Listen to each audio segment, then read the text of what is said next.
Salutations across all nations, it is I, hard-hitting reporter Dirk Madison, here to bring you OC Revolution, January 2025. Now, just recently I was enjoying a shrimp basket when JFJ interrupted my fantastic dinner. Now, I was only halfway paying attention because the shrimp was so delicious. And I believe he said he had a kazoo soda. I believe that's what he said. And I would not get it back unless I got him an opportunity at the OC Championship. Now, I've never had a kazoo soda. Never heard of it. But I'll never get to try it if JFJ doesn't get an opportunity. But I can't just hand him an opportunity. He's gonna have to earn it. And so I started looking around for ideas. And in the AWE, I saw that there's a tournament going on. A tournament to crown a Royal Crown winner. Now, what if we had a king and queen of the OCs? Huh, that would be something. In fact, that is something that will happen tonight. 8 OC gentlemen and 8 OC ladies will duke it out in a tournament tonight to crown the king of the OCs and the queen of the OCs. And the king and queen tonight will be facing off against the AWE OC champions. And so who will earn their crown tonight? Let's find out together as OC Revolution January 2025 begins.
Okay, let's see. Those bars are moving, which means that's good.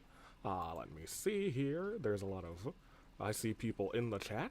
They'll tell me if I'm listenable, if they can hear my things, and it'll be fine, and okay. I see they're talking about the intro, so at the very least that was working. Dirk, I forgot the OC Revolution, forgot to send it, man, maybe not... Hey, you know what? It'll be fine. Oh, I see. Hello, Dirk. So I hear we can hear you. So that means I can initiate. Hold on. Let me see. Let me get these Pokemon cards out of the way. He's got Pokemon cards everywhere. Someone needs to get this man's under control. Let me see. It's this one. Okay. Are you ready? Because tonight will be a night like none other in OC Revolution history. Tonight, we name our first kings. And wait, I'm not on the screen. Hold on. I'm almost there. You know, after doing this 5-ish times, you would think I would have this 100% under control. But you know what? We do pretty good nowadays. It's getting better. We're getting there, you know? You can't ask for perfection all the time. Here, I know I need to take this. It's been a little while. It's the first time this year. I had a very good shrimp basket over the weekend, last weekend, and you know, it's still on my mind. I might go and get another one. Anywho, let me watch-cha-cha you guys on. There we go. Salutations across all nations. It is I, hard-hitting reporter Dirk Madison, and we are back with more OC Revolution. And so, how is everyone on this fine day in the year of the paradigm? I was told that this is a new word that is on this year. I was very much ready to say last year's resolve, but that is not the case. It is the paradigm. I think we're ready to start this bad boy. How is everyone? It has been a couple of months. We did this back in November. It's only really been a couple of months, but we're back again. I am Dirk Madison. You guys are fantastic. I'm good, says Ribbon Arrow Shine. Splendid, our champion, is doing fantastic. We'll have to face a king tonight. Zhao Julio, who stole a Kazoo soda. A fiend. I want that beverage. Does it make you sound like a kazoo after you drink it? Or maybe as you drink it, maybe the fliquid. Yes. Not a scientist, but I'm sure that's a word. Flowing through the mouth of the can will make a kazoo sound. That would be an incredible soda. I need to experience it regardless.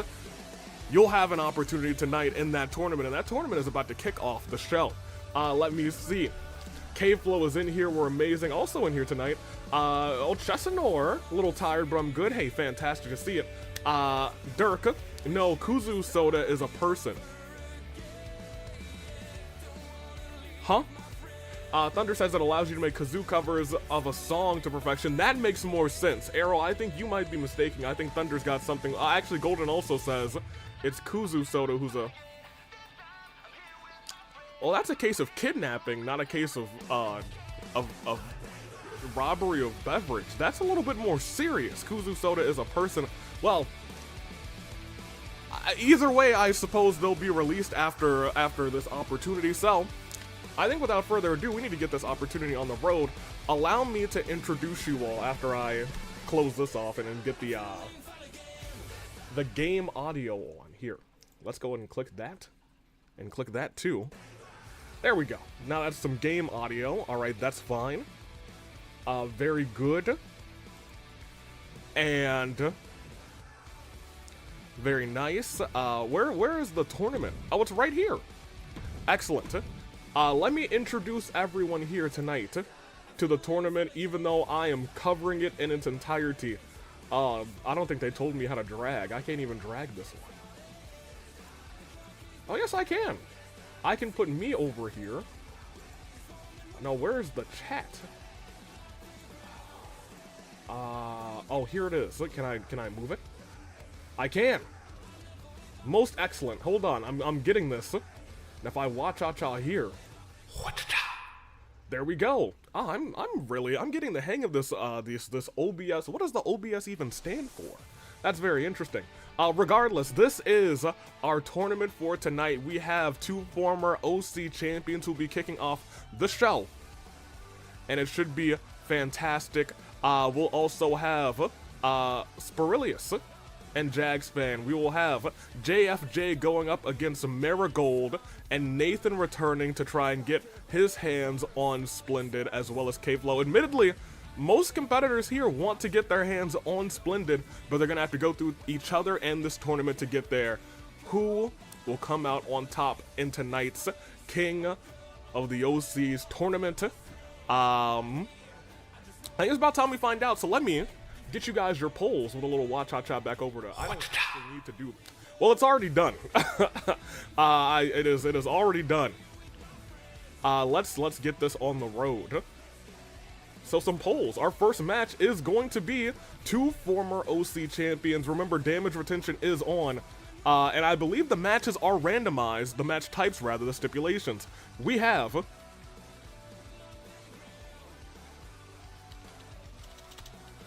King OC opener. Will it be Golden?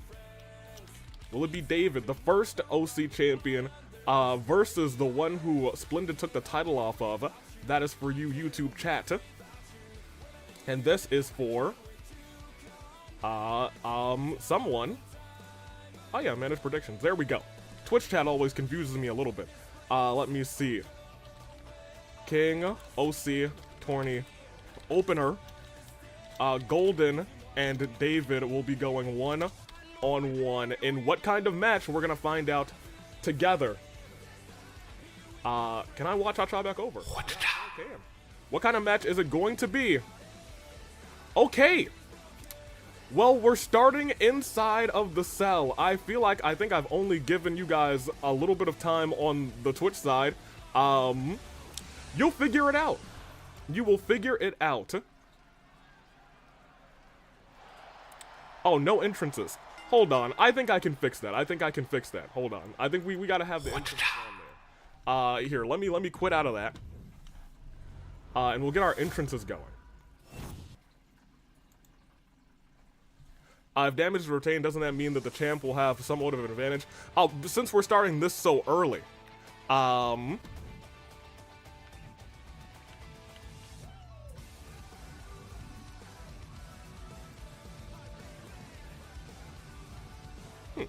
don't see anywhere where I can turn the entrances on or off. You know what? I can probably do it here.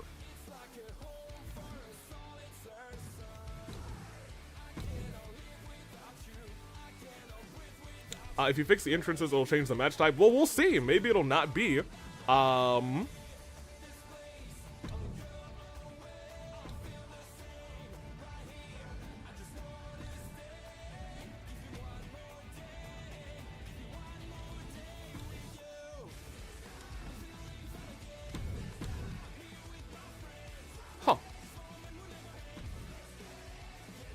Oh, I can actually just select this one to be Hell in a Cell again.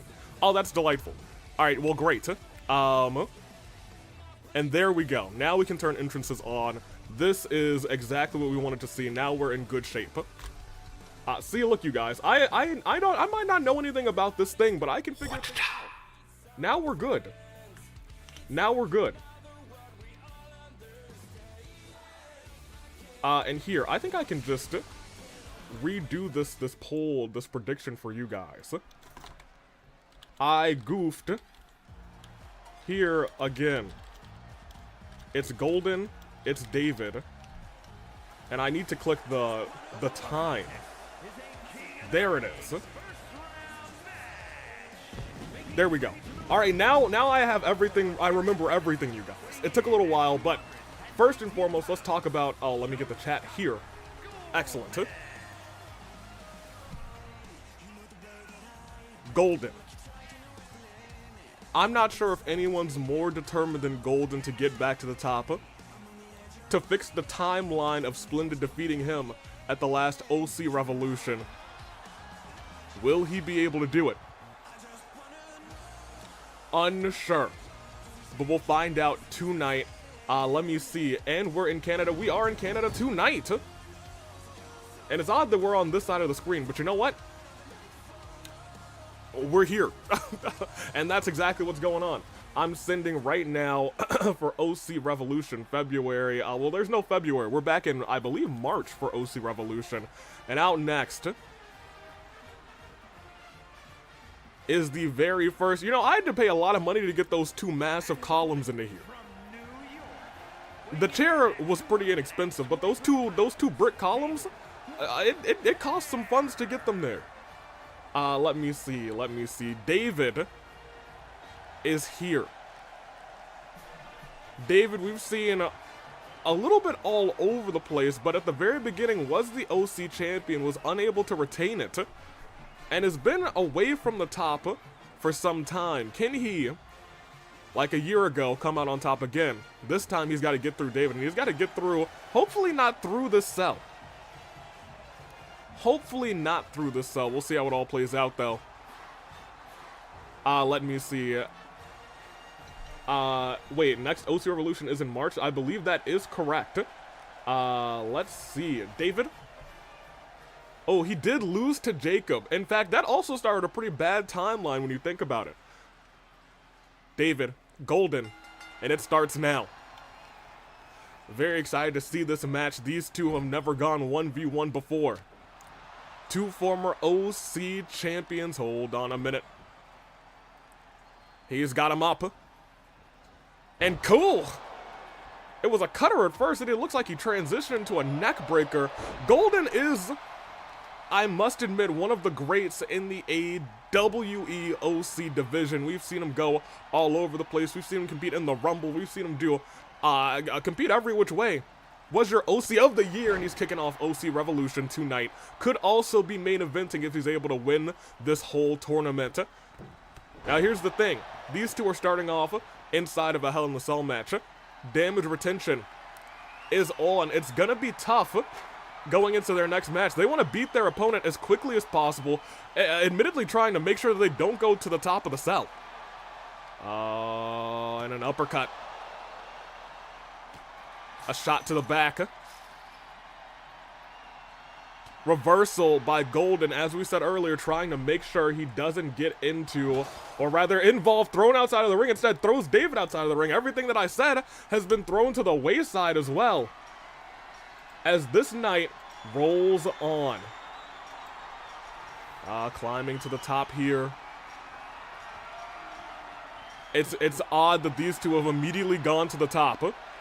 We were talking earlier about, drop kick. We were talking earlier about how you don't want to go up here inside of a tournament, inside of the first match of the tournament. And now I think we are going to see that these two are going to tear each other apart.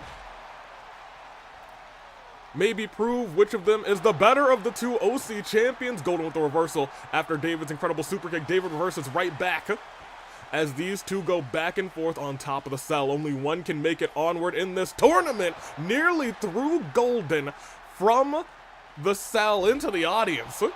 He could have gone back first after that German suplex into the third or fourth row with that trajectory. Luckily, it looked like that cable was there to stop him as another suplex connects. David missing that knee first onto the metal post. Almost kicked David right off of the cell. Open hand strike, David rolls through. Missing that kick, but connects with that combination and neck breaker. I'm back after rewatching the intro. Welcome in Dragon Force Czar. They are on those center portions. Incredibly dangerous as a Hurricane Rana hits. These two have not missed a beat in this fight. Even after never facing each other 1v1, they seem to know each other's moves so well. They might have to dig deep from the well to trick each other, and I was going to say at the very least, get a handle on each other. I think Golden was going for that. Oh, hold on. I was going to say going for that move. We've seen him put away so many superstars in the past, but instead, oh my gosh! It's what we just talked about. Look at their bodies right now. We know damage retention is off. They'll have a little second to rest after everything that's going on, but David just fell nearly 2 stories from the heavens above to, oh, you know, this is not great. You know, to match the aesthetic of the brick towers that I have on the stage, I did put the same bricks. I got a whole lot of extra ones, and I thought it would look really nice on the ground. I didn't expect there to be any sort of cell matches tonight, but here we are. So David, oh my gosh, David has fallen nearly 2 stories to the ground. Golden fell a whole story just to the brick below as well. This could be permanent injury for the both of these competitors as these hits connect again and again. At this point, I don't know if they, oh gosh, again. Golden to the ground. And David finally makes the climb back up. I'm not sure how David can cognitively function at this point after that massive fall to the bricks down below. But that celebration may have been a little bit early as Golden's made it back to the top. As these two start off Golden almost making a fall himself. David trying to help him down. Golden rolls up with David a little bit faster. Code breaker. Double knee face buster. Bricks on the ground, how dangerous could be taken advantage of by anyone desperate to win. That is true. That is very true. And I gotta believe there's gonna be a lot of people desperate not just to win this thing, but to get their hands onto splendid Sister Abigail directly onto the hard metal connectors of the cell. And a standing moonsault. David starting to take full advantage in this fight. And another Sister Abigail. The head of Golden might be rocked at this point. Try to go for that moonsault again. Went from the well too many times. As I said earlier, you want to go deep from your well of tricks. But if you go from that well too many times, your opponent's going to be ready for it. Bam! Cutter! And it looks like it did move that section of the plating on this cell. Oh, what's going on here? Oh, no, not a package pile driver. That ends careers. My gosh. And a knee strike right to the face. Golden literally meaning business tonight. I don't know if David ever quite recovered from landing on those bricks. And again, he's striking gold. Knee strike misses that time. Somehow David still hanging in there. Probably running on fumes at this point. But still hanging in there with a champion. That kick was almost detrimental to the both of them. Knocked Golden nearly clean out as that cutter and the nice lock connects. Is he going to try and... He did just that. Perhaps a wise decision. Use that maneuver to burn Golden's resiliency here on the top of the cell. The bait of resiliency in a figure 4 leg lock. David survives it. David lifted right back up. Now here's the thing, even if David somehow comes out on top of this one, oh, he's getting tossed. Oh my gosh, through the cell is where he's getting tossed. Oh my gosh! Crawls into the pinfall! Ladies and gentlemen, that's 1, that's 2! David survives, resiliency's burned, it's anybody's match. He threw David right through the cell, and a sledgehammer's in play. Oh, misses that kick. Golden sending David into the ropes, kick of his own! And with that, he's busted open. And he's got a steel chair again. Golden, you can just go for the pin. Instead, goes again with that chair. Misses wildly there. And the last will connects. Wait a minute. 1, 2, ladies and gentlemen, that is the match. David sneaks away with the victory. I don't know how he did it. Golden essentially not focused at the end of this thing. Goes for the chair instead of the pin to do extra damage. And David somehow clutches the victory. Look at that. 90% of you believed in Golden there, but David somehow picks up the victory. All right, let's end these predictions real quick. Choose outcome. It was David. Very much the underdog in this fight, but you know what? After flying through that cell, I'm not sure if he's going to go very far in this tournament, but here they are. The highlights were just Golden beating up David Lamau. Well, you know, that was much of what the match was. Golden did fall from a 1-story height to those bricks down below on 2 occasions, but that is our match. We will exit and we will get ready for our next one. David moves on tonight. Shock. It was a shock of the century. A shock of the century indeed. David goes on. However, we continue with a newcomer in Spiralius. and Jagsfan, and they're going on one-on-one. Hold on a minute. Let me make sure that this is random. Yeah, I was gonna say, I gotta put this back to random. Random, there we go. And now, let's see what their match type's gonna be. It is... I think they just got a regular match. I think they lucked out and got a standard singles match. It is.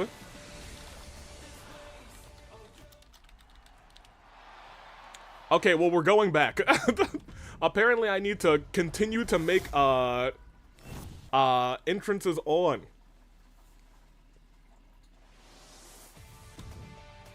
So we'll come down. Entrances have to turn back on. There we go. And they still, you know what? It didn't change, so easy peasy. Let me see. Standard singles match. It is Spiralius. It is Jagsfan. And they go one-on-one right now. No other option.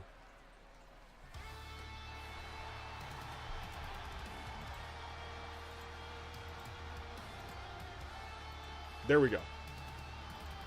And we look on as our tournament continues. It is. For the first time in OC Revolution,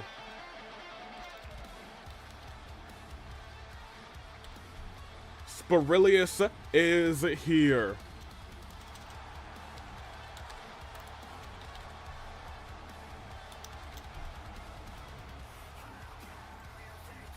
There we go.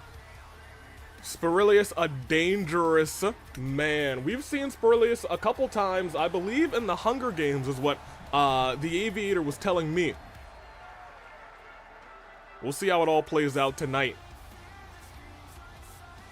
That's a dangerous man who can get the job done, and he knows at this point it's just a normal match. He doesn't have to experience the cell.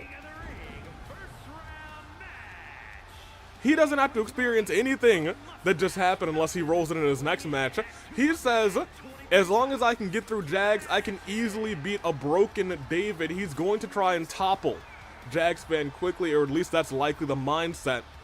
But you don't want to sneeze at Jagsfan. Although he's never gotten that big win that he's ever wanted, he's been improving at every single OC Revolution.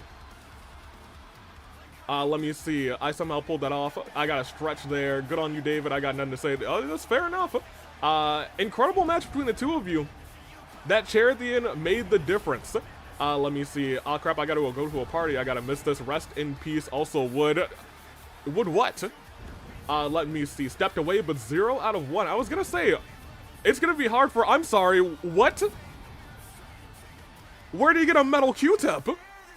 Oh, that's not a Q-tip. That's some sort of spear. What is going on?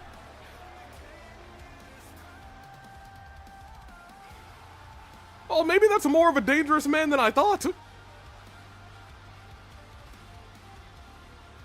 Jagsfan, I'm not sure how you're going to be able to defeat this man, but the best of luck to you.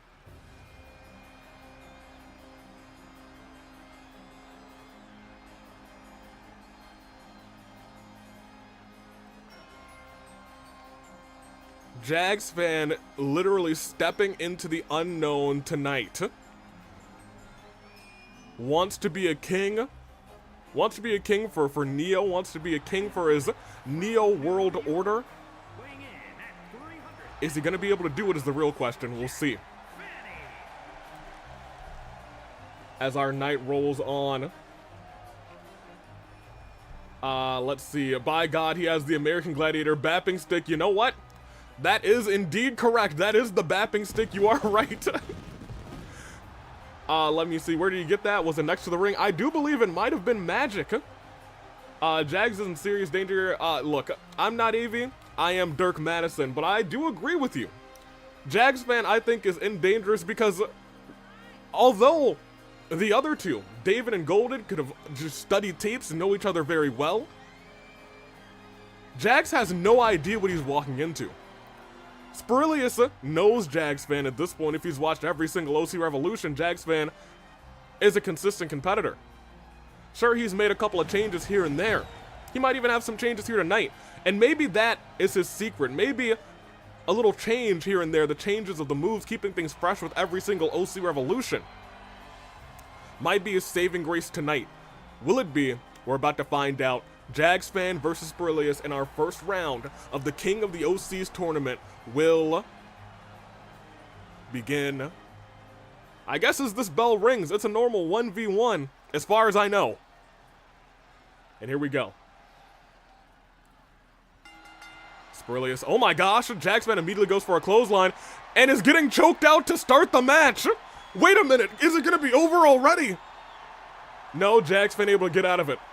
Can you imagine if this matchup began with a missed clothesline and then a chokeout?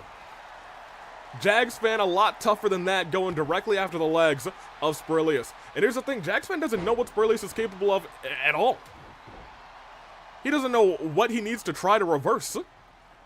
That's the danger of this man. I'm sure David, although broken and battered, has to be watching this backstage to see exactly what Spiralius is capable of. That sleeper locked in again. Goodness gracious. Golden saying, what do I have to do to get back to the top? I just don't know. A tragic turn of events for Golden. Very lately he's been trying and he's been finding little to no success. What will change indeed as Spiralius goading for Jagsfan to get up. Oh, there's bricks out there. You gotta bet. Oh my gosh. If he had missed that, it would have been a face full of bricks. Fortunately, Jagsfan was able to break his fall and instead almost break his back on the bricks because of it. Jagsfan hits that wicked clothesline. Saying, hold on a minute, I don't have to win this thing by pinfall or submission. I could win this thing by countout. Jagsfan, I think, realizing that and saying, Spiralius, a dangerous, I'm sorry. Our barricades making some cell noise. We're already at a count of 6. Reversal by Jagsfan. Oh, Spiralius may be the one who tries to win this thing by... wait, there can't be... What happens in the event of a double countout? That's a good question. We're at a count of 8. You two, gentlemen. They've both made it. Oh, they haven't both made it in yet. They have both made it in now. Goodness gracious. I was kind of curious. What would have happened in the event of a double countout? Dropped on the ropes. Jagsfan realizing, look, I need to win this match, but also, oh, bear hug submission. Trying to snap the ribs in the back of Spiralius does not work for Jagsfan. And another nasty clothesline this time. Oh, you don't want to be right back out there. Last time he dove like a madman at you. Oh, reversal. That was going to be some sort of German suplex. Instead, got the shoulder up. Big, meaty clothesline by Jagsfan. Hold on. Jagsfan still hitting clotheslines. Sends Spiralius flying. And a wicked spine buster. This match may have just turned itself around. No resiliency built up on Spiralius. Kicks out. Jagsfan now realizing that this could be his opportunity. Hits a nasty stomp. Not something we see from Jagsfan often, but that stomp connects and it was beautiful, and it's still a kick out, and there's still no resiliency. Climbs to the top. What is Jagsfan thinking? Went for a moonsault, got none of it. It looked like Spiralius may have been trying to hit a finisher at that point. Didn't work out in his favor. Jagsfan trying to stay on Spiralius. Knows he's got to have Spiralius burn resiliency. Somehow broken arrow. Goes after the nose. Oh my gosh, wrenching. Make sure the referee was to his back. Reversal by Spiralius into a nasty reverse DDT, dropping Jagsfan right on the back of his neck. Jagsfan slowly turning this thing around. Spiralius, though, a master of magic and might. A dangerous combination as the kick instead connects. Reversal by Jags, slowly building himself back up into this fight. They know that they need a reversal. Need to end this one quick. And Spiralius may be looking to do that because Jagsfan doesn't have resiliency right now. He kicks out. Kicks out, oh my gosh, kick to the skull. And a multiple hits right to the skull as well. Wait a minute. He's got him in a submission hold. It's locked in deep. Jagsfan, I don't know if he's gonna... Wait, are you telling me? Astral split connects, but Jagsfan was able to get out of it. I don't know how he was able to get out of it. Oh, hold on. Jagsfan is trying, he's gritty. I don't know how he did it. Oh, and a double axe handle. Maybe this has been nearly a year of build-up for Jagsfan. He's been in the ring over and over again. It's Spiralius' first time in the AWE. An impressive showing so far, but Jagsfan saying, you're not going to beat me that easy. Did not burn resiliency somehow in this fight. Knee to the gut. Oh, hold on. No, a claw slam nearly through his head into the steel steps. Big chops by Jagsfan, but look at that reversal by Spiralius. Elbow right to the jaw.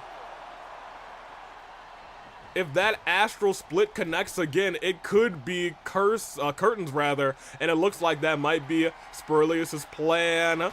That kick. The shots again, weakening that neck even more this time. Hold on, but he's in the ropes. That turn may have just saved Jagsfan. But Spiralius clearly upset about it. Lifting Jagsfan up. Tried to go for that signature maneuver, didn't work out. Reversal by Jagsfan.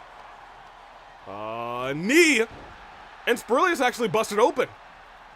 Turns Spiralius around, dragging him towards the center of the ring. Spiralius does not have resiliency built up right now. That is the big picture here. What is Jagsfan thinking? In the corner. He's counting it down. We've seen him go for this before. Very rarely is he able to hit it. And again, he misses it. When it connects like a truck. And because of that, he may fall victim again. And this time, not in the ropes, burns resiliency. Astral split nearly ends this match. They are going back to back. Jagsfan knows that he's in trouble, knows he's in danger. And, oh, missed that boot. But doesn't miss that chop. Drag to the corner. But tossed to the outside. Jagsfan is in dire straits. Spiralius still has resiliency. Unfortunately for Spiralius, this is not the fight that he expected. Jagsfan putting up so much more than he had anticipated. Elbow drop to the back. And a shot right to the elbow. Jagsfan reversing with a kick to the head. At this point, Jagsfan, he might actually be thinking maybe it's time for a little win by countout. At a count of 5. Going after the leg too, saying I can't put Spiralius down with ease. Oh, but a reversal by Spiralius. That one last move may have cost him as that shot to the throat connects, and Spiralius. Wait, reversal by Jagsfan. Instead, they both decide to finish this in the ring. I thought for a moment there Jagsfan was gonna say, maybe I just need to end this. Oh, that claw slam might be connecting again. And he goes for the pin right afterwards. After that powerful move, it's 1, it's 2. Spiralius still doesn't burn resiliency.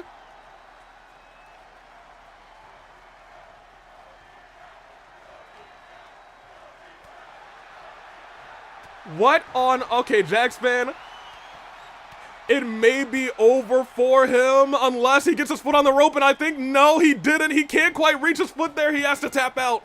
You saw he waved his foot trying to touch that rope, and he could not get it. Spiralius walks out into the second round. My gosh. On his first night, he's able to get away with a very game. Jagsfan, tonight, not his night. It was actually 50-50 on the polls. At least on the YouTube side. On the Twitch side, it was strong support for Jagsfan. Was not able to get the job done tonight. Spiralius moves on. How did he not burn resiliency? That much I don't know. That much I have no idea. Golden saying it's on you now, Nathan. Let's see if Nathan's going to be able to do it. And what was actually a pretty good match. Those two actually put on a tremendous match. Jagsfan able to get out of the astral split the first time. I thought it was what we saw, the danger that it posed if you get in there multiple times. David versus Spiralius will be happening soon. However, right now it'll be JFJ versus Corey, as I make sure that this is random. Correct. They will be going one-on-one. I will be turning on entrances. And let's see who's able to come out on top inside of... Oh, it's an Iron Man match. Well, this one very well could tie, so we'll see how this one plays out. All right. Let's see. It is JFJ versus Marigold.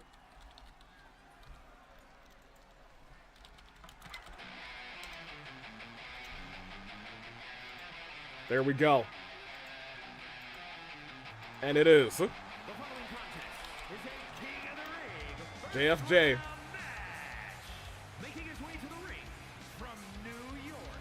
Honestly, Iron Man's not is not what you wanted to hear. You're gonna have, if you're lucky, 2 more fights after this. I'm not sure if you want to fight an Iron Man match. That's like a guarantee for you to be hurting pretty bad.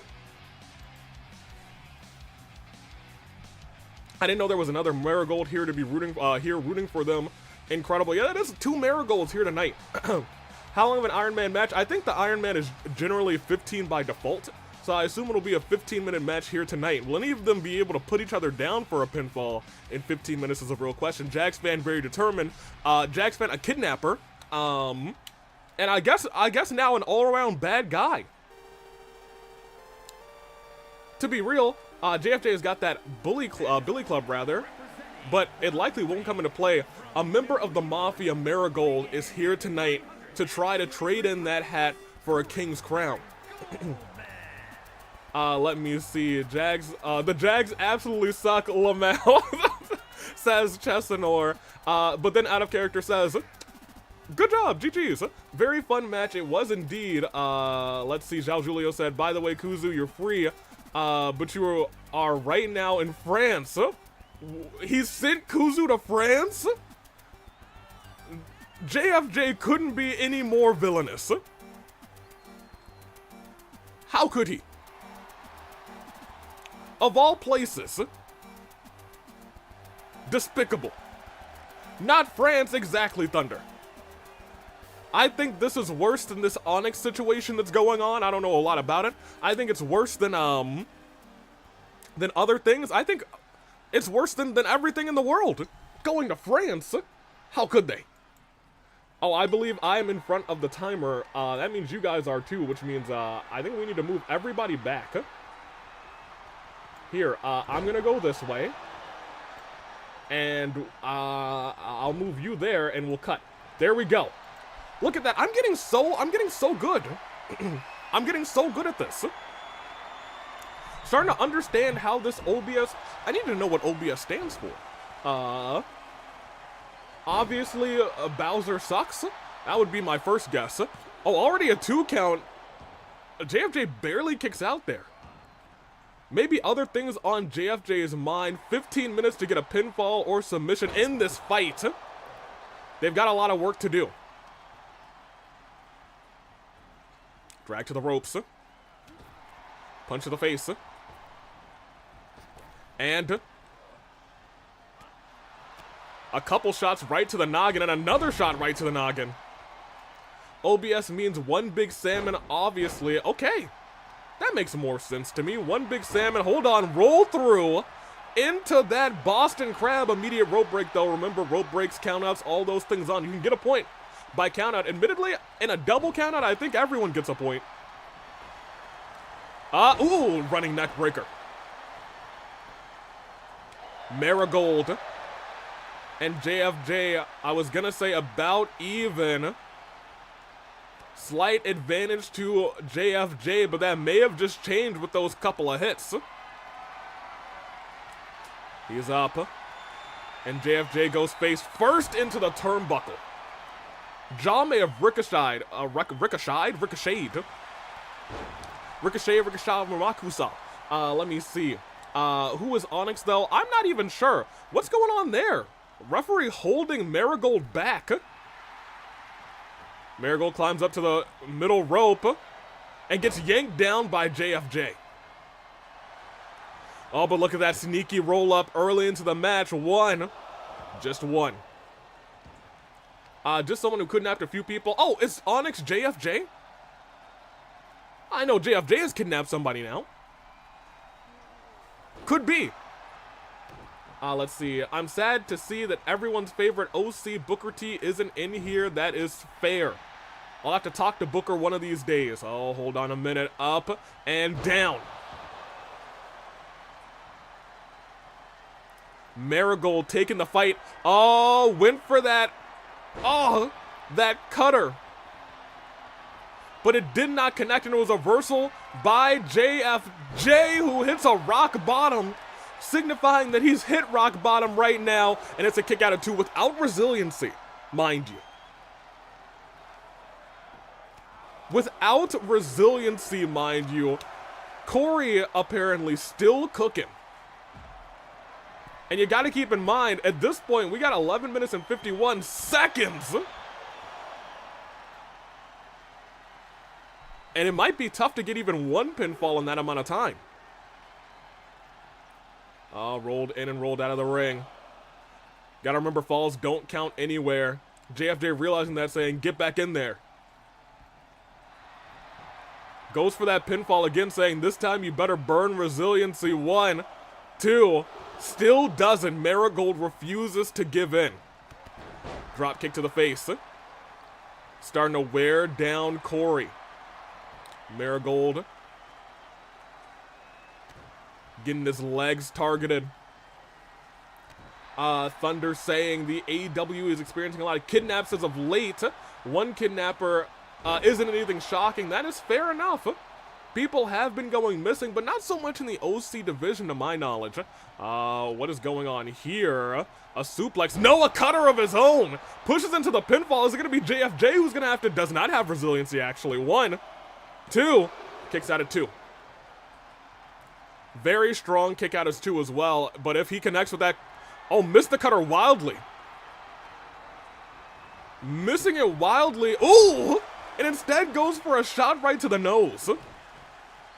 Stomp on the back. It may have been a saving grace for JFJ to see Corey miss that cutter. Marigold with that spear off of the apron. Little bit of shoulder tackle action as JFJ's starting to lose a lot of momentum in this fight. Maybe fighting the demons in his brain as to what's right and wrong, but that cutter does connect this time. Is that gonna be resiliency for JFJ? It is. 10 minutes left and JFJ at the disadvantage. Hold on a minute. What was he going for there? Not sure, but gets dropped by JFJ, and the Mafia's been busted open. Again, a shot to the neck. JFJ thinking about hitting that rock bottom again. Stalking Marigold. Frantically saying, get on up and get on down with the rock bottom. Busted open, no resiliency. How did he do it?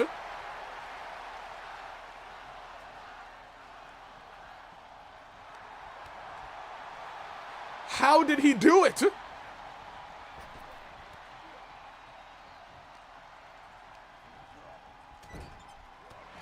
What on earth? That being said, we do know Marigold can cook. We've seen Marigold do some fantastic things in the past. Eliminate person after person with that forget about it cutter. Oh, but that roll through Boston Crab this late in the match may be enough to burn resiliency for Mara. Don't tell me there's no way. There's no way he gets out of that too. 8 minutes and 24 seconds, and JFJ has to be getting desperate. Knows he's got to burn resiliency at some point. They run into each other. But Marigold gets the advantage. JFJ sneaky roll up, said desperation. Maybe. Not enough still. Somehow Marigold still kicking out. Begging Marigold to get up. JFJ from the middle rope, double axe handle. Trying to brain a Marigold. And another rock bottom. Will third time be the charm? 1, 2. Finally gets a Marigold to burn resiliency. I don't know what he was going for there. Looked like a slap of some kind. Instead, Marigold tearing the arms back of JFJ. Jeez Louise. Let go a little bit. I think JFJ, no, not still fighting back. Oh, no, it looked like a headbutt. Missed that move. Kick to the back of the neck. What is Marigold thinking here? Oh, we saw him do this before. Into the cutter, and it connects. Crawls into the pinfall. Is that going to be our first fall of the match? At 7 minutes and 4 seconds it is. One fall goes to Marigold. Marigold missing that cutter again, and instead, what looked like a climactic ending, dropping the head of JFJ onto the mat for a second fall. JFJ is in insurmountable trouble at this point. Needs to get 2 falls in 6 minutes and 30 seconds and hope that Marigold doesn't get another. At worst, he can tie, and who knows what happens in a tie case. But if this move connects, he might not be hoping for a tie. He might be hoping for mercy. Able to roll out of the ring. Neck breaker. 6 minutes, 14 seconds left on the clock. This time, JFJ realizes if I can hit a top row move, I can get a sneaky pinfall. Elbow connects. Crawls right into the pinfall. Could have stopped the heart of Marigold, and a 3 count. Not a kick out. That was the first fall. JFJ starting to work his way back. Lifting up Marigold. Has him up. Neck breaker. Out of the suplex position. Instead, a move by Corey sends JFJ to the ground. And a kick to the back. They are playing a dangerous game in this tournament. Nobody knows how this thing's gonna end. Sent back down. Shot to the elbow. JFJ with a reversal saves himself from being stunned. Into the ropes. Goes down under. Elbow right to the throat. Luckily, I was gonna say the rope is right there, and Corey very wisely grabbing that red rope. Saw red in his eyes from the blood, but able to survive in this one. Sent right down. JFJ staying on top of him. Big chop. That might have been the Pimp slap. 1, 2. Stole that from Pimp Kazuichi. It is 2-2, and it is anybody's match at this point as another rock bottom connects, and this time it looks like Marigold is the one who is in danger. Quick comeback. Marigold needs to recover from this, needs to figure out what he can do. Sends JFJ onto the ground. 4 minutes left. It could still be anybody's match, but right now it is turned around for JFJ. They're playing a dangerous game on the outside at a count of 3. Oh my gosh. Right onto the bricks. I don't know how JFJ was able to counter that, reverse that. Marigold still staying on JFJ, realizing, hey, maybe I can get a cheeky count-out victory here on the outside in this. Oh, I was gonna say he might want to do it, but JFJ would be more than glad to do it as well. Because we're about to be at a count of 6, and Marigold is on the verge of being stunned. JFJ steps back in saying, one reversal and it could be curtains. Oh, reversal there. And we saw him do this before and it connects. We're about to see 3-3. Unless JFJ pulls a kick out of nowhere and he's not able to. We've got ourselves a tie ball game. And this move that's connected every single time connects again. Picks up the leg close to the ropes, and we may be looking at 4-3. Favor of Marigold. 3 minutes left on the clock, and Marigold ain't done yet. Misses that cutter again, but connects the second attempt. We may be looking at a 2-point deficit. JFJ gets the knees up. It is 5-3, and now JFJ has an uphill battle to conquer. At this point, after every single move, it's probably wise of him. JFJ is what he screamed there. But Corey, with the reversal, Marigold lifting. The man's up again, turns him around. What is he thinking? German suplex. 2 minutes and 22 seconds. Reversal strike in the knee. Lifted right back up. Reversal again by Marigold. The Mafia may be about to stun JFJ, but a roll-up, cheeky roll-up, exactly what he needed this late in the match. 1, 2, and that is 4-5. The ring IQ was high in that moment. With 1 minute and 50 seconds left, JFJ climbs to the top rope. What is about to unfold here? Immediately afterwards, we could see a tie ball game. 1, 2, 3. It is 5-5, 1.5 minutes left.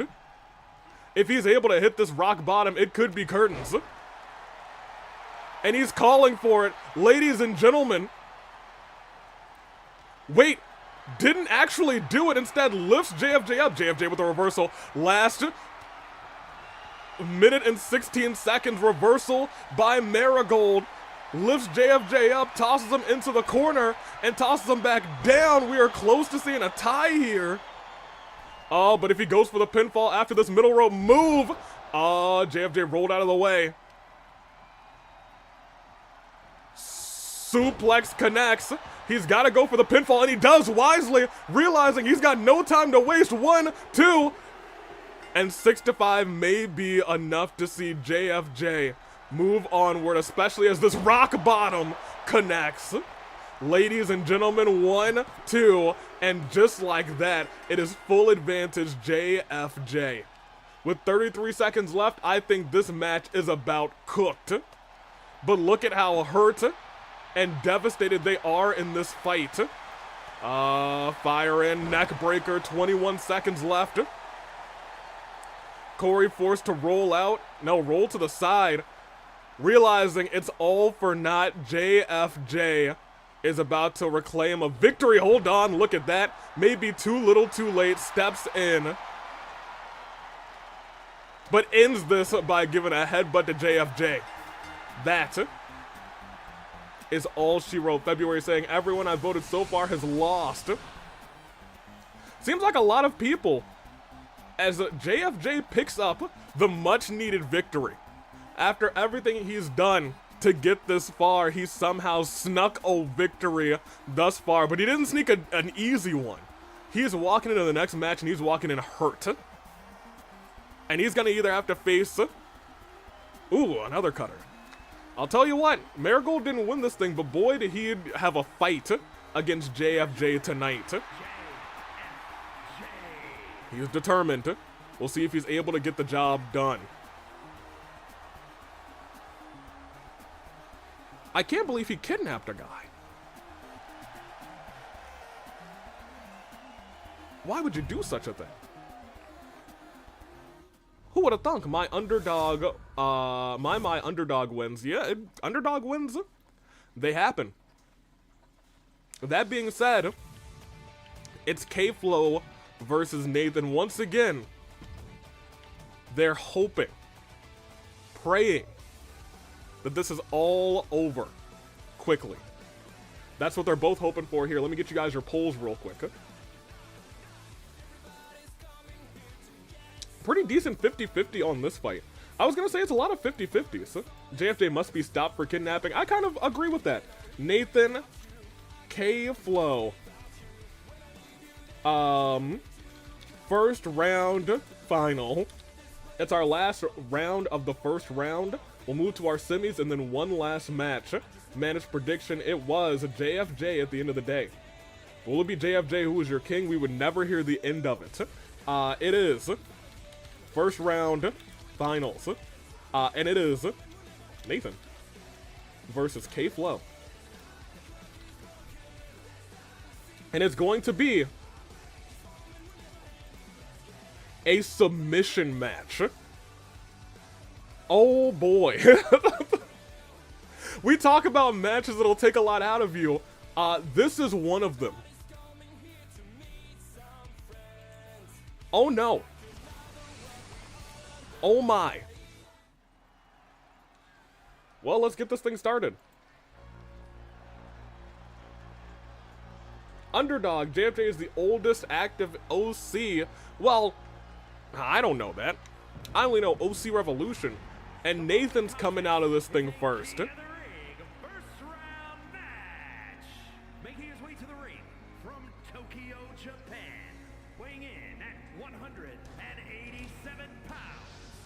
Now hear me out. Nobody is more determined to make it to the end of this. Besides maybe Golden, who lost out in the cell, than Nathan. Splendid still dons Shuichi's hat. Shuichi, who Nathan goes way back with. Shuichi's demise, it hit Nathan hard. It hit him hard. He had left the OC division for some time and realized, if I gotta get to the top of the mountain in the OC division again to get my hands on Splendid, I will do just that. So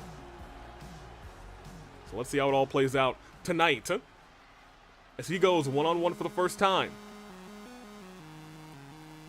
with the one we know is K-Flow, who also has some unfinished business with Splendid. At last OC Revolution, they were a part of that build-up 3 matches that Splendid won to become champion. That second one was against this man. How is this gonna go down? Unknown, but let's see. Oh, he's not thin by a long shot. Tartaros, I'm pretty sure, is in his 50s. I hope Nathan wins, says JFJ. Mentor versus student match. I don't know. He's got to get through K-Flow, and we know K-Flow's got it going on. Won a big elimination chamber match last OC Revolution, was unable to beat Splendid one-on-one last time. This time, could it be different? Could we see a rematch tonight in the main event? K-Flow's got to become king to do it. A lot riding on this match. Both of them want to make it to the finals. Both of them have reasons, but only one can go on. Who is it going to be? Very tense. Well, whoever it has to be, they have to tap out to do it. And I want you to remember, K-Flow, I believe, did tap out to Splendid. As the match begins, Nathan toss in the corner. Kazuki gets hit with an elbow by Nathan. These two might be match for match pretty even in terms of in-ring ability, as lifted up, whipped through, and a shot right into the arm. At this point in the game, you want to pick a limb, target it, and make that person tap out as soon as possible. You don't want to take as much damage because you know you have another fight right after this against a very game JFJ who will do whatever it takes to win. And who knows, you might have an Iron Man match ahead of you. You could easily just get rolled up and say, oh, well, that's the first fall. We'll see how it all plays out tonight as, Hurricane Rana into the bricks, and a drop kick to the back of the neck. Right now, it's been all K-Flow for the most part. Nathan finally gets a dragon screw on the outside. Maybe thinking about targeting the leg, instead lifts K-Flow back up, Kazuki back into the ring. I do want to point out, I don't think the referee was counting, so I'm not sure if disqualifications are on in a submission match, but that would be, I guess, not entirely news to me. We'll see how it plays out. Lift it up. Shot to the face. Nathan responding with a knee strike combination of his own. And sends, oh my gosh! Kazuki down onto the bricks and neck first, but knee first goes Nathan as K-Flow looks to take advantage. Nathan just a step faster. And a German onto the bricks! K-Flow gets right back up, drop kicks Nathan, barricade catches him. Reversal by Nathan at a big knee drop. Somehow, some way, Nathan is able to come back after everything that has just transpired into the barricade as well. Stomp to the elbow.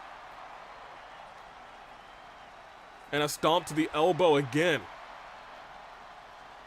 And this time, looking like trying to separate the arm from the body. Goodness gracious. Could we potentially be seeing Nathan trying to set up? Oh no. Thank goodness. I thought he was about to rip that arm back. Can you imagine the devastation that would have caused? Let's see. Tossed into the steps.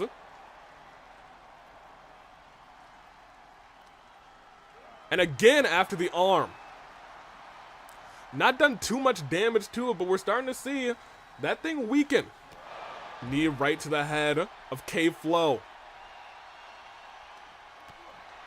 Kick right to the gut. And a turnaround DDT. Smooth with it right into the bricks. I don't know if staying out here is the best for either man's health. But they're not thinking about health. They're thinking about that crown, and they're thinking about Splendid. That's something Splendid's able to do very well as champion. Make people not care about him, but make people despise him. And if you despise somebody, you care about their downfall. Both of these men want to be responsible for that downfall, but here's the thing. Do you also want to be the person who, let's say, goes one-on-one with Splendid later? If Splendid wins, the world may never let you live that down. Oh, hold on a minute. Onto the shoulders.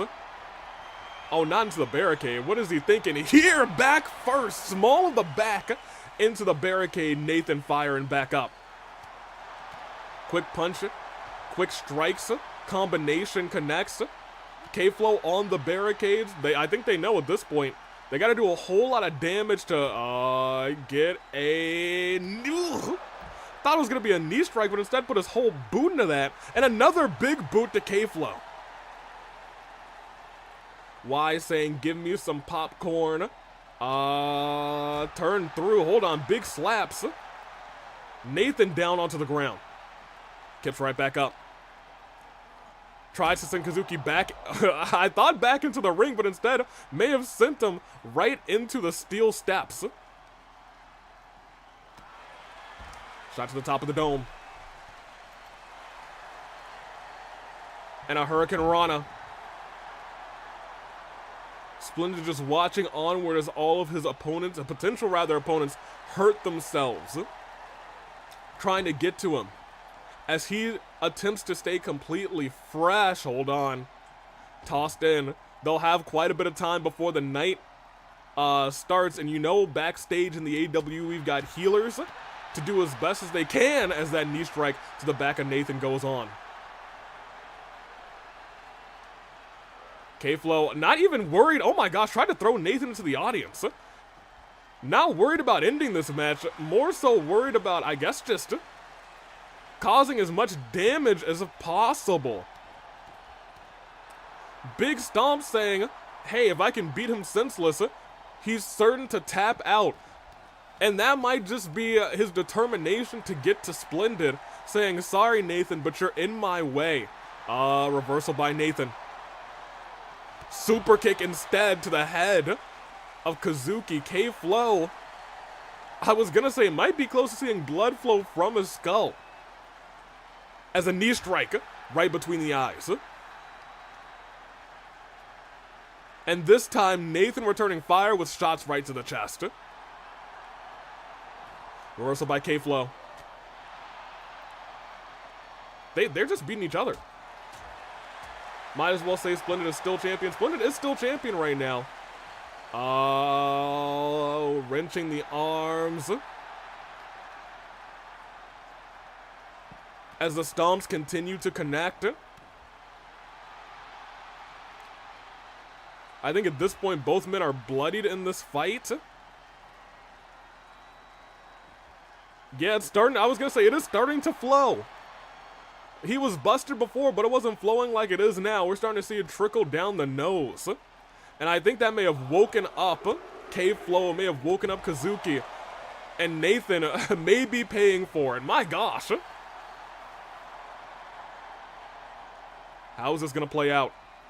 Catches the leg. They're still fighting up the ramp.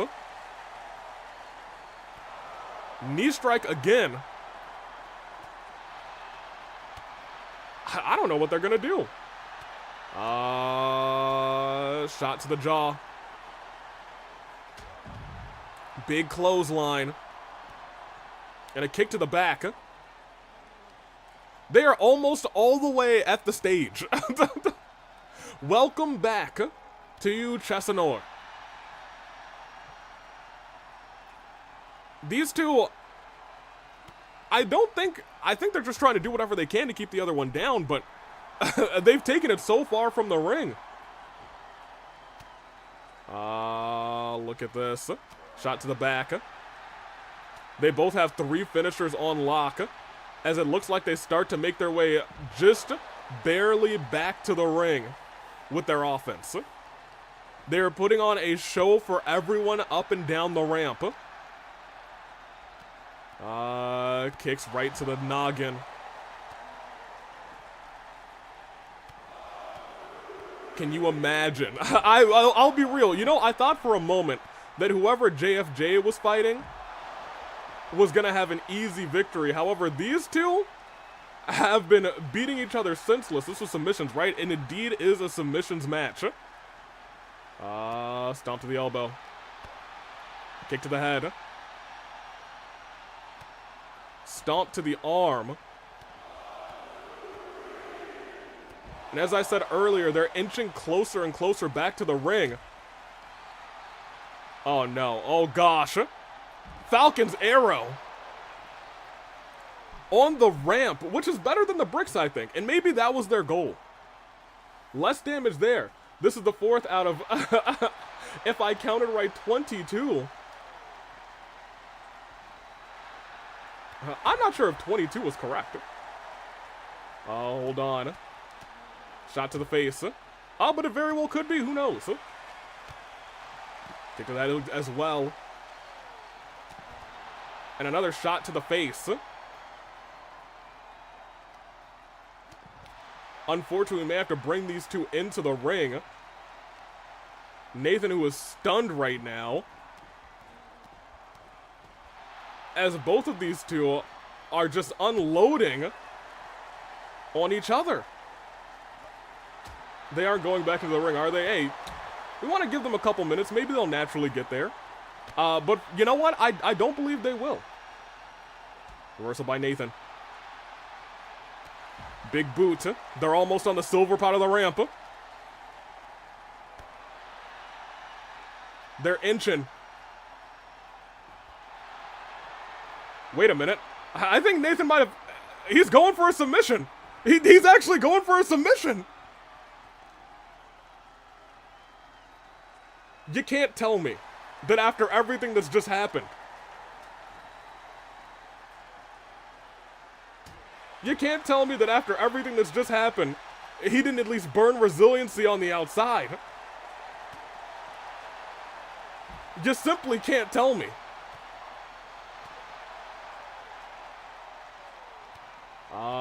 Big strikes. And again, another strike right to the jaw.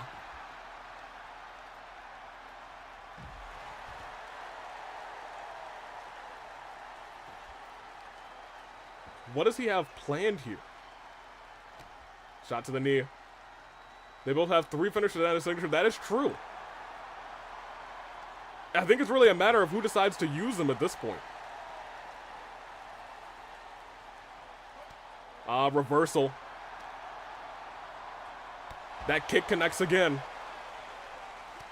Nathan did use that submission earlier, did not work, which shocks me. Which admittedly does shock me to my core. And again. Going after that arm again. Knees to the back. Nathan celebrates to the audience. Not the time to do so, as it looks like they've actually fought their way back to ringside. Which I don't know if any of us expected.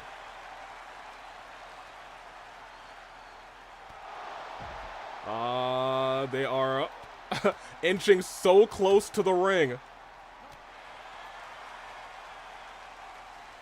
Up again. Open hand strike. And tossed. See? They got there on their own as Nathan gets into the ring. Ladies and gentlemen, let's hear it for him.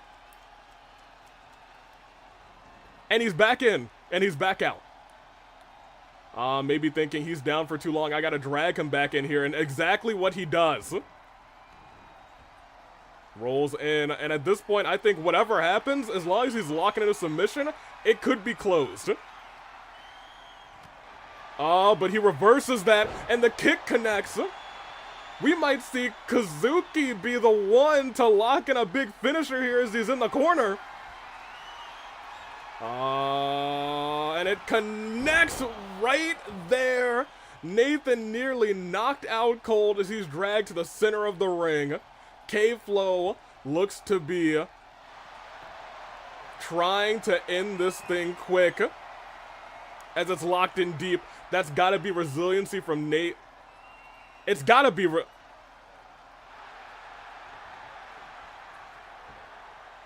Huh? Huh? Huh?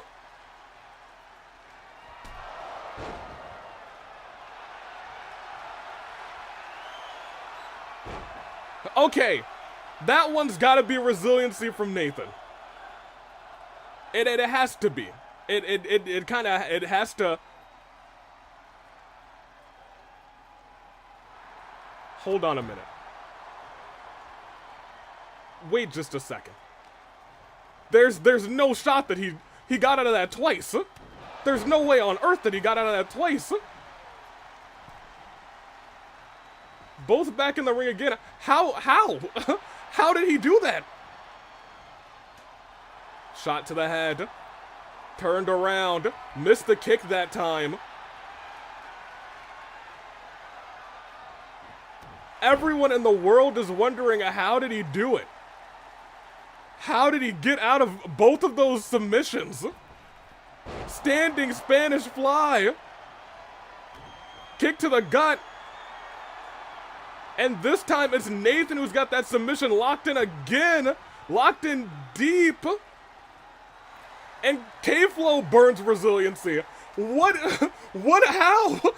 did Nathan get out of 2 is my big question.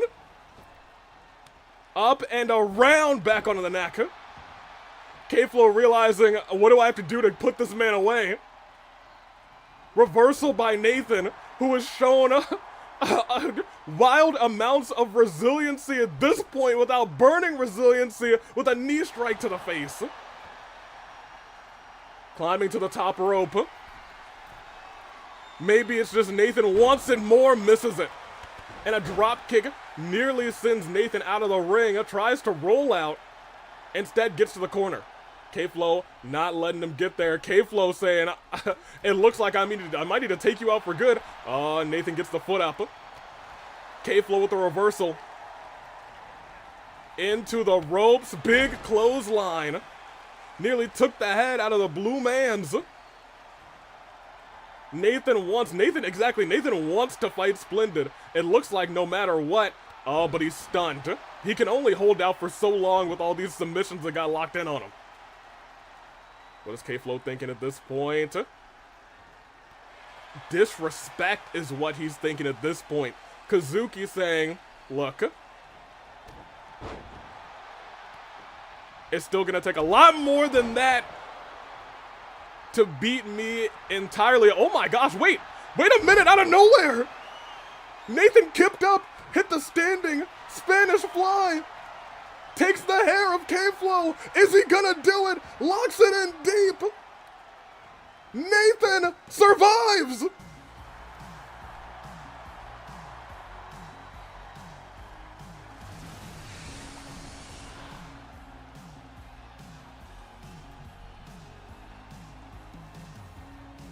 Does anyone know how he did it?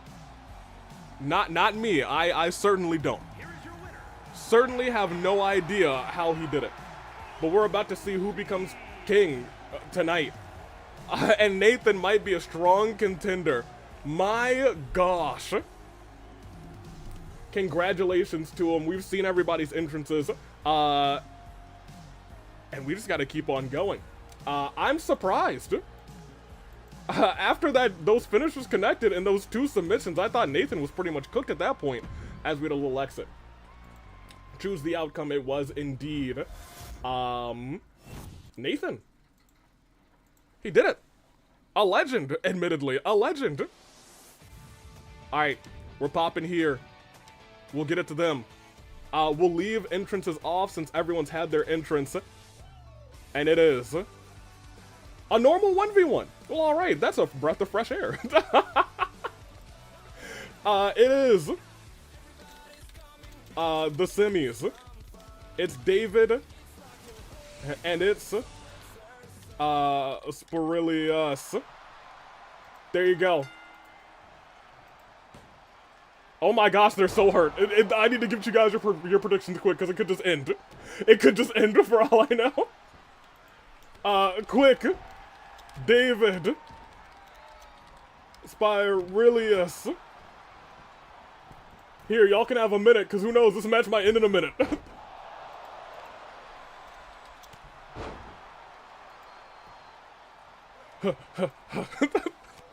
And that's the magic of these tournaments. Although the first four might go very slowly, the next ones with all of the damage retention will not.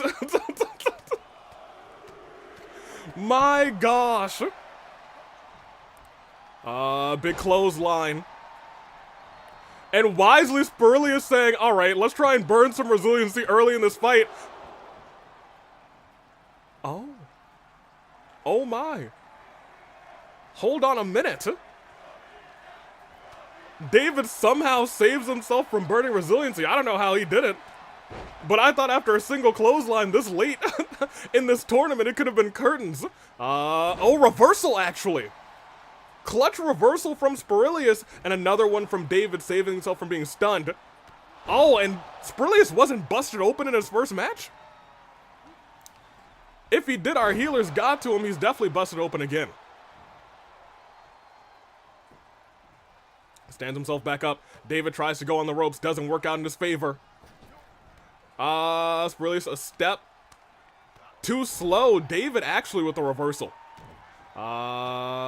Opened up and oh no. Early on we saw him do this over and over again. This late in the competition, it may be enough. David's fading. David also survives without using resiliency. Turns it into a pinfall. Smart, the ring IQ.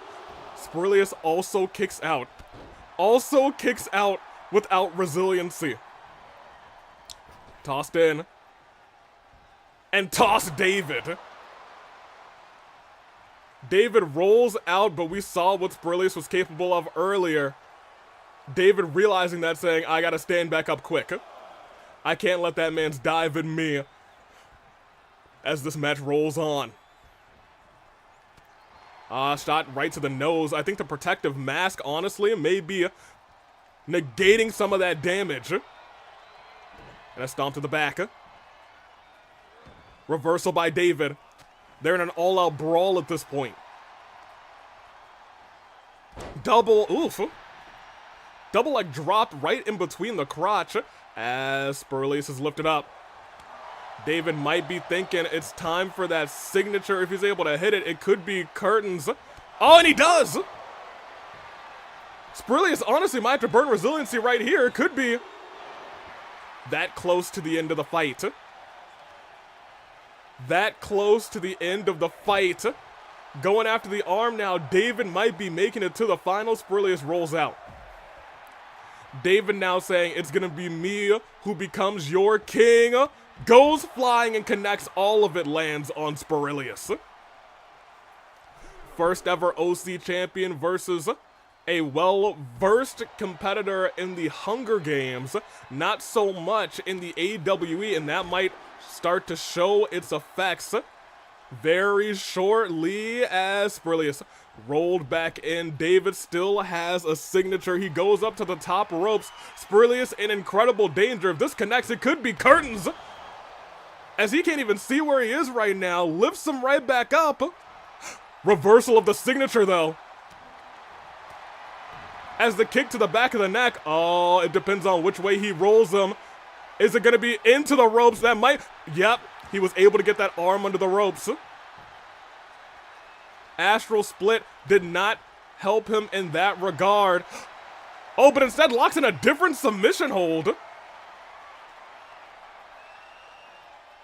Hold on. David able to roll through, though. Stands up tall. Kick to the gut. David a step faster. Elbow to the heart. Reversal as well by Spiralius. And reversing right back as David. He's fired up again. Begs for Spiralius to get up. And he's not just... He's fired up at this point. Big clothesline. Big kick. And Spiralius is stunned. He's on the ground writhing in pain. And that honestly might be enough to call the match 1-2. How'd he do it? David furious about it as well. I don't know how he kicked out. It may be over to... Oh, reversal by Spiralius. Reversal right back by David. And a swing blade. Rolled through. Drop kick. Spiralius wisely using some of that signature bar to stand up. But David steps back and the kick does connect. Ladies and gentlemen, that's it. We call the curtains. It is... Huh?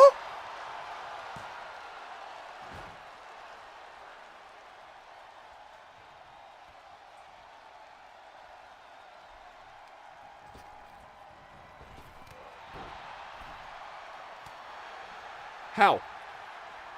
Somebody tell me how. Somebody tell me how. Goes for the pinfall, and that's like the wisest thing to do in this fight at this point. David still kicks out resiliency. This is so late. They both had grueling first matches. Turned around. Suplex. What is it going to take to take either one of these two down? I don't know.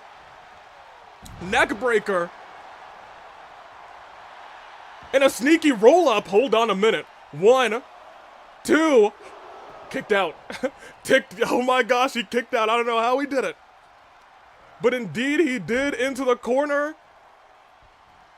Into the ropes. And a big, corner elbow as he's on his feet.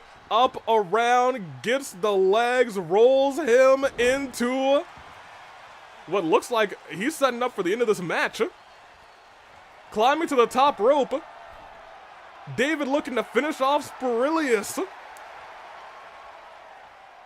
As that move connects and directly into a pinfall, ladies and gentlemen. That's how. Somebody tell me how. Somebody please elaborate on how he's done it. 3 times. How has he done this? Sister Abigail connects. That has to be it. That has to be it. That has to be it. That is actually it. Oh my gosh. David comes out on top, but boy did he have to work for it. Boy did he have to work for it. David now one step closer to being king. That's all she wrote in that fight. My gosh. We thought it was about to be quick. We thought it was about to be easy peasy quick, but instead, my gosh.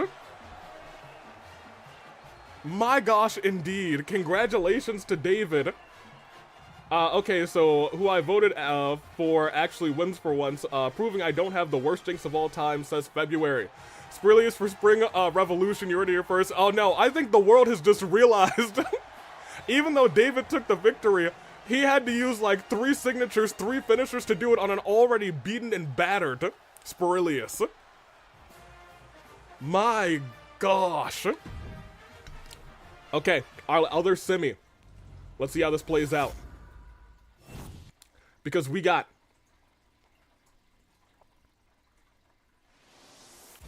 JFJ versus Nathan. And let me put that up real quick.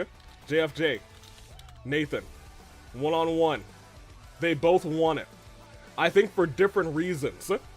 JFJ just wants gold. Nathan wants splendid. What do we got? A semi? It's no holds barred. Oh no. Well, you guys have 30 seconds on Twitch, because you better hurry up. Because I'll be real, with weapons included, it could be over lickety split. It is one-on-one. Nathan immediately with a big boot to JFJ. Lift it up. Kick to the gut. Into the corner. And up, around, JFJ with a reversal. JFJ surprisingly doing a little bit better, I think, in the stamina bar than Nathan coming into this match. What have I missed? Purple face crying. We're still in our tournament. Except we're almost out of our tournament. This pinfall, 1, 2, kick out. No resiliency burned. Our healers have done a pretty decent job. But Nathan not looking to give JFJ an easy shot. Nathan, as we said earlier, more determined, I believe, than anybody in this match. But I'll tell you what, JFJ kidnapped somebody, so what can I say about his determination? 1, 2, kick out. I don't think it's sledgehammer time. Says, says mysterious question mark as both men leave the ring. You know what? Whoever said that, it was only steel chairs and kendo sticks. You have been proven very wrong. Been proven very wrong. Because there's immediately a baseball bat. So it very well could be sledgehammer time. I stand corrected like the man in orthopedic shoes. Nathan goes right after JFJ. We know why Nathan's here. We know Nathan wants Splendid. Will we see that as our main event? Has to work so hard for it. We'll have the, oh my gosh, no, he's got the shovel. I'm back, what's happening? JFJ is getting beaten in the head with a shovel, that's what's happening. No holds barred. This is the first time in this tournament that we've seen a bunch of weapons be used like this. And with these two so injured already, we'll see how it all plays out is the real question. Dropped onto the bricks. And tossed back into the ring. Nathan going to bring a weapon with him, saying, if I can get a couple good shots with this, it could be curtains for this fight, and it could be curtains for JFJ, because he knows he has to go up against a very game. Goodness gracious, that kick. A very game David. JFJ doesn't care about Nathan's rivalry, doesn't care about Nathan's philosophies, doesn't care about doing it the right way anymore. JFJ just wants gold. Just wants to be on top. Being king would be the first step. He would always have that under his belt. None of us would ever hear the end of it. And a big shot to the back. our two semi-finalists. One of them will face off against David, our very first OC champion. Could be our very first OC king. 1, 2, kick out by Nathan. I'm ordering Wendy's if anyone wants anything. No, I am good. Has Black Canary wrestled yet? No, we are still in our opening tournament. Hold on a minute. Nathan backing up. Oh, it looked like JFJ might have been going for that rock bottom and said Nathan off the ropes. Kick right to the jaw of JFJ.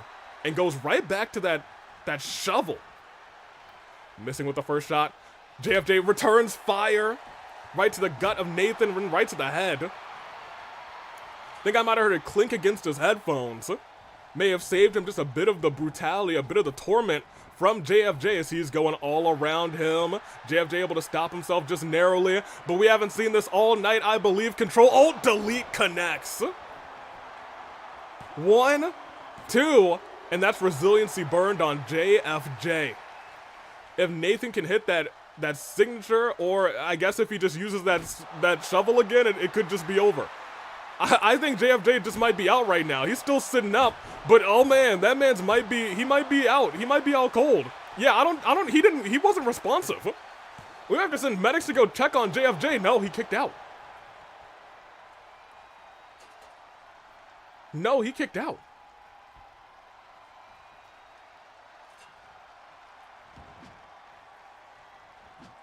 Somehow was able to respond. Big clothesline. JFJ starting to come back. Says, get on up, Nathan. Up and down. Nathan keeps right back up, but he comes up into a rock bottom. JFJ goaded him into it, kipped up into a rock bottom. Nathan burns resiliency. Is anybody's game? Will it be the mentor turned corrupt, or will it be the one who Splendid's tormented, I believe the most at this point? Reversal. Big shot by Nathan. Super kick right underneath the jaw. Goes back to that shovel. If he was able to connect with it at this point, oh, I'll tell you what. That may have been his last mistake. Wait, got the knee up. Oh, but JFJ with the reversal. And the big slam. Turnaround scoop slam. Nathan rolls to the rope saying, you can't pin me with my shoulders on these. Nathan rolls back. And look who's got the shovel in hand now. The mentor looks to punish Nathan. Nathan rolls out of the way. Big knee strike. Laying right on top of the shovel. Lifts him right back up. If he's able to hit that move, backs up for it. Swing blade. The back of his neck collided directly onto the handle of the shovel, and it is enough to put JFJ away. Nathan versus David is our finals.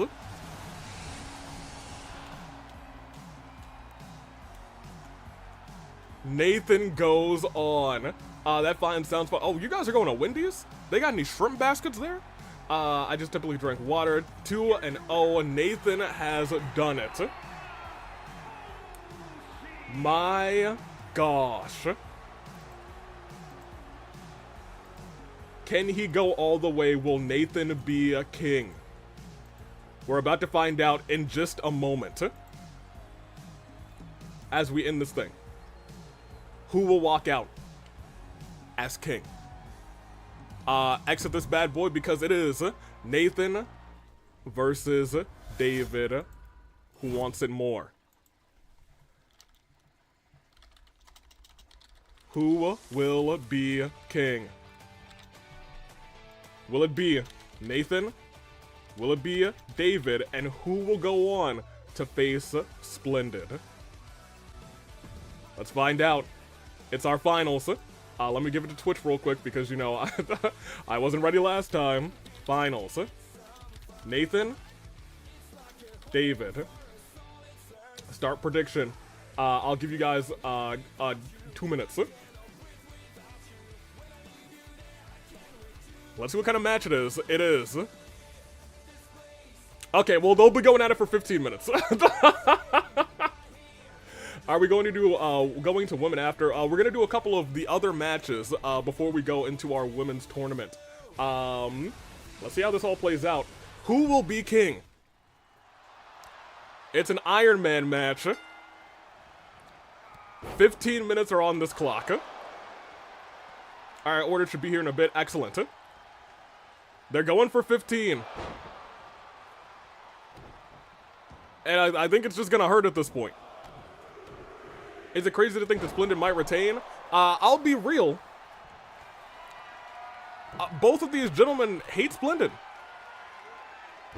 Will that hatred cause them to make a mistake? David doesn't have resiliency right now. Able to kick out.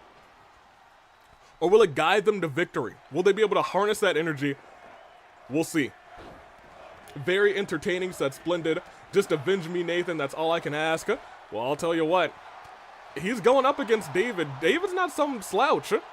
David, as I said over and over again, is the first ever OC champion. Will he be the first ever king of the OCs? David rolls out. Nathan realizing he's got to put his body on the line to get to Splendid. David has been brutalized and battered, had to go through a hell in a cell, and now we're seeing all that damage built up. Look at the legs as Nathan's rolled out. Nathan came down hard on those bricks, and David looking to take advantage of the bricks as well. Face buster right to the bricks. I don't want to retain, but those two are probably going to break some bones in this match if they did in the last match. Hey, if just 15 minutes, they can't use any weapons, or else it'll be a DQ, which will be a fall for the other person. Suplex. For the count of 5.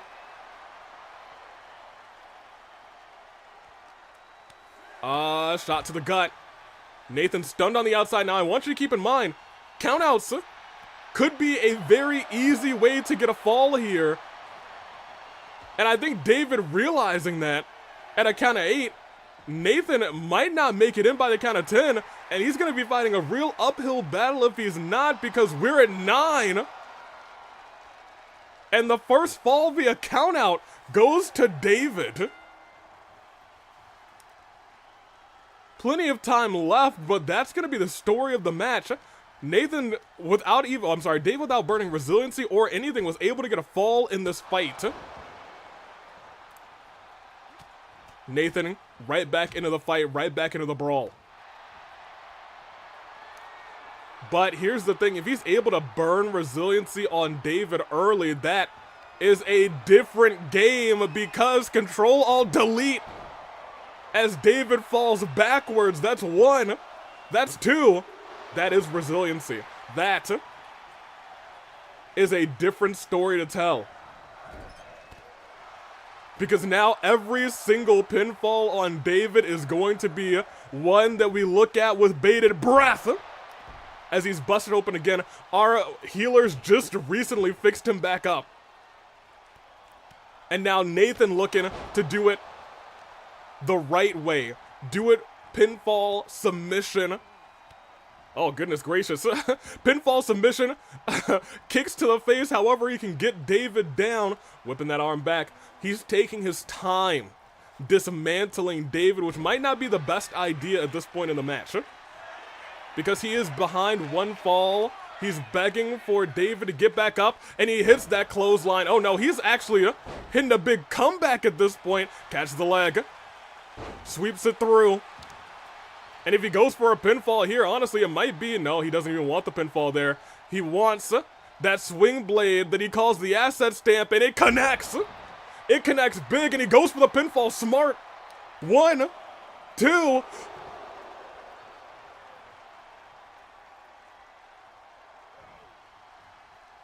How'd he kick out?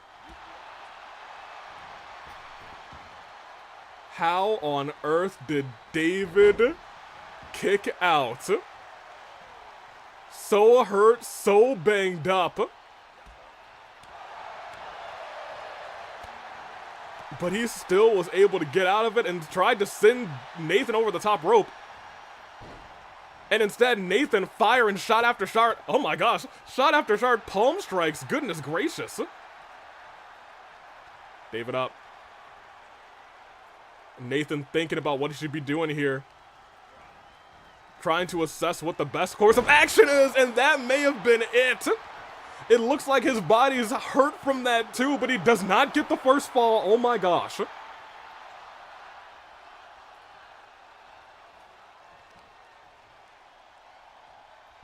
Oh my gosh. He's putting it all on the line, but David still kicked out.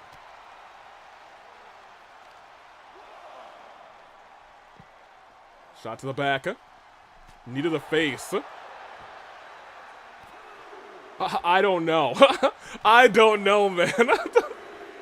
You guys you're asking the right questions. I'm asking the same ones. How?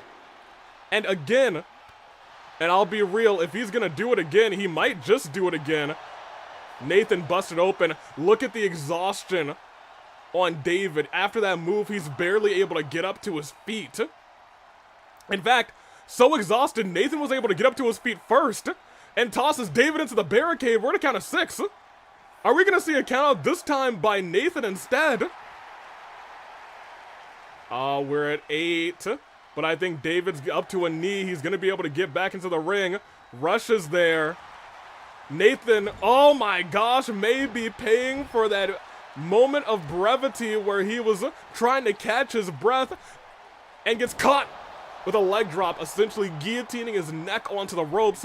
David climbing to the top rope. Nathan able to get up, kips up. Tried to push David down, but look at this, up and over with that elbow drop.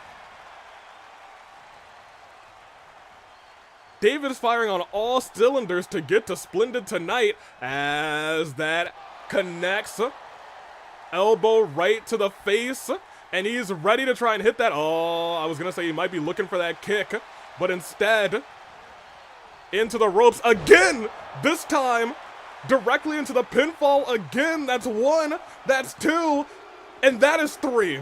Nathan finally picks up his first fall, but I want you to keep in mind, David's got 2 finishers. Turned around, reversal. And look at this. Sister Abigail connects directly into the pinfall. We might see a resiliency burn from Nathan in this match, and he does. We are at a level playing field.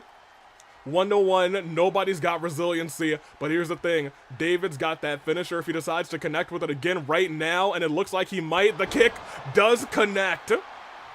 And that might be all she wrote. We're about to be at 2-1. Nathan has been through so much in this tournament, but the same can be said for, flying forearm for David. Strikes right to that mask. We know Nathan wants it, putting his body on the line, going to the top rope. Is he gonna connect? Right knee, right to the neck. Goodness gracious.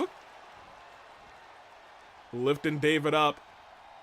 Oh, reversal. David saves himself from being stunned, but maybe just for a moment because, no, reversing right back. Nathan dropped to the ground. Nathan kicked right back up, though. Oh, but now look who's coming back. Again, David, our first OC champion, proving why he was the first. Lifting Nathan right back up. Sends him into the ropes and is looking to finish him off with that, with that kick, I thought. And, no, hold on. Standing cartwheel drop kick doesn't send Nathan down, but that may be exactly what he wanted as he tiptoes into the corner. And we've seen him do this before. That running shot. He's frenzied. And try to go for a kick again. Nathan's still standing. Kick of his own. Shot to the back. And a couple kicks right to the face. Nathan lifting David right back up. And again out of nowhere this time. Ladies and gentlemen, hold on. 1, 2. It's all even. It's all even. Once again, we do have to point out. Up and a pop-up punch, actually. I was going to say it's even in the sense that it's 2-2, but David does still have that finisher. But if Nathan's able to connect with whatever he's thinking here, 5 minutes and 10 seconds left on the clock. Misses that flying punch. And I think David, realizing that might be an easy pickup for me, Nathan kicks out. And I think the big piece of that is because he was able to kick out, that signature bar is completely filled up. He's stepping back. Oh, that kick does connect though. Signature bar might not matter if he's knocked out for 1, for 2, and that is, it is 3. I thought for a second there he kicked out. I think he got his shoulder up after 3. Not something we see often as that knee strike lands. Lifts him up. Combination by Nathan. Tries to step back, but instead gets launched into the corner. And a knee strike. Oh, we've seen David do this before. Guillotine leg drop. So what if it ties? That's a very good question. I guess we'll see. If it ties, we may see ourselves a triple threat match tonight instead. Hold on, but look at that pop-up kick. And a kick right to the back of the head as well. We got 4 minutes left on the clock, just under. Nathan's gonna have to do some work and get 2 pinfalls, 1 if he's just looking for a tie. And it's that we were talking about earlier, these long moves. Costing time. It's good if you're in the lead, but if you're not in the lead, it's an interesting strategy. Wearing down David, again that strike to the head. Nathan's got to start going for pinfalls and submissions. And another strike to the head. And again, he's just going over and over again with these strikes right to the face. And we've almost had an entire full minute of offense from Nathan. It's built up a finisher for him. It's almost built up a signature as well. And here's the thing, David is stunned. If he gets David up and uses that finisher, it's, I think, as good as... And I think I may have spoken into it. Nathan misses the finisher and gets nailed with a DDT. Standing moonsault. Nathan may have paid for his showboating. We're at 3-2. It's looking like it's going to be all David. Nathan steps out of the way. He's got 2 minutes and 30 seconds to recover from what just happened. I'm not sure if he can do it. It may have been the fumble of the year, and the year just began. But Nathan, I think, realizing he can get that pinfall. He's got to get in there quick, though. Oh, he doesn't just want the pin right away. I think he's going for a top row move. Last time it didn't connect. This time it did. Shot to the back. He's got to go for the pin, and he does. And look at the health bar, the stamina bar of David. He is struggling at this point. If Nathan's able to hit that signature. And he just... Oh, he didn't. And got caught with the sister Abigail instead. A minute and 49 remain. 1, 2, and that's 3. David back in control. Exactly where he wanted to be. And another pinfall if if Nathan doesn't kick out of this. And he does. It was essentially the end of the match if Nathan had not kicked out there. A minute and a half. He can recover from 2 pinfalls. But having to get to 3 would be essentially... Ugh! A task too far. We got a minute and 15 seconds. But here's the thing, David not looking to give up. Lifting Nathan back up. Nathan with a reversal. Wicked kick. There's 60 seconds left in this fight. Nathan taking a step back. Hits that swing blade. He's got to go for the pinfall, and he does. We're about to be at a tie of 4 unless David somehow kicks out of this and ruins the dreams. No, it's a tie of 4. 45 seconds remaining. Who will be king? Kick to the face. He's stepping back. Oh, he whiffed it again. He whiffed it again, and David looking to take advantage of it because he's got a signature ready. And he's looking at locking the Nuzlocke, saying, this is how you do it. And Nathan might have to... You're saying no shot. No shot, he survives. He's not giving up. He says he just has to last for 19 more seconds. Is he gonna make it? He made it. How on earth? What kind of fight does he have left? Oh, but the reversal from David. If he's able to hit that finisher, no, we're gonna end in a tie. This is gonna end in a tie.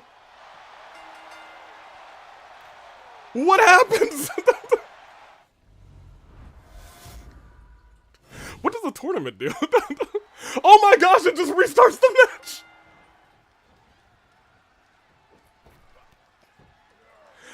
Okay, I think we might have to have an executive decision. I think we might give them a one fall at this point. So here, let's just quit real quick and we'll make this a normal match. They had their 15 minutes. So let's make that a normal match. They tied at 4, and so now it's the last fall gets the victory. And here we go. A triple threat? You know what? I think we will say it's a triple threat based on that draw, but we do need a king. So, let's get ourselves a king. Can you believe that we had... Oh, food is here? Nathan, I don't know why. You shouldn't be doing that. It will be a triple threat tonight. However, we do still need a victor. So, I mean, like, look. This match has to, yeah, we gotta have ourselves a king. We have to have a decisive victory here tonight. Splendid triple threat is official between David and Nathan. Can you imagine if this match ends by countout? With Booker T, baby. I'm not sure about that. Booker T is not in this fight. David learning from his mistakes earlier in tonight. As I take a sip of this beverage. Very good. Both of them hurting. Hurting bad. They fought for 15 minutes. And kick to the face. Goes into the pinfall. Oh, hold on a minute. We know David's hurting bad in this fight already. So is Nathan. Said, I can't waste any time trying to kick out. I gotta grab the ropes. Busted open again. Busted open one more time. Kick to the face. And now wrenching the arm back. Splendid probably devastated at the news that he'll have to fight the both of these very game competitors tonight. But a shot right to the jaw. Nathan now able to take this in a slow, methodical approach. Aviator, I swear to God. Well, I'm not the Aviator. I'm Dirk Madison. It's good to see you. You run security, correct? It's been 2 hours. We're going to finish with the first part of the stream. No, it is the first 7 matches in the stream, which turned into 8. Hold on a minute. David is worked up to a stunned position. By God, Dirk, do something. Oh, it'll be fine. What could possibly go wrong? Stomp to the 23 matches. Woo, you're right. We did hit 23. Thunder, you are correct. Stomp to the arms. One down. It takes a lot of grit to be in this tournament, and look who's mounting a comeback this early in this fight. Wise by David. David realizing, all right, I've been hurting pretty bad, but look at this. Is he gonna have to use resiliency in this roll-up? No. Able to live, able to survive. Nathan has somehow, someway been on top for this entire last bit of this match as the knee strike connects as well. Did he fall into the pinfall? He fell into the pinfall. 1, 2. David's still able to kick out. Stood right back up. But a reversal by David. Lifting Nathan up. Push him into the corner. We may be seeing that move where he brushes the face with that elbow again, and we do. David freaking out. saying this might be his moment, this might be his time. Goes under, and that strike connects. 1, 2. Nathan burns resiliency in this battle. We all know the first one to burn resiliency, it could be the end of their fight. However, Nathan, at this point we know Nathan will have his opportunity. Super kick, oh my gosh. David going for some sort of sliding move, but instead gets caught with a nasty super kick. Now hear me out. Up to the heavens. David, hold on. Hits that flying punch for real this time. Forearm connects with the head and the neck. Has again another strike. Falls to the pinfall again. Is this gonna be enough? 1, 2. No. Nathan wisely trying to use these normal moves to burn resiliency, but David just a little bit too hyper.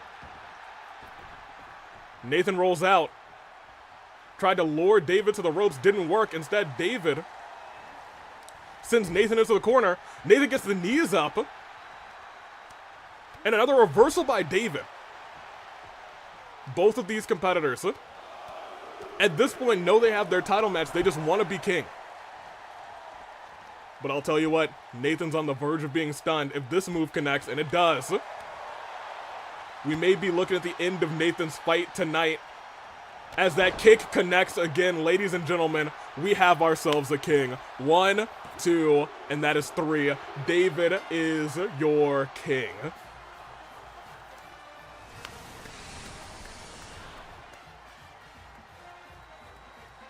The first OC champion is now the first king. With that knee strike, that's all she wrote. And admittedly, you could hear the despair from a lot of the audience. Many streaks have been broken, but David is your king of the OCs. 1 year approximately after he wins the title, comes through as king. And congratulations to him. Will he become champion again tonight? We'll see. Let's see. How did this person that lost a 3v1 match wind up winning? Fair enough. February, very upset about this result. However, pop me back on, because we have so much show still to get through. Congratulations to the winner. It is David. That is our king.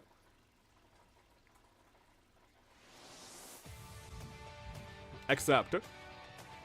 Oh, I guess we can do that. That's a nice little pretty picture. There it is.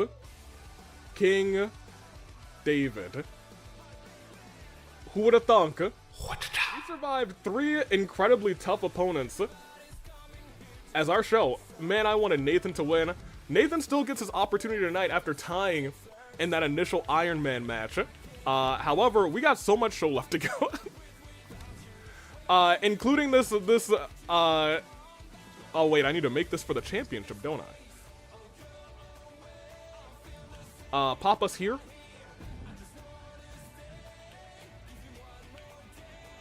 Put the title on the line. Thank you. And let's go.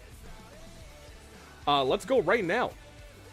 Let's start this, we'll continue this show as we have, and I get you guys your predictions. Sorry, Arrow, that submission burning, was something. So David is, yep, David is king. We may never hear the end of it from him either. However,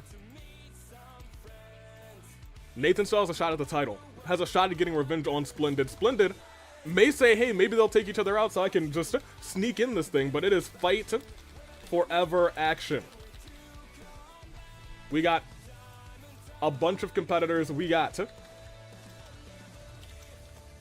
BYTE, Tartaros, Lee, Pimp, you, and well, who do I want to pair up is the real question. Here, we'll pair Pinto up here. And we'll pair Ecko up here. There we go. And we'll give it to Twitch real quick. And we start this bad boy. I mean, I can actually just start this as I get Twitch prepared. So we'll watch out y'all over. Excellent. Start prediction. Fight forever. As... I'll give you 5 minutes on this one. Pinto. Pimp. Tartaros.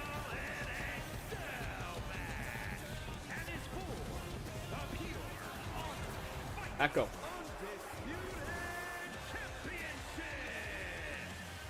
Fight. And leave. And you guys have 5 minutes on this side, and I can start to talk about I need a thing. Brawl forever, I suppose.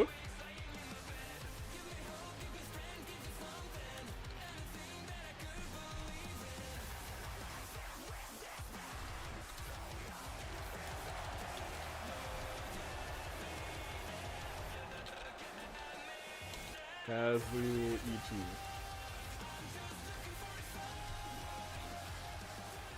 There we go. I forgot that Avi told me Twitch doesn't like the word pimp sometimes. Let's see how this plays out. Tartaros has a history with a couple people in this match. I think mainly Pinto. As we look to, I believe, a member of the security team. The one we have come to learn is named Lee. What will Lee be able to do tonight at OC Revolution?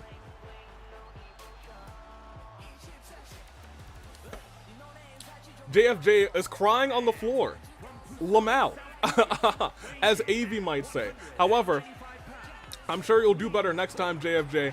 I swear if that cat wins again, Pinto, probably a heavy favorite. In fact, let me look at the polls real quick. Yeah, I was going to say Pinto BYTE heavy favorite / Lee as well. We'll see how it plays out on the YouTube side. Who's going to win? Look. What happened to the cell? It was fine before earlier tonight. Now it's like rusted. Who rusted our cell? Anybody? Who's taking responsibility? That cell is definitely rustier than it was earlier tonight. That's dangerous.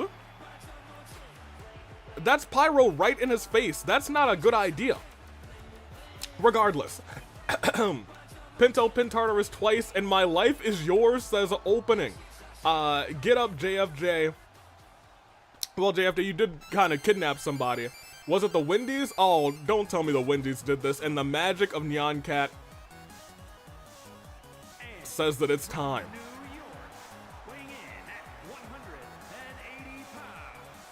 I know I didn't rust it. I would, but I didn't. Okay, well, sad. 16 seasons and no title. Well, Zhao Julio, JFJ, it is what it is. Teto would never, says the wind. Let me see. Wendy's does sound pretty good. Maybe I'll get Wendy's tonight. It's the Dream Cat. Get TF up. What is the TF? Tutti Frutti?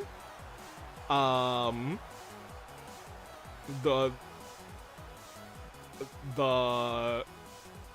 the frick. Get the frick up. I suppose that makes more sense than get Tutti Frutti up. Admittedly. And out next sounds like our champion, correct? It is. It's Pimp Kazuichi, the Fight Forever champion, and his title is on the line tonight. When will Takuto become the new OC champion in the Hunger Games? That's a good question. I don't run that, but we'll see, I guess from AV, or from that other guy, the new guy. Who is he? He's got like black hair, is usually like kind of asleep on the ground. I don't know, I think he's a secretary or something. He's usually at a desk, I don't know. Regardless, he is new. I've seen him like once or twice. Let me see. I don't think I could be, it could be the Wendy's rather, unless the DoorDash guy didn't like the tip and decided to make ourselves rusty. So BYTE's coming out last. Who was the new guy? Taylor. Oh, Taylor. Yeah, Taylor. Correct. I do know him. I met him one time. Get that cat out of here. Is a gosh darn caretaker in the middle of France. Goodness gracious. Well, we're in Canada tonight. Well, I hear something. And out next is... And from the internet, weighing in at 157 pounds, BYTE. There he goes. I actually don't need this controller for a little while. Let's see who's able to come out on top of this. It's going to be a grueling match for these 6 competitors, but one of them is going to come out on top. One of them is going to walk out as the Fight Forever champion, unless there's a tie. So here's the thing. The winner of this match will have to fight Glamrock Freddy very soon for that Fight Forever championship. Now here's the thing. If there's a tie, it'll be a triple threat. Or even more, let's say all of these people tie. Which I'm not sure what would happen in that case. That's a, oh look, that turtle is up on the little thing. Hello turtle, how are you? Pilot, that's your name? Oh, fantastic. You're having a good day. That's right, I'm Dirk Madison. Yeah, hi. I don't have any food, I'm sorry. I was told AV will handle your snacks. Okay, I'll see you around. Okay. Excellent. Let's see. And last but not least, it is Ecko. February. I don't know if Hell in a Cell can tie unless it's Iron Man. It is indeed an Iron Man Hell in a Cell. Are the snacks real nice? I think the snacks are real nice. The turtle seems to like them whenever AV gives the pilot, I believe, the snacks. He's very happy about them, swims around, says munch munch. So I guess the snacks are real nice. Sometimes he likes to mix them together with some other things, so it's like a snack mix, a little snack mixer. And here is our last competitor in this fight, Ecko. Is looking to break the competition as well. Let's see how this all plays out. Ladies and gentlemen, our night rolls on. I don't know who it's gonna be, but I guess we're about to find out the hard way. Rusty cells, so everyone be careful. Oh, this is 30 minutes? Oh, BYTE's hurt? Alright, well everybody get your popcorn and get your snacks and get your food, because we have ourselves a night. My gosh. Oh no! Kazuichi just got tossed immediately into the rusty cell. What on earth? Big uppercut. It's gonna be an interesting match to call. I'm pretty sure everyone's gonna try and break up everything. Big fights, big uppercuts here as well. Dropped onto the ground. Up and around. Pinto dropped. 6 competitors. Here's the thing, when they all start spacing out, whoever's left in the ring is going to have a strong advantage. Who will have that strong advantage is what we're going to really be waiting to see. And there's, I guess, a world where all 6 of them go to the outside. I shudder to think that happening, but we'll see. If I remember correctly, terrible things can happen inside of these cells. People might get, you know, shoved into the audience or something. People might get, you know, teleported to the void. The game could crash. Who knows? Hopefully none of that happens. But as the night rolls on, BYTE and the cat are fighting. Member of security looks to take down the cat. And a quick roll through. Pimp was actually down for 1. Sharmila says, I remember one time when the ladies brought tables to the ring. broke the cell cages and climbed on top of the cell within a minute. Well, we honestly saw very quickly the cell breaking and both gentlemen climbing up in our first match of the night, Golden versus David. Unsure how David still walked through to become king after that grueling match, but I'll tell you what, I suppose he's earned it. We'll have the ladies go at it a little bit later. As we continue on with the show, hold on a minute. Punch to the gut. What a fun time to join, says Hippo. Tartaros having PTSD from his last 6-man Hell in a Cell Iron Man match. Hopefully everything will be okay. Everybody's outside of the ring now. Oh, but except for Pinto and Ecko. And Pinto on top. Now, here's what I was talking about. If all of them just stay outside of the ring, or even further outside of the ring, or on top of the ring, X, Y, and Z. Whoever's left in that ring right now, Pinto, Ecko, and it looks like Pinto is actually working with, oh my gosh, BYTE. Sweep through. The Pimp is getting ganged up on by Lee and Tartaros. Kind of shocked that we're not seeing Tartaros immediately go after Pinto. Hold on. BYTE actually maybe in a really good position at this point in time. Tried to duck under and send Kazuichi down. Didn't work out. Pinto comes to help. Drop down, roll through, but a kick. There's a world where we don't see a single pinfall, but I don't honestly see that happening. We might even see a submission at some point in this fight. If anybody decides to use a submission as a signature or finisher, they might have the strong advantage in this battle. The question is anybody daring enough to do it? Big chop, honestly, at two people at the same time. And maybe, as I was saying it, Pinto said to the world, I'll be using that submission to try and burn resiliency on everyone but gets hit with a backstabber. Lee on the ground, so is Tartaros. Everyone else standing up for right now. BYTE going after the Fight Forever champion. The Pimp goes headfirst into the mat. Let me see, BYTE and Pinto working together. I'm satisfied. Goodness gracious. Last time was a life or death match. Oh my gosh. We would never do something like that here. Life or death match. Nobody dies in the AWE. Not to my knowledge, at least. Hold on a minute. Things are getting a little brutal over on the side over there. Is that? I don't think that's open. Is it? You could have fooled me. It looks like it could be, but I don't think it is quite open. Yeah, I think those latches are still on. I think we're still good. Things are getting a little bit dicey as everyone's starting to take a lot of damage and has signatures and finishers on lock. Drop down. Everyone trying to keep it in the ring.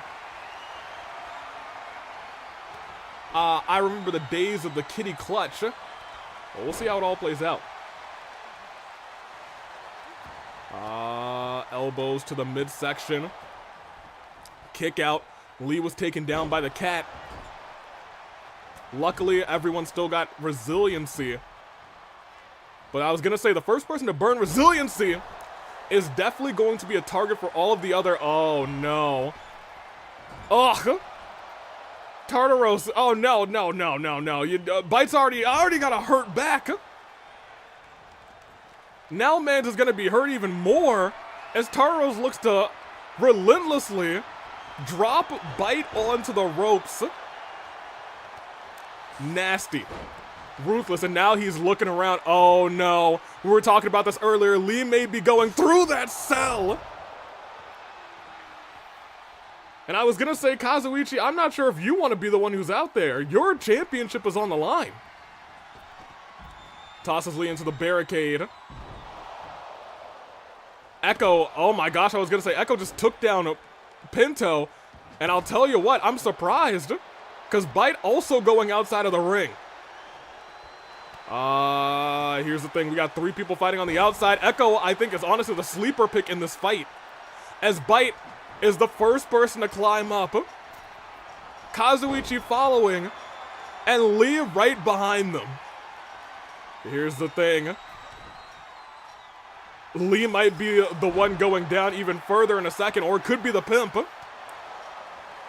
We got 3 people on the... Oh, wait a minute. Are we about to see No, we're not. Ecko was there to break it up. Ecko, I believe, is going to potentially be the saving grace for either Tartaros or for Pinto. Oh my gosh, the champion is down. BYTE trying to climb back down, realizing, okay, they're taking their sweet time. It looks like we might be playing some uppy downies.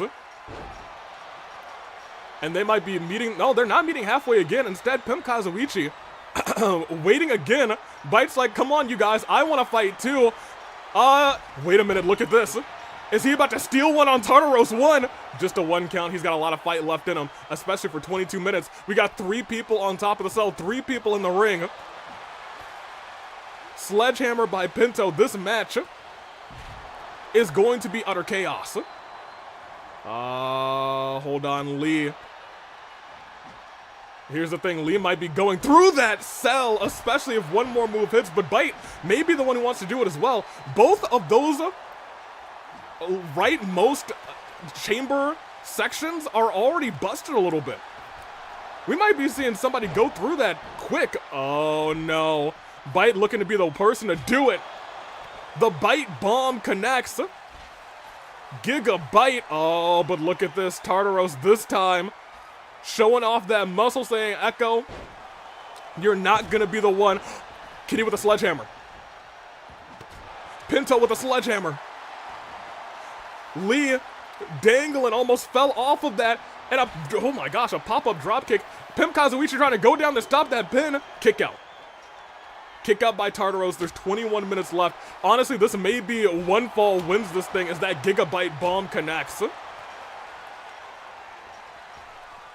Pinto tossed outside. Ecko, I want you guys to pay attention. Maybe trying to steal this on Tartaros. 1, 2. Still kicks out. No resiliency burn. It is now Kazuichi dueling it out. Trying to duel it out at least with one of them. Goes after BYTE, saying, I gotta send somebody through that cell. It's the quickest way to get back into the ring. But he might be the one going through. Hold on, submission. Submission middle of the ring. Pinto breaks it up. Where's Pinto? Pinto's got no signature, no submission, and with a spear by Tartaros, is he gonna pin the cat? 1, 2. Resiliency burn. Ecko didn't get there fast enough, and just like I said earlier, the person who burns resiliency first is gonna have a major target on their back as Ecko looks to take down the cat. All 3 men on those broken panels. I think Lee may have just saved Pimp Kazuichi. Oh, hold on a minute. Lifting up the Pimp. BYTE, however, saying, I'm gonna send you... Reversal. Reversal into a roll-up, which was not the wise decision there. And the Pimp slap connects. Inside the ring, Tartaros is doing damage control. And, oh wait, I think he might have broken the cell with that Pimp slap. BYTE wisely, surprisingly, hold on. Everyone's going to the top? You can't write this, you guys. Oh, you can't write this, Lee's gonna die, oh my gosh. Through the table.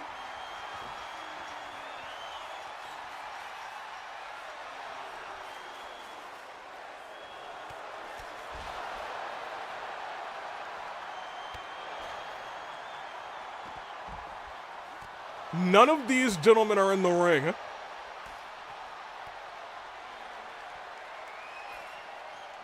My gosh. Turnaround powerbomb by Tartaros. The commentator's forced to stand up after their desk is dropped. Pinto looks and sees Tartaros saying, okay, yeah, that's the guy that I want to pin. Will he do it is the real question. We got one of those panels. We've seen a couple people go through those panels just to get back into the ring. But I feel like they want to do more damage. They want to break another panel. And Lee, after going through that thing, tried to climb again. Kazuichi actually stops him. May have been for his own good, to be honest. Oh, no.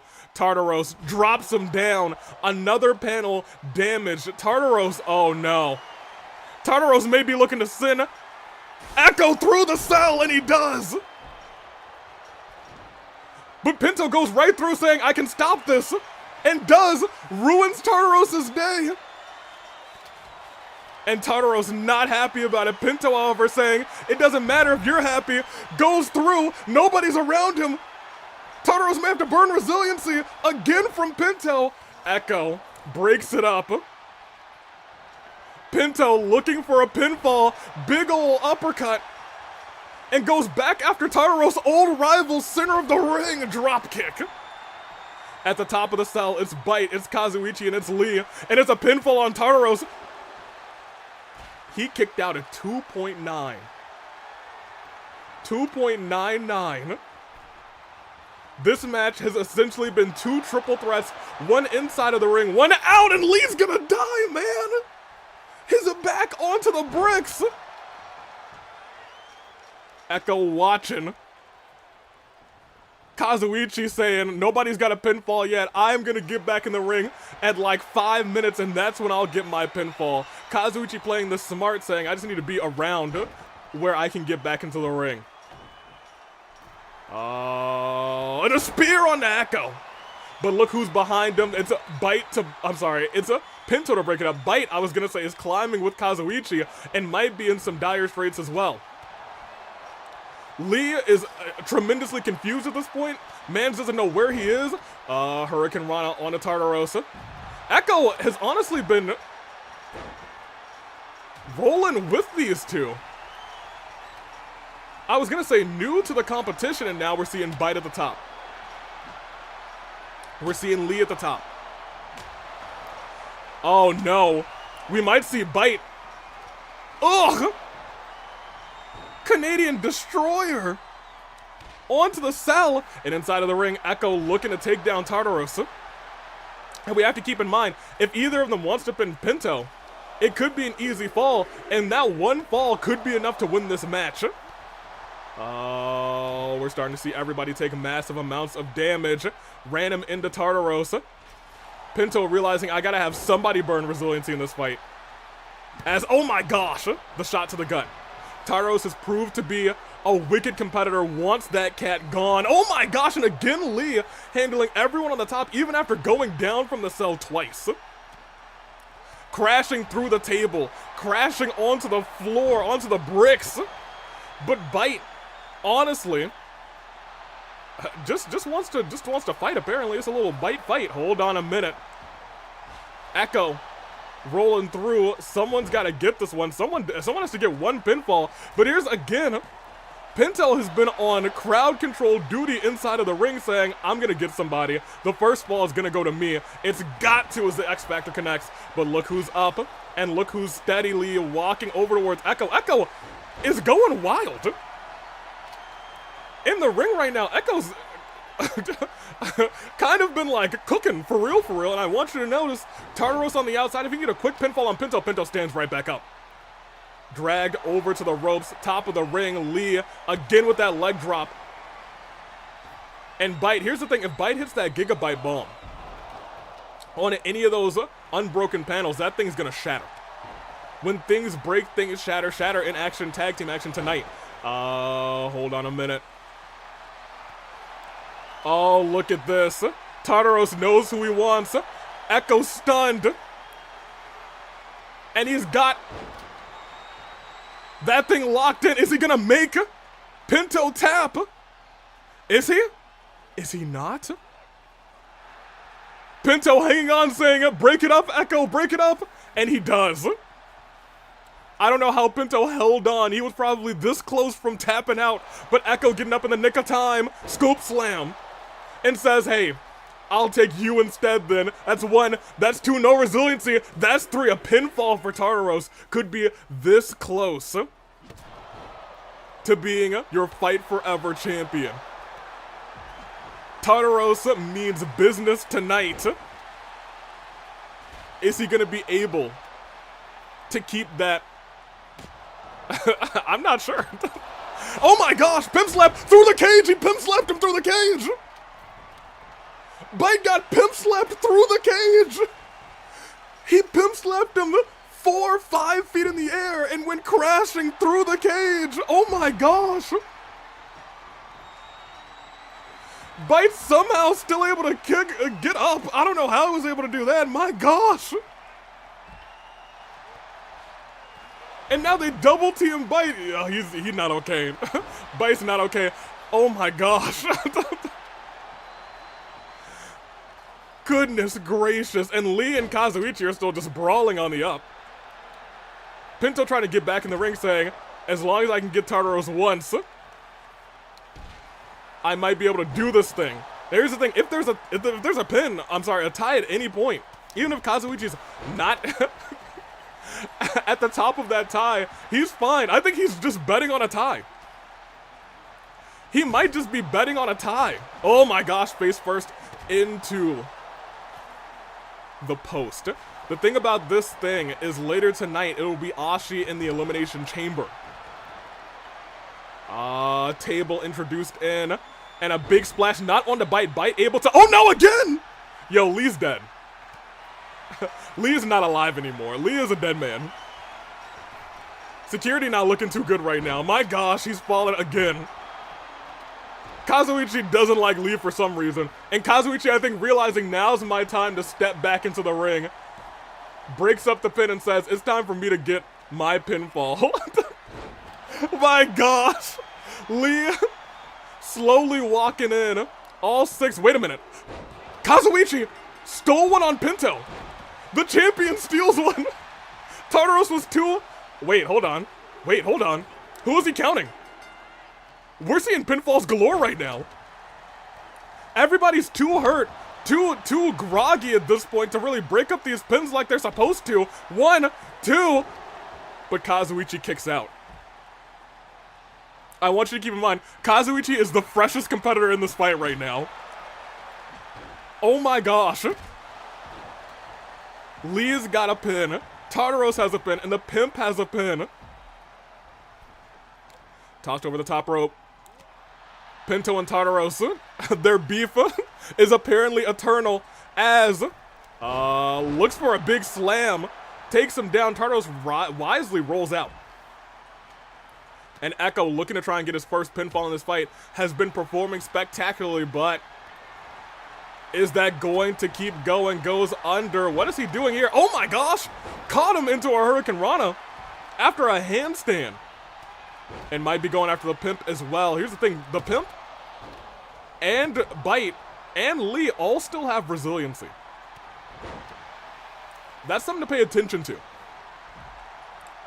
And as everybody's on the outside, Tartaros and Kazuichi going one-on-one right now. If he's able to, he was looking for that scoop slam, didn't work out. Scoop slam got him a pinfall earlier on the Ecko. Oh, he's going for a power bomb this time. No. Oh, I thought he was going outside of the ring. Transitioned it into, no, transitioned it. Kazuichi again tossed in.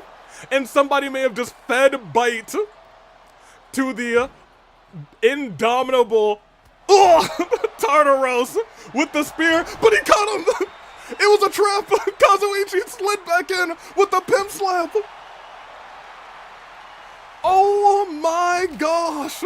Broke the hockey stick over top of him and goes for the pinfall on BYTE. 1, 2, and Lee not quick enough. BYTE burns resiliency. Wild. There's still 10 minutes in this fight. It is still really anybody's match as we're starting to see everybody start to wind down from all the damage that has gone on in this brawl as the Ghoul Canadian Destroyer lands. Kazuichi not paying attention, and Lee actually picks up the first person with a second fall in this fight. At this juncture of the match would end, Lee is champion. Dropped onto the ropes. Gets the shovel. BYTE able to get out of it. Falling drop kick. Honestly, if BYTE just goes for a pinfall, and he does. Oh, but everyone breaks. Nobody broke up the other pin, but everyone breaks up BYTE's, and he gets hit with the Pimp slap. Oh my gosh. BYTE having a terrible day. But that can all change in 9 minutes. Tried to go for that kick. Whiffed. Tartaros able to step back. The both of them realizing this man might be a threat. Bangs their heads together. Goes after Tartaros, then continues to go after Tartaros. Hold on a minute. Tosses Kazuichi outside. No pop-up. BYTE bomb. Then goes to try and keep Lee down. BYTE may have a strategy here. He could probably pin all 3 of them and get 3 pins right now. But he does not. Goes with the shovel. I don't know where he's going right now. BYTE? BYTE, you hit your finisher. Kazuichi's kind of dead in rights right there. All right, well, fair enough. Fair enough. He even got a pin and the referee didn't count it. Tragic. BYTE's in some trouble. Everyone's in some trouble at this point. There are 8 minutes left. 8.5 minutes. Hold on. BYTE actually able to get Tartaros out of the ring. Reversal. Pinto, the next person in the ring. Pinto realizes he's also at 0 points. But at this point, as long as someone's down in the ring, it's kind of easy W. Where's Ecko? Is Ecko okay? Oh, Ecko's right there. Goodness gracious. Pinto wisely going out. But fooled him, snuck back in. Pinto, wild with it. One, he baited Lee into the... Lee kicked out, still had resiliency, but now he's no longer got it. That is a game changer because the only person who's got resiliency left is Kazuichi. Oh my gosh, what just happened? BYTE stunned.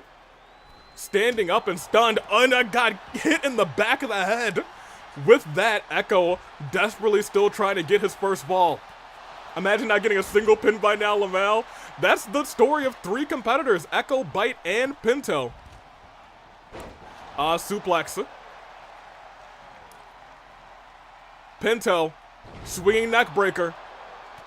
Still needs a pin. There is devastation and carnage all around the ring, and like in the sense of what? Broken hockey sticks, tables. Wait, hold on. 1, 2.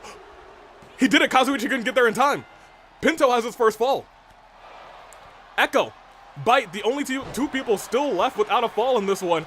It looked like Lee was trying to take advantage. Ecko truly, I think, wants the pinfall on Lee. Tosses into the ropes. Over. And what a cutter by Ecko. Might get the first pinfall on Lee. That's 1. That's 2. And BYTE is the only person without a fall in this fight so far. Kazuichi missed. Missed that pimp slap. BYTE realizing he's got some work to do. Tartaros dropping Lee. BYTE with the bomb. Could get his first fall here. But Tartaros breaks it up. BYTE is fighting for whatever he can. He's been hitting big moves, but everyone's been there to break it up. Up, around, slam down. Doesn't go for the pinfall afterwards. BYTE going for an elbow. Jumps over Pinto. Incredibly silly. Lands it right to the gut. Hold on, BYTE maybe getting his first fall. Instead, no, again, Tartaros breaks it up. Tartaros hates BYTE, man. Maybe as much as he hates, oh, well, maybe Tartaros just hates people getting pins. Maybe he's just doing his job in this fight. He's broken up like he's been on pin duty now. My gosh. There's the deal. Again, Tartaros breaks it up. Tartaros saying, no. Ain't gonna be none of that. Hold on. Tartaros knows he needs his second pinfall in this fight, too. 1, 2. BYTE doesn't break this up. Kazuichi's back at 2 as well. Kazuichi on the train to just say, hey, Tartaro attention is gonna be mine. It's gonna be me. Neck breaker. Face buster. Could go for the pinfall again. Lee is stunned.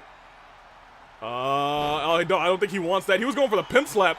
BYTE interrupted. May catch the pimp slap himself because of it. Oh no, tossed out. BYTE deposited. Honestly, disrespectfully. Hold on a minute. This late in the matchup, this could just be, if nobody's there to break it up. And Ecko was. Right there. And instead, maybe the victim of it instead. No, again, broken up. The cat's cradle. Oh, look what we have here. Oh, wait. Kazuichi was desperately trying to hit that pimp slap. There's 4 minutes and 34 seconds left. Kazuichi wisely gets out of the ring saying, all I need to do is sneak in and get 1 more pin. I'm at 2. I think he's just looking at Lee saying, I gotta make sure he doesn't get the pin. Oh, no. And Kazuichi may be saying, hey, if I can get this tie, I don't have to pin Freddy, as Tartaros gets a second one. And now I think Kazuichi's starting to realize, hold on a minute. We got too many people getting falls here. Super kick by BYTE. But look at this, BYTE versus Pinto worked together earlier. And is this move stuffed? Look at this, has Pinto locked into that cat's cradle? Not. Uh-oh, super kick. Nobody paying attention. Nobody paying attention. 1, 2, somebody try. Wait, Kazuichi still had resiliency. And now resiliency's gone on everybody. DDT. BYTE looking at Lee. Everybody looking at Lee right now. Lee was the only person standing up. Ecko with the reversal. Tartaros slowly getting up. BYTE going after Tartaros, realizing this is the one who's been, oh, BYTE actually very quickly says, no, not Tartaros. I gotta stop people from getting more pins. 3 pins might be insurmountable in these last 3 minutes, but getting 2, it's a plausibility, except Pinto down. BYTE having to go up against Tartaros, the man who's had his number for most of this fight, and maybe looking to send BYTE down. Awful. And Tartaros going after Lee. Now here's the thing, if Tartaros is able to pin Lee, Tartaros is a 3. Tartaros is champion. The reverse also the same. If Lee is able to pin Tartaros right now, that's all she wrote. Pimp Kazuichi kind of watching what's going on inside the ring right now, saying, as long as, oh, I can get one of them, it could be curtains. Oh, but BYTE turns. Did he just use brass knuckles? He just used brass knuckles, but everyone's still breaking up BYTE spins. He can't get a single one. Wait a minute. Reversal there as well. Off the ropes drop kick into the leg of Lee. Looks like it might have hurt. Looks like it might have hurt quite a bit. And I think BYTE might have broken that up as well. Kazuichi takes a step onto that. Now here's the thing. There's 2 minutes left. We could see a 3-way tie. Honestly, at this point, we could see a 4-way tie. Nobody's paying attention. Ecko able to break it up. It's about to be a matter of who's still standing in these last 2 minutes. Recovery time is tremendously high. Who's gonna do it? Wait. Figure 4 leg lock on the BYTE. BYTE screaming out in pain. Kazuichi lets it go, saying, maybe I can just get a quick pinfall on this. Pinto breaks it up. Lee misses that kick. Ecko takes advantage. Puts Lee onto the ropes. Pimp Kazuichi, pimp slap! And those two are embroiled in a move. 1, 2. No, the referee's counting slow. Referee was knocked down. If the referee was still up, one has to imagine Pimp Kazuichi might have had 3. And again, Canadian Destroyer on the Pimp this time. Broken up quickly by the cat. Oh, wait a minute. Pinto may have just, I was gonna say Pinto may have just stolen that one, but not the right answer. We got 60 seconds left. Tartaros down. Everybody down. Lee rolling out of the ring. 58 seconds. BYTE up. The Pimp looking to try and take down somebody quick. Will anyone get this last pinfall in 50 seconds? Lee trying to stand up, trying to sneak in there at the last moment. Up and, stalling suplex. May not be the right answer. Pinto may be tapping out Lee right now. It looks like Ecko broke it up. Ecko also has been on breakup duty for real, for real. BYTE lifting up Lee. Really wants at least 1 pinfall in this fight. Doesn't look like he's gonna get it. 24 seconds remain. Oh, hold on, Pinto. Wait a minute, powerbomb, BYTE reverses. 13 seconds left. It looks like we're about to have a 3-way tie at 2. Up and down. Brainbuster. 5, 4, 3, 2. And that is our match. Freddy is going to have a fatal 4-way instead. My gosh. It will be Lee, Tartaros, Pimp Kazuichi, and Freddy. Goodness gracious, I'm leaving. I need to cool down. I'm glad everybody got back into the ring, but man, wild. Holy fatal 4-way. Those, look, Those three, Kaito, I'm sorry, not Kaito, Kazuichi's ring IQ, Tartaros is just dominance, and Lee, his technical ability, wild. Bite, no pinfalls. Unfortunate. Everybody else got one. What a show. Why is it always my OCs that get bullied? It is what it is. 3 out of 8. I mean, if you got the tie there, that's a W for you. On Twitch, everybody just gets their points back. That being said, we got tag team action.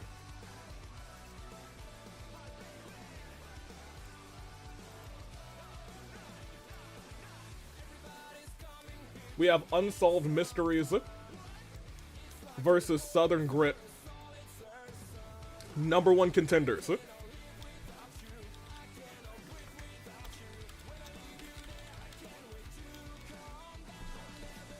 And here. Is that going to be too long for YouTube? Nope, we have 3 characters left. That's hilarious. There will be a defining victor here. It is actually too long for you. So we'll do that, and we will do this. Excellent. Let's see how this thing plays out.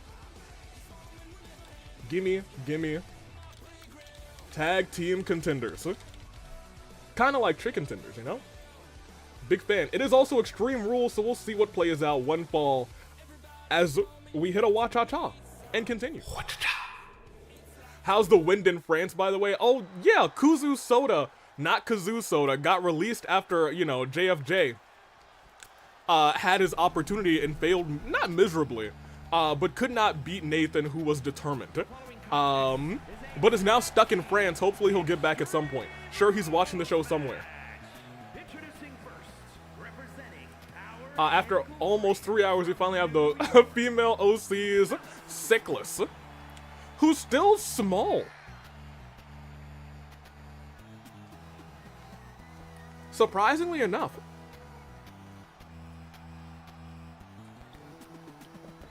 Still no idea what's going on there. I guess we'll find out. But Cyklus somehow finding a partner. Whoa, that's a detective? That's not a detective. That's more of the unsolved mystery, partnered with a detective. We'll see how it all plays out.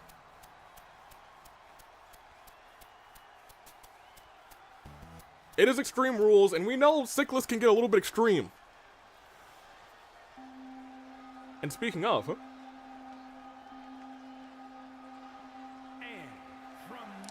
their partner,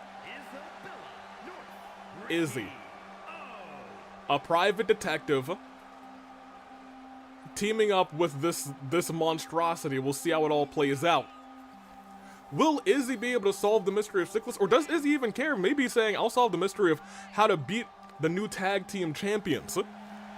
Grandest stage. We saw grandest stage at Rebellion, I believe. I watched that one. The year-end Rebellion. Top of the mountain is what they called it. They went toe-to-toe with Racket Asylum, and honestly, had a very good showing. Of course, Racket Asylum rather took the W, but man, it was incredible. And out comes Marigold Sunshine of Southern Grit.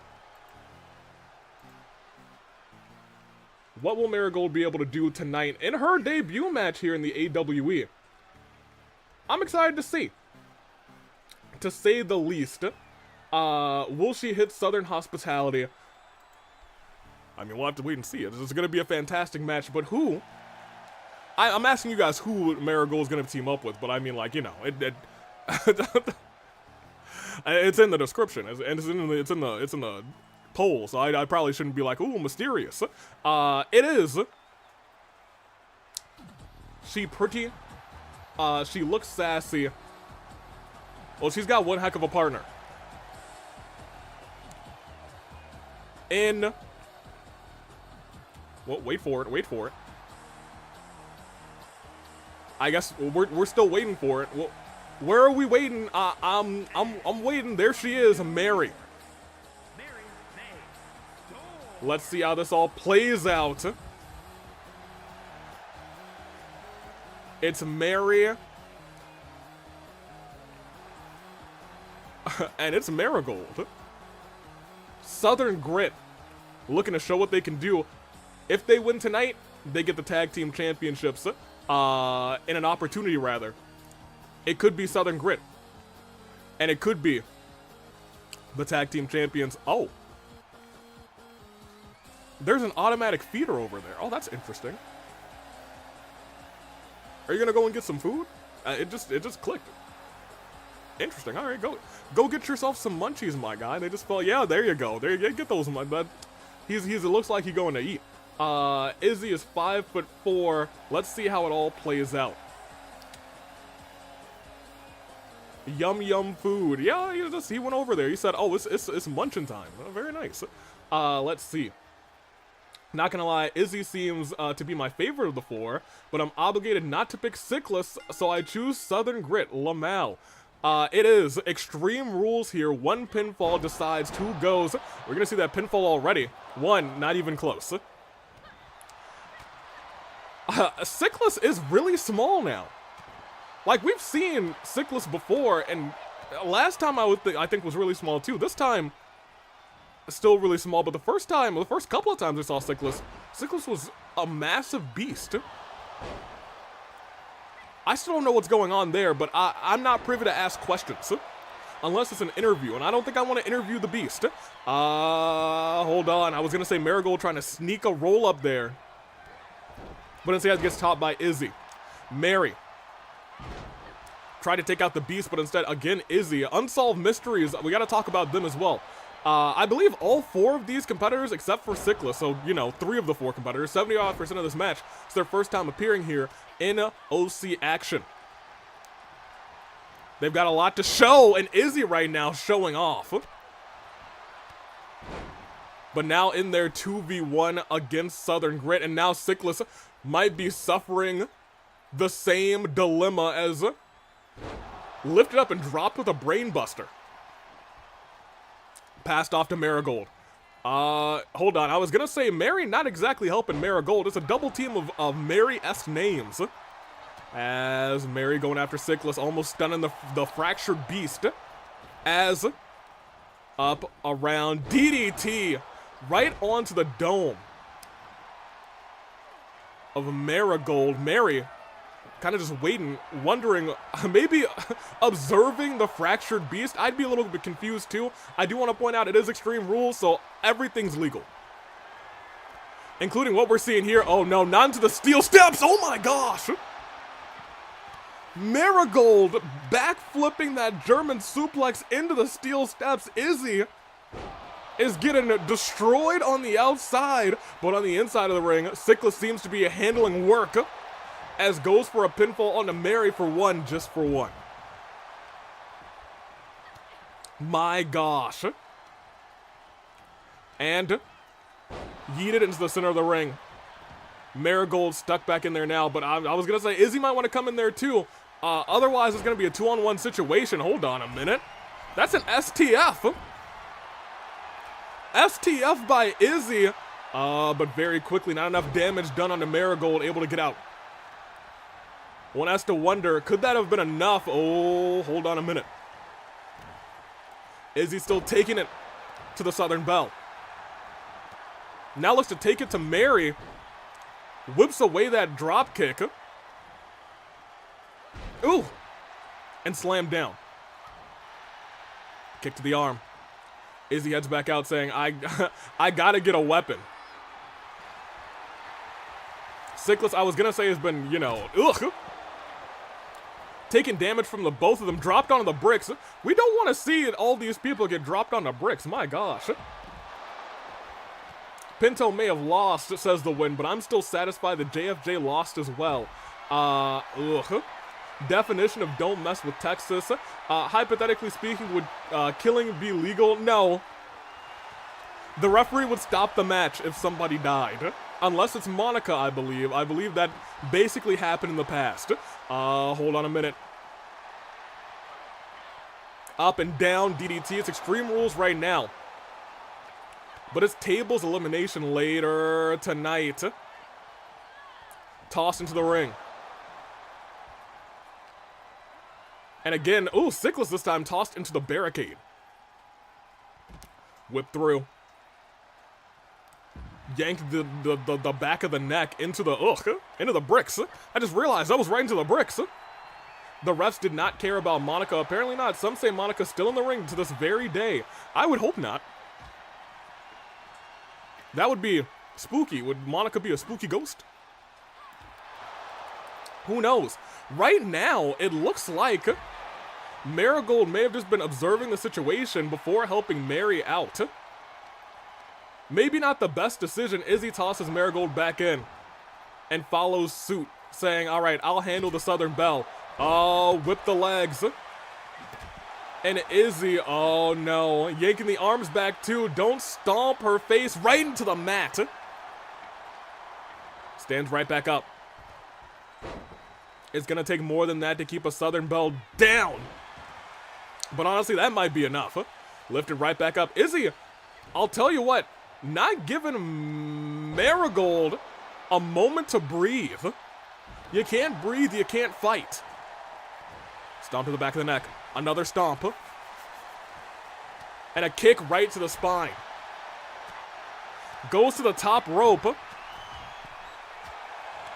And begs for Marigold to get up. And a DDT from the top. And goes for the pinfall right afterwards. That might be enough to burn resiliency on Marigold. No. They don't call the team Southern Grit for nothing. But right now, it's not looking great for them. Wait a minute. I think that might have been a reversal of the STF. Marigold ducks the punch. But Mary's on the outside. Might have to deal with Cyklus and... Oh, I was going to say Cyklus and Izzy at the same time. Marigold realizing, yeah, I should probably stay out of the ring right now. Pinfalls, submissions have to happen inside of the ring. As they both look to handle the Fractured Beast. Blocks the hit. And now Southern Grit looks to take advantage. But I'll tell you what, Unsolved Mysteries seem to just have their number for the most part. Cyklus tossed into the ring. It seems they're trying to keep some separation of powers to get some 2v1 action, trying to wear down Izzy. And I'll tell you what, this is working. It's starting to, honestly, even up both of the competitors here. Kick to the back of the neck. Right now, Southern Grit, the only one standing, but at the same time, Unsolved Mystery stands back up and gets the advantage on Southern Grit. There might be some sort of unseen communication between this Fractured Beast and between Izzy. And a Hurricane Rana. Marigold elbowed in the face by the Fractured Beast Cyklus, tossed into the barricade and into a steel chair. Steel step, not steel step, steel chair, and the chair's still standing up. That's not something we see too often. Usually they fall over, but it was a nasty combination there with that chair still standing. On the other side, Izzy still handling Mary. Kick to the jaw. Tossed out. Now hold on, what is about to unfold here? Big chop. German suplex. Hold on a minute. That's a whole ladder. That's a whole ladder. Not even looking for a ladder bridge. Just wants it in there to do more damage. Maybe baiting Izzy into the ring. Dodge out of the way of that, but didn't dodge out of the way of that STF. Locked in. And no, that's not the case. Able to get out of it. Izzy standing strong. Deep whipped. And goes for the pinfall. Could that, one, No, just one, and it was just one. Jeez Louise. And it was resiliency from Marigold after that STF. It's been a long, grueling fight at this point. It's Extreme Rules, and this is exactly where Cyklus wants Marigold. In the corner as well, but a reversal by Marigold. Kick to the midsection. And up, and no, not onto the ladder. Oh, right onto the ladder. Disgusting. The fractured beast might be more fractured than we thought. Southern Hospitality connects that double stomp. 1, 2. That's resiliency burned on Cyklus, my gosh. And with the 2 distractor on the outside, if this connects as well. Up. And down, directly into the pinfall. Are we about to see the stolen? Izzy tries to get there, but it's too late. Marigold and Mary steal it after destroying Cyklus onto that ladder. My gosh. Goodness gracious.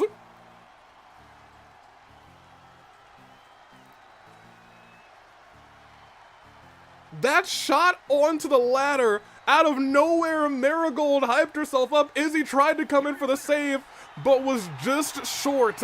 Southern Grit takes the victory. Nasty.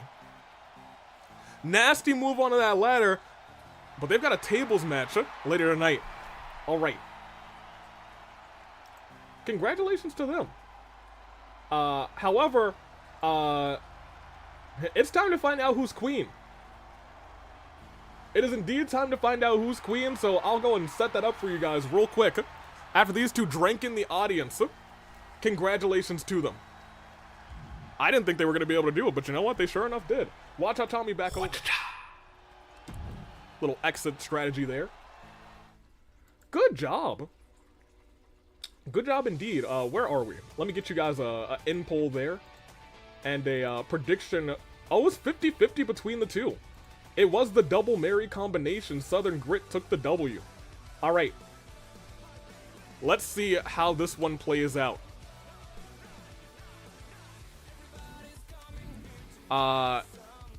Let's see. Tournament. We saw the last tournament. We saw how gritty it ended up being.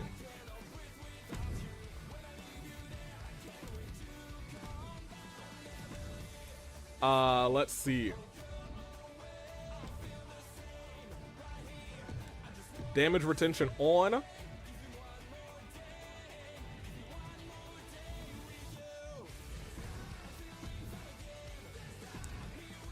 And we are almost set. Let me get our bracket real quick here. So.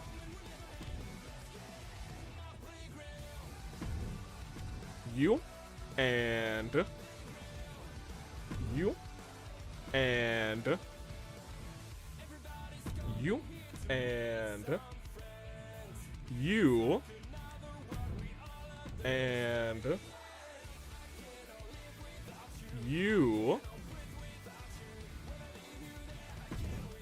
And. You.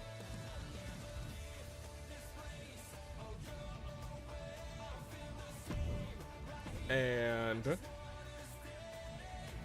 you, and lastly you. All right, who will become queen? Finalize these matchups. We're starting off with two newcomers. I guess I could put myself on the other side of the screen again as well. I'll put you guys over here for a little bit, unless we end up having a match that has a timer again. Wachacha-san. This is our tournament. Let's see how it all plays out. We're starting off with Alice versus Dusk. Two newcomers. As we get ready to start this bad boy, entrances will be on. Let's do it. The real question is, are you ready?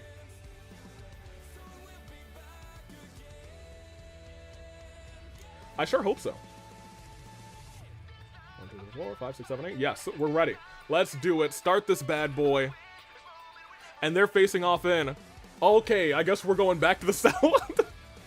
This is a match that can potentially end careers, but if this goes the same way as the last one, the winner of the cell match in the opening round won the whole thing. So let's see who's able to. Let me get you guys predictions, actually.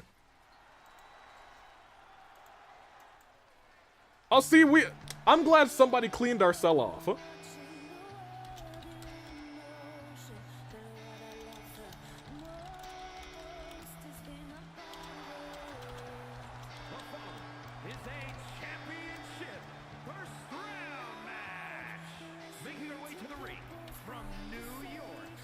We'll start that real quick. Give this to you real quick. And we have Alice here tonight.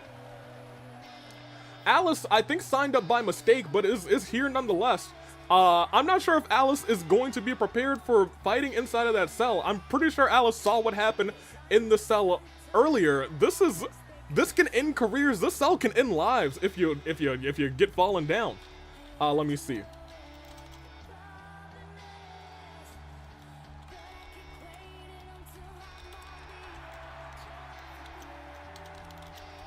Let me get this to Twitch real quick.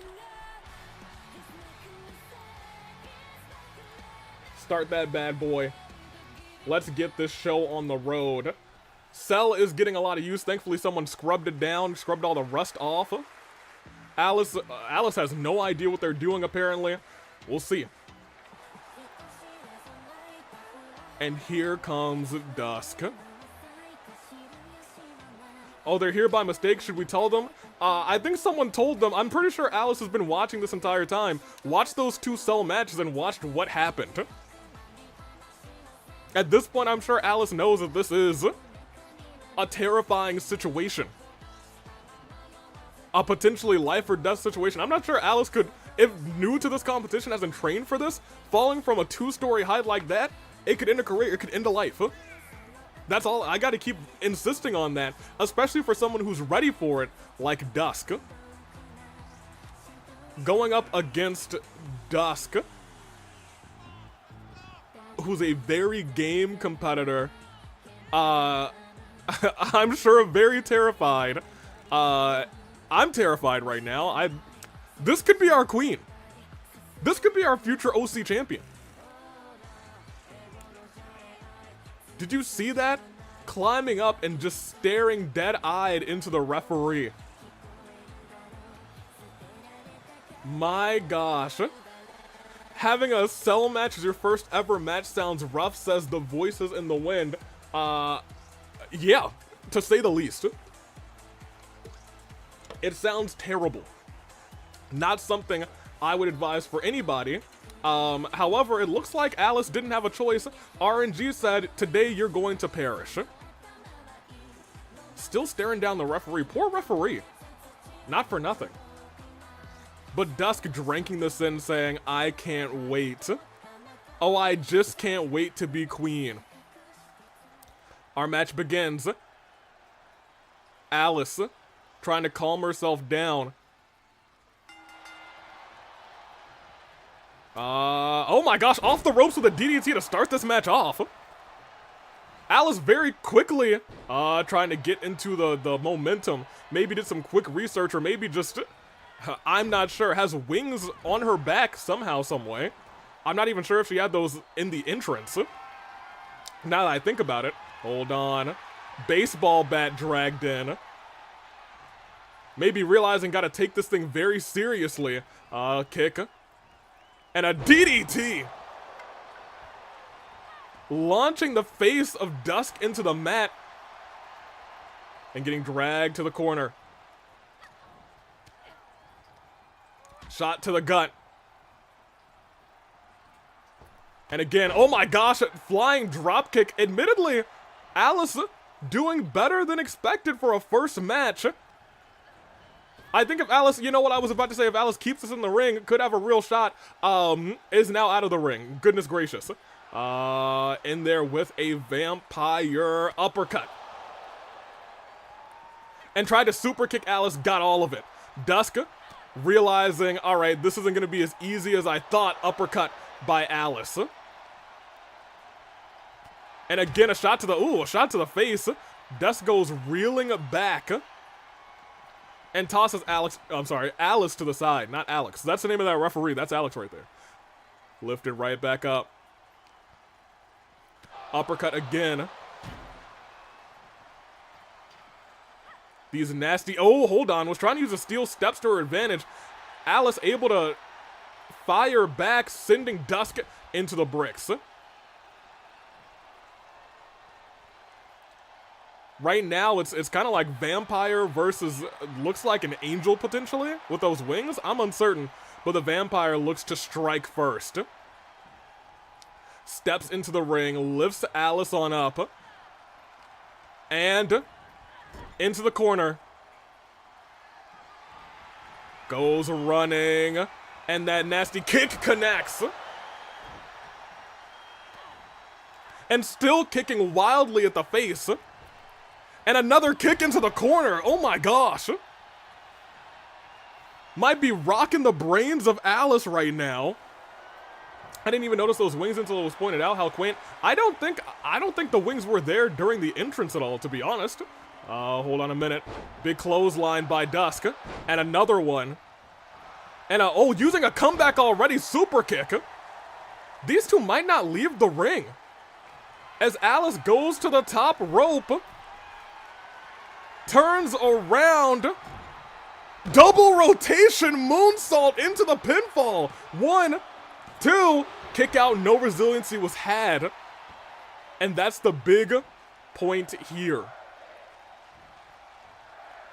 An incredibly pretty moonsault just connected as Alice dumps Dusk on the outside. Dusk certainly enjoys her kicking maneuvers, and agreed. And there were some harsh, hard-hitting kicking maneuvers as well, forced Alice to try and come back. Off the ropes. Whiffs wildly. And doesn't pay for it yet. Up and down. Into the pinfall. Again, Dusk does not have resiliency. And here's the thing.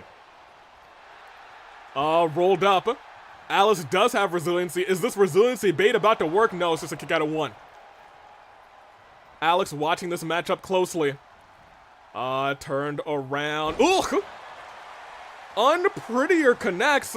That's 1. That's 2. Is it resiliency? Already it is. If this double rotation moonsault connects again, this may be exactly what, oh, well, it's not gonna hit. Dusk said, no, I'll be getting up. No, thank you. DDT. Spiking Dusk. Dusk gotta get out of the ring. Dusk has to get out of the ring at this point. And maybe that's exactly what Alice just reversed. That finisher from Dusk. Oh my gosh. Steel steps. But maybe that was a bait because walked in that kick. We just talked about the kicking offense of Dusk, dragging Alice out, not even to the ropes, just out of the ring, saying, all right, this has to spill to the outside. Has to. Alice still fighting strong. Here's the thing. Dusk still hitting reversals at least when needed. Had to burn resiliency earlier, and now is snapped into this. Kick through. And what's gonna go on here? Firing back, reversal by Dusk, uppercut on the outside. And here's the thing, if Dusk can hit that super kick on the outside, it is going to rock Alice. And that's exactly what Dusk needs to do. And maybe even just break the cell, head up top. Dusk has to do whatever she can at this point to get as much damage as possible. Because if she doesn't, it might be curtains, and I'll be real, there's a world where Alice walks into this next match pretty much not injured. Oh, but look at this. Reversal there, bouncing the head of Alice against the steel cage. The last thing at this point I think Alice wants to do is leave this cage. Leaving the cage is a great equalizer, and I'll tell you what. Oh, reversal there as well. Alice may have just stopped the cage from being broken. Drop kick. And Alice, I was gonna say, might need to bring this in the ring. I'm sure Alice probably terrified of going up top. But that's exactly what Dusk wants. Potentially able to super kicking Alice off the cell. Dark thoughts going through the mind, but Alice saying, I need to make sure none of that happens. As long as Alice does not need to go to the top, this could be a major victory. However, Dusk is not going to sit down idly as the dragon screw on the leg connects. Dusk again sliding to the outside saying, where's my equalizer? Alice not looking to make sure that Dusk can use it. And that may have been a misplay because look at this. Sends Alice into the cage. I'll try to potentially send Alice through. Alice may have tripped. What's gonna go on here? A lot of fight on the outside. Reversal by Alice. Alice is really trying her darndest not to go through the cell. They keep tripping right there. Is there something on the ground? Did our cleanup crew not exactly clean up that spot? Something sticky on the ground? Somebody dropped their Wendy's on the ground over there?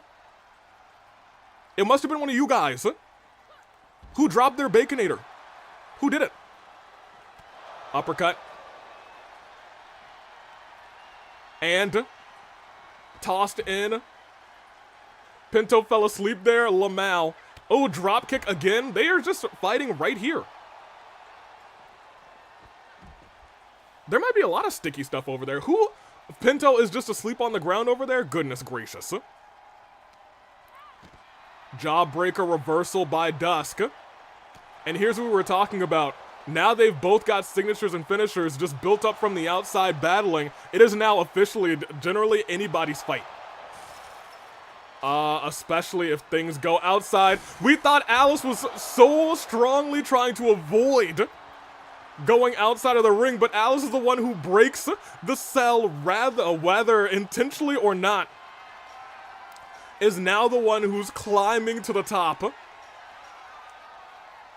In her first ever match, Dusk's first ever match too here in the AWE. They meet on the outside. Alice looking a little bit confused, saying, what do I do here? Standing there on the steel padding, rolled through. But here's the thing. I'm certain Dusk wanted exactly this. Because look at this. Lifted onto the shoulders. Reversal by Alice. But another reversal by Dusk. Firing back. The kicking offense that we talked about earlier. Flying around. And a Hurricane Rana. Shot to the back. Knee strike. Oh, Alice, wings didn't save her there. Directly onto the flooring. As I said earlier, it was strong in favor of Alice, but the longer you stay and fight outside of the cell, the more it saps away from you. This is what Alice had to avoid. This is what we were talking about when we said your life could be in danger when you fight inside of this demonic structure.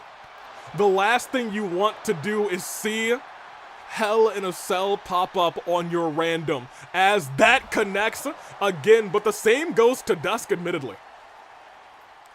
The same does go to Dusk. Turned around. Shot to the back. Alice trying to stun Dusk. Doesn't work out. Dusk turns things around. But might be able to rock Alice on the outside. Face first. Oh, that landed on the bricks, not the metal. I thought it was going to be metal first, but it did not happen. Goes after the arm. Stunned, saying, now I can go wherever I want. And goes back up. Goes back up. Not, once again, not what I expected from Alice, a woman who just fell 2 stories into a brick flooring. But there she is. Again, ready and waiting, maybe laying a trap for the vampire. Dusk, as we've already seen, not to be trifled with. Even as this match rolls on, It's anybody's match. Look, Dusk has 2 finishers and a signature. Oh my gosh. If that had landed just a little bit to the right. Tried to go for it again. Turned around. Kick to the back of the neck. Connects right to the ear. What's going on here? Oh no. No, not again! It's what we talked about. Dusk willing to do what it takes. Dusk willing to do what it takes to put Alice away. Disastrous fall again. And I'll tell you what, I'm not even sure if Alice knows what to do at this point. But Dusk has to be feeling the effects of this matchup already. Had to be feeling it early, had to burn resiliency early. But here's the thing, Dusk, I know, and I'm pretty sure she knows, couldn't win this matchup. Could not win this matchup without doing major damage to Alice, because early in the match, it looked like Alice was about to pick up the W quickly. If this were just a regular match, Alice might be going on nearly full HP. That is not the case today. In fact, whoever wins this thing, Dusk or Alice, because at this point it's anybody's game, they gotta hope that the next person doesn't get anything. Or rather, they get something just as brutal as the cell. And speaking of, they're climbing to the top again. Alice, realizing, I don't know if I want to be up there again, tried to walk into the cell door, but said, I guess I have to. I have to go after Dusk. Steps through, makes it back up. Dusk taking a second too long to celebrate. Back to the cell pod. Not cell pod, rather, cell grating. Who knows, it might be me. Hold on a minute. Up and, down, back of the neck. Directly onto the steel post, but misses that leg drop. Dusk, the vampire, almost sent Alice careening off for a 3rd time. The cell has worked tremendously as the kick connects. Oh, she's got to be rocked. She's got to be knocked out. Alice, I don't know if Alice can function in this fight anymore. And another kick. And another kick. Able to roll out of the way of that. Oh, but gets caught with a drop kick. Once again, the kicks from Dusk. Double stomp. Still kicking wildly. And tossing Alice center of these pods as Alice is on the verge of being stunned, is stunned. The kick still connecting. And again, leg drop. Or rather, axe kick, and begging for Alice to get up. Ladies and gentlemen, surprisingly enough, that didn't tear apart the cells at all. Wants it again, though, saying, it doesn't matter, I just have to do some major damage to you. Goodness gracious. And again, Alice is, I don't know if Alice is going to make it out of this. That's 3 in a row. This matchup has very quickly turned itself around. Up on the shoulders. Dropped again with that kick. One has to wonder, is she going to go for it again? Lift it up. Alice with a reversal. DDT connects. Again, onto that posting. Swing blade. Oh, hold on. Up again. Super kick. Stomp. I don't know what it's going to take. I have no idea what it's going to take. They're hurting. Oh no, choke slam to the knee. You guys remember when we talked about this earlier and we said, all right, well look, Dusk might be cooked. What a fight this has been to bring back Dusk. Alice does have three finishers, but it doesn't matter if she keeps getting hit with those. Again to the face, and again to the face, and again. I'm not sure if Alice is gonna walk into this next match. I'm not sure if Dusk is gonna walk into this next match. I don't know if anyone's gonna be able to walk into this next match. And you have to remember, this was Alice's own doing. Hurricane Rana. Alice could have very easily just stayed inside of the ring, cleaned this up, lickety split even. Swing blade. Swing blade again. Hold on a minute. Whoever wins this, I don't know if they're gonna make it. I'll be real, I'm not sure if they're gonna make it. Kick to the back. Alice drinking in the adoration from the audience. They're taking this time. You have to remember, this match was almost over early. Reversal there by Dusk. This was admittedly a lucky break by Dusk, as that connects right onto the post, and they gotta move themselves back to the center. Again, they wanted to win at least one match, because they ain't winning the next one. Yeah, that's what it seems like. They have gone the distance. Again, swing blade. Goodness gracious. We talk about the determination to try and win this thing by Dusk, but you gotta talk about Alice too. Alice, who was dominant going into this thing. Oh, a cheeky kick to the face of Dusk. Missing that leg drop. Drop kicked onto that center panel. Lifted right back up. Missed the cutter, reversed it. Oh, and went through the cell because of it! Oh my gosh, the reversal of that finisher sends Dusk through the cell and may be the end of this matchup. 1, 2, and that's all she wrote.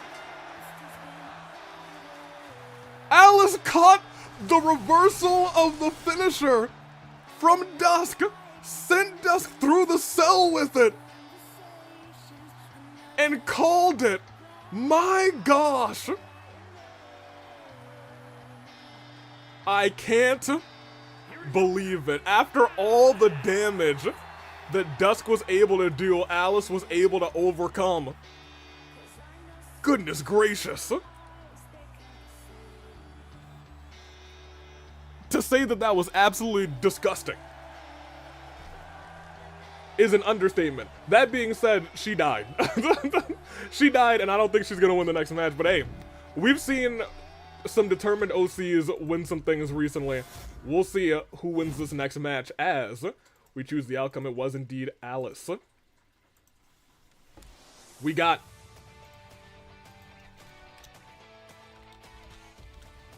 Yvonne and Miyuki.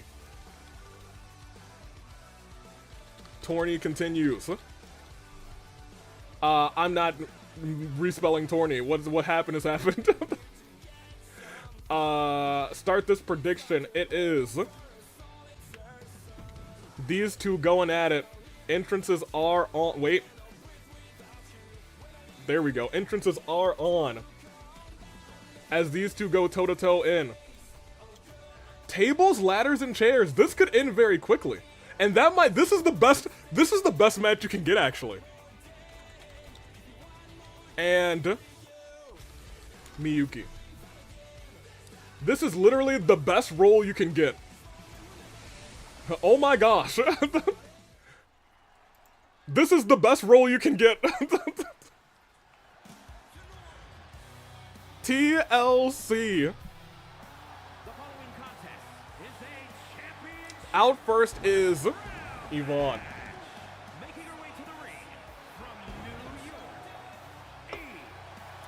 Here's the thing, you could win this match completely fresh. You could send your opponent over the top rope, climb the ladder real quick, and end this. This is the best role that you can get in this tournament. Except maybe like a tables match would be pretty good. Maybe a regular ladder match is about the same. But a TLC match? Unless they just go the limit and hate each other? Whoever wins this has a real chance to go the distance in this tournament. My gosh. And out as well, Miyuki. Whoever wins this thing is gonna take the W real quick.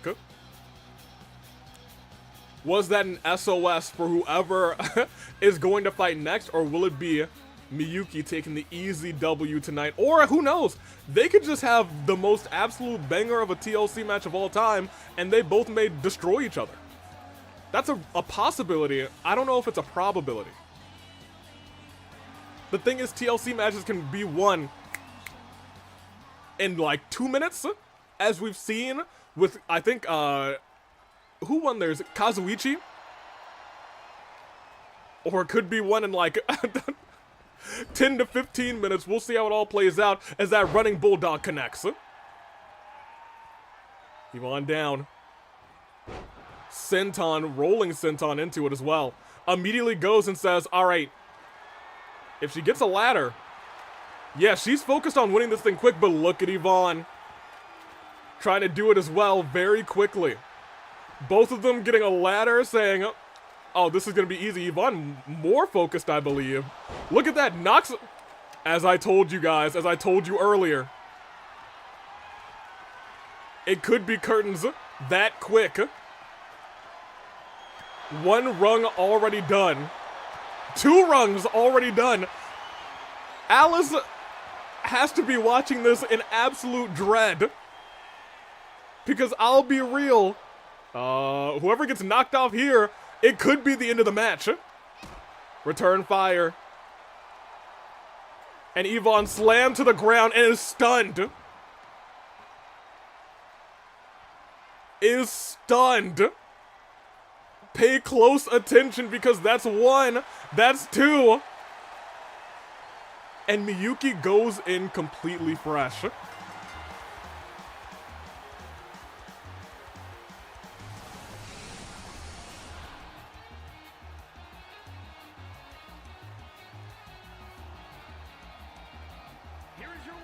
Oh no.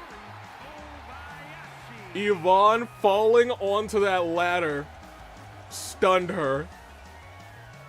Oh my gosh.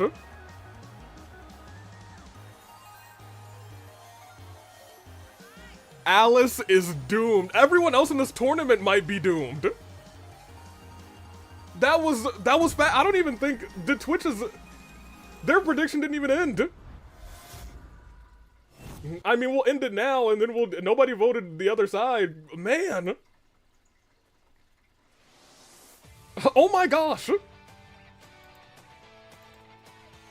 Let's go and end this real quick. Oh man.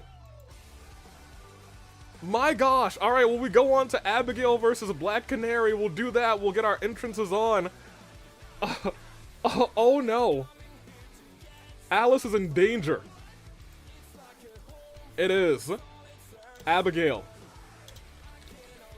versus Black Canary.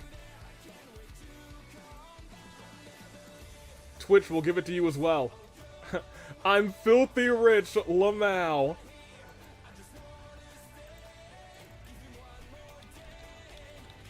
Abigail and Black Canary. We'll give it 5 minutes. Oh, let's see it happen. Oh, goodness gracious. And what kind of match is it gonna be? If it's TLC or ladders, oh my gosh. Somehow the gentleman had all of the very long matches. And we're seeing these people draw.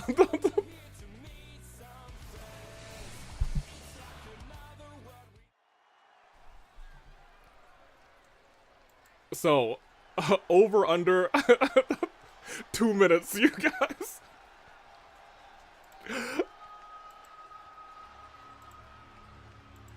I guess over under 4 minutes. You know what? Better question. Do you think Championship first that the Twitch poll ends? round way to the ring from New York. We'll see. I'll tell you right now, there's another 4 minutes and 4 seconds. So this is including entrances.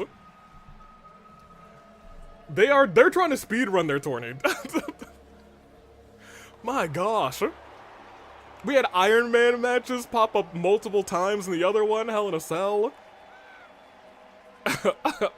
And here's the thing, even if somehow in the first round Alice is able to overcome Miyuki, going onward, might have to overcome the winner of this match, because I'll be real.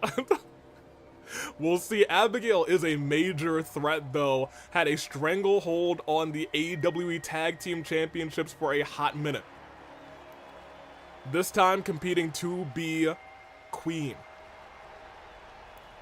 And be AWE Champion. Will that happen tonight? We will see. You don't have to hit any moves, really, to win this match. You just have to climb a ladder and knock somebody down. But the person she's got to knock down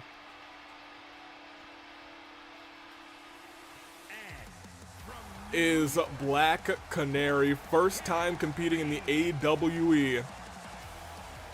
Let's see how it all plays out.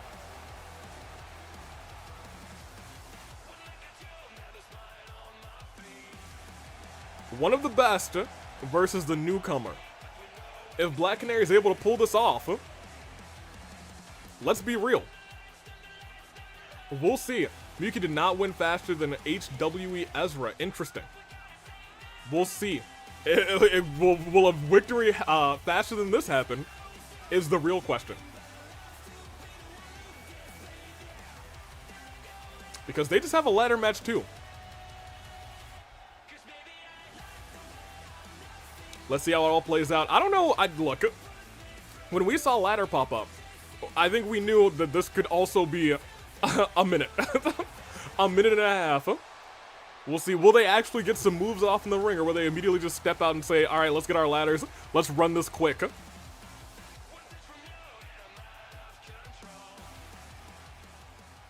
Who will move on in this tournament? Now, I will be real. The Twitch poll has another minute and 47 seconds, and we know the match could end that fast. We do know the match could end that fast. Hold on. Up and down. Kick to the face.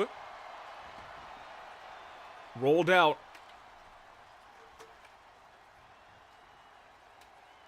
And pushed in. An elbow right to the jaw. And DDT. What is about to unfold here? Shot to the back. Has a ladder. But here's the thing, not even gonna use it. Oh, hold on, puts it down. Both missing their moves. I think this is gonna last already longer than our previous TLC match. Reversing right back. Struggling headbutt. You gotta keep in mind, Abigail well versed in the AWE at this point. And tossed back. Hold on, what a move. Shot to the skull. And another shot to the back of the neck. And another. And another. And a sister. And a brother. Up. And down. Abigail has not really been able to get any offense off in this fight. Backed up, Black Canary saw that ladder. And is looking to win this thing, but look who's stirring right now. Abigail very quickly doesn't go for... Oh, wisely doesn't go for that. Instead goes for sending a Black Canary down. The extra damage there, I believe, might have been the right decision, but...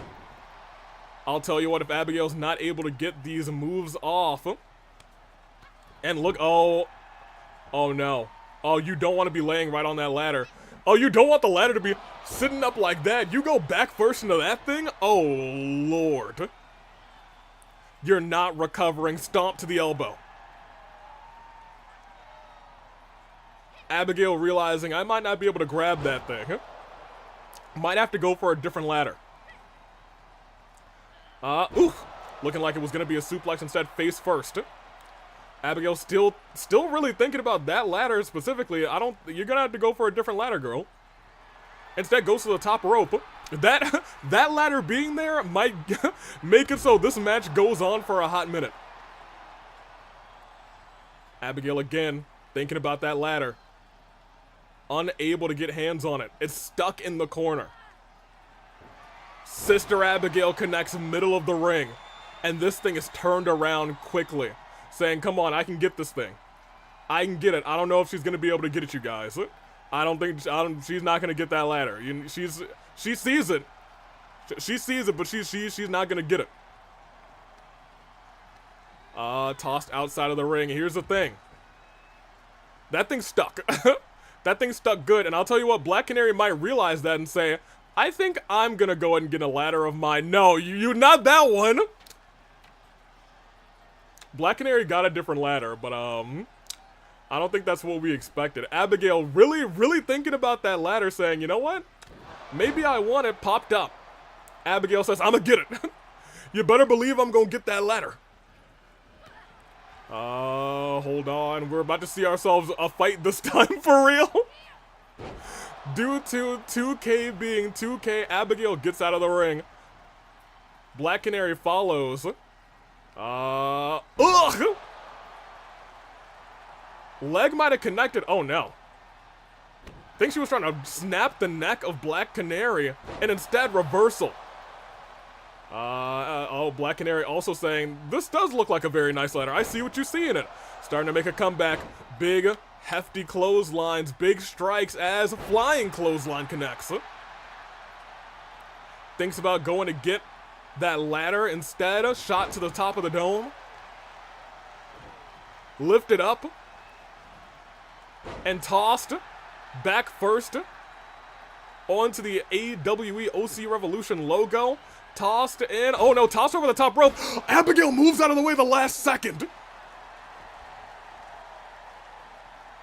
Oh my gosh. The wherewithal of Abigail only to walk back to try and get that ladder. It's gonna be a matter of, can they go to get a different ladder? DDT. But look who kipped right up. Drop kick to the back of the neck. Black Canary was also thinking about that one. Tossed. Abigail ran head first and then body first into Black Canary. All they have to do is really get somebody to the outside. Turned around. And dropped, oh my gosh, turned inside out with that elbow right to the jaw. Abigail still believes, but instead says, maybe I'll just hit that Sister Abigail again. Now I want you to know, this match probably could have been over if Abigail went after a different ladder. Black Canary also went after a different ladder, but instead put one on the skies. You can't get that, Abigail, you know you can't, that ladder is ungettable. Somebody's gonna have to roll out of the ring. I'm excited to see who does it first. Unless... Okay, hold on a minute. Reversal there. Ooh, sliding through and kicking the knee of Abigail. Black Canary. Wise. And, thrown into that ladder. Black Canary gets back in the ring. Sees that ladder in the corner saying, there's gotta be a way to get this. It's wedged onto the turnbuckle. It's wedged in there. Abigail rolling up. Hold on a minute. This is 2K at its finest. Wait, hold on a minute. Double underhook. Ugh! Her neck went into the ladder. And honestly, that might have freed it up a little bit. That may have freed up the ladder a little bit. Did you see it got it out of the way of the... Ugh!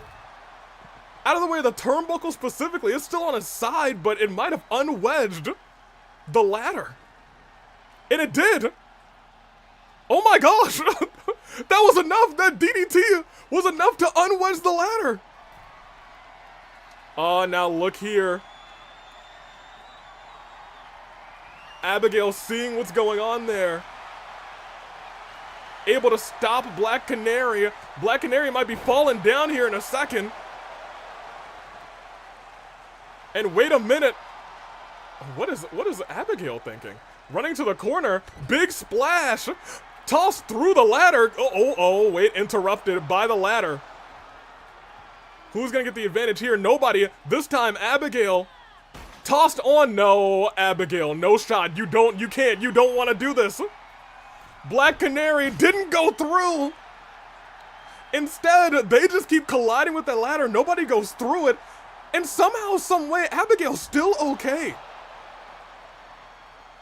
Ladder's actually in the middle of the ring, so whoever wants to get in there could win this match. Abigail wants to inflict more damage. Senton, but here's the thing. I think that's what Abigail's thinking. If she's able to hit that sister Abigail onto the bricks, it might be curtains. Rubbing the face of Black Canary onto the bricks. This is more about brutality than anything. Walked down and slammed down onto the bricks. Black Canary in danger. Black Canary in danger. Abigail still watching. Black Canary with reversal. Canary was running, got interrupted by the steps. May cost her as she's on the barricade. Abigail misses that kick. Abigail wondering like, what do I do? Runs in and says, all right, maybe I just try and win this match. Climbs the ladder. Black Canary far, far away. Will Black Canary get there in time? Abigail, confused. 1. Abigail still confused. 2. Black Canary's got to rush in there, almost out of time. Abigail misses, but gets it in the end. Black Canary a step too slow. And Abigail somehow, some way pulls it off. My gosh. Disgusting.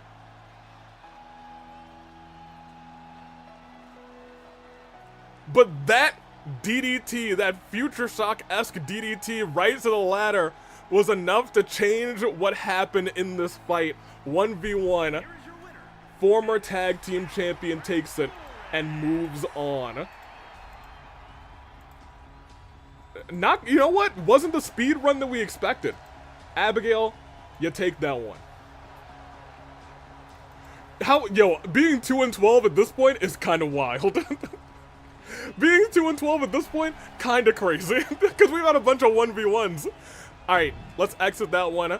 Black Canary takes the L to the former tag team champion. However, we still have one more first round match. And it's Yukari versus Solara. And that match kicks off right now. And is it TLC or ladder? It's Extreme Rules, so nobody's walking out of this one okay. Nobody's walking out of this one okay. It is Yukari. It is Solara. And it is on the Twitch side. Yukari, and it is Solara. Predictions all around. Let's get this bad boy. Let me get you guys back up. 5 out of 12, so I'm not much better off. 2 is crazy. My girl, Yukari. Yes, Yukari. Admittedly, Yukari showed a lot of just wild offense in the last OC Revolution. Was unable to topple at the end. But in a 1v1 match, you gotta wonder, is Solara gonna be able to survive? But I'll tell you what, Solara's got a whole bunch of moxie too. As this night rolls on, one of these two will be going toe-to-toe with the former tag team champion in Abigail. Will it be Yukari or will it be Solara? We'll find out shortly. We already know Angel will go toe-to-toe with the very fresh Miyuki. And by very fresh, I mean so extremely fresh. Let's see, I was getting all wins at the start, but that was broken with the last match. Fair enough. all OCs being cursed. I do believe the most cursed person in this night was Yvonne, because, well, a minute and 23 seconds. You hate to see it. Yukari, though, drinking in this moment, looking to be the dominant force that she can be, but is going to be up against a very game Solara.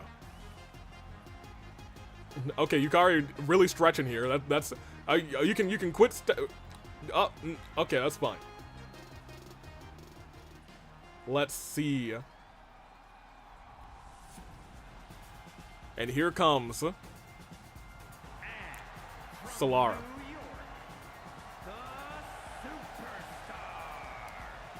Has been waiting for this 1v1 opportunity.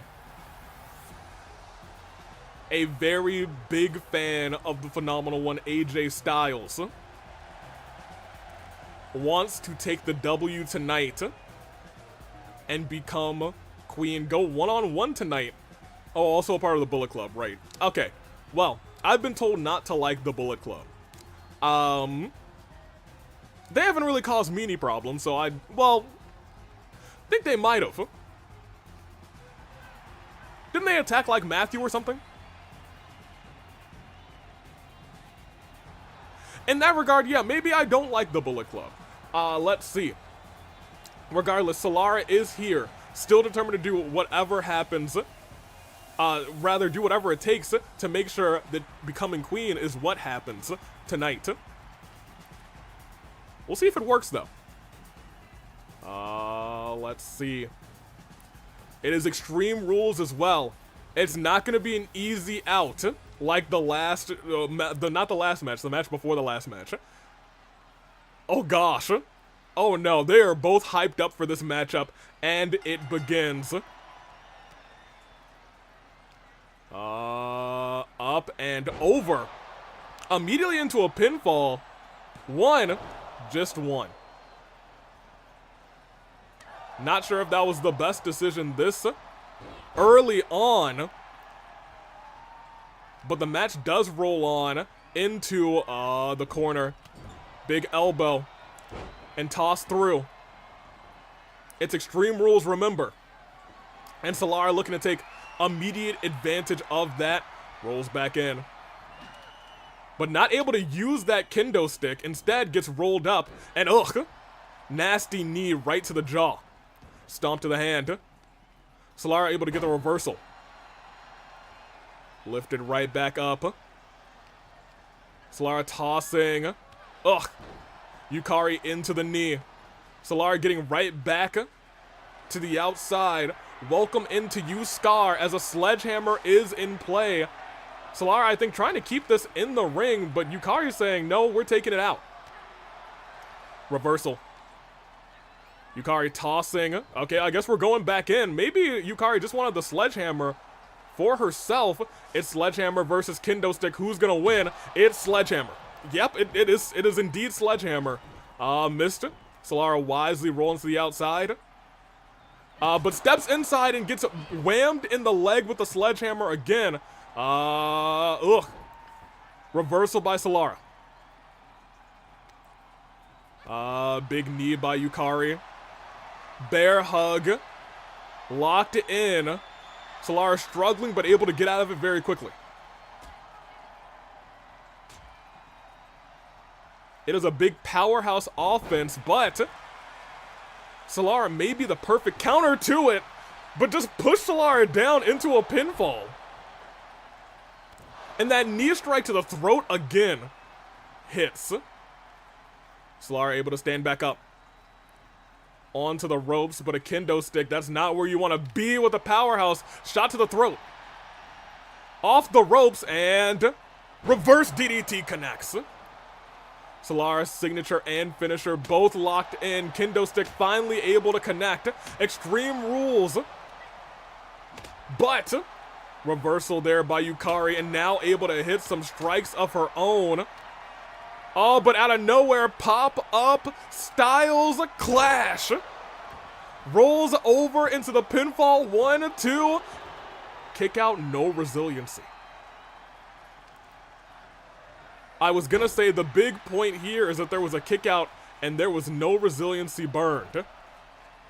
Solara kind of waiting to see what to do in this fight right now. Yukari, big powerhouse. Able to jump over Solara there. Rushing through Solara with that hit. Axe club turned around. Oh my gosh. Oh, it looks like a gentle. No, it's a little bit less gentle than a massage. Okay, no, trying to literally rip the traps out of Solara. Oh my gosh. Goodness gracious. Able to survive that, but Solara is now taking a little bit of a thrashing. Lifted right back up. Oh, but reversal of the finisher. And look at this. Knee bar locked in. This late in the match, we could see resiliency. No. Still not resiliency burned. Into powerbomb position. Not reversed and instead sent down. Lifting Solara right back up. And slammed right back down. Doesn't go for the pinfall, instead goes for more damage, this time with a sledgehammer shot to the head and the throat. Goodness, it is Extreme Rules for a reason. We knew that whoever was gonna win this match was not gonna walk out of it fresh to go against Abigail. Turned around. Pele kick connects. Lifted right back up. Is Solara thinking about hitting? Maybe not thinking about hitting anything. Going outside of the ring saying, all right, I gotta deal with this brute. Ladder. We've seen ladders the last couple of matches. With varying degrees of success. As Solara slammed down on the bricks on the outside. Went for the elbow. Solara just a second too quick. Kick to the side. Yukari still standing. Oh, not on the ladder. No, not on the ladder. Oh, right onto the ladder.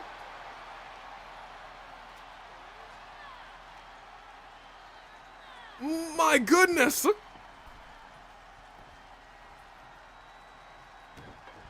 Her back's gotta be in pieces.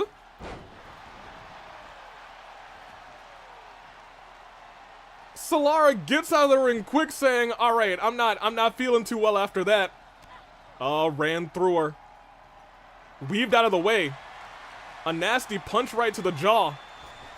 Kind of just waited for her to get onto the ropes and hits the sledgehammer shot again. Sends it down and goes for the pinfall after the shot onto the ladder that could be resiliency from Solara, able to get the shoulder up at about 2.8. Somehow survives and rolls out of the ring again. Solara saying, I can't. I can't be in the ring with Yukari. I gotta get this offense on the outside.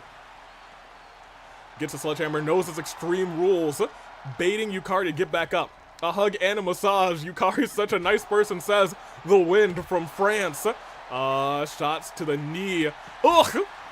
And again a shot to the knee, trying to potentially weaken for that knee bar. That rolling, ugh. Ugh.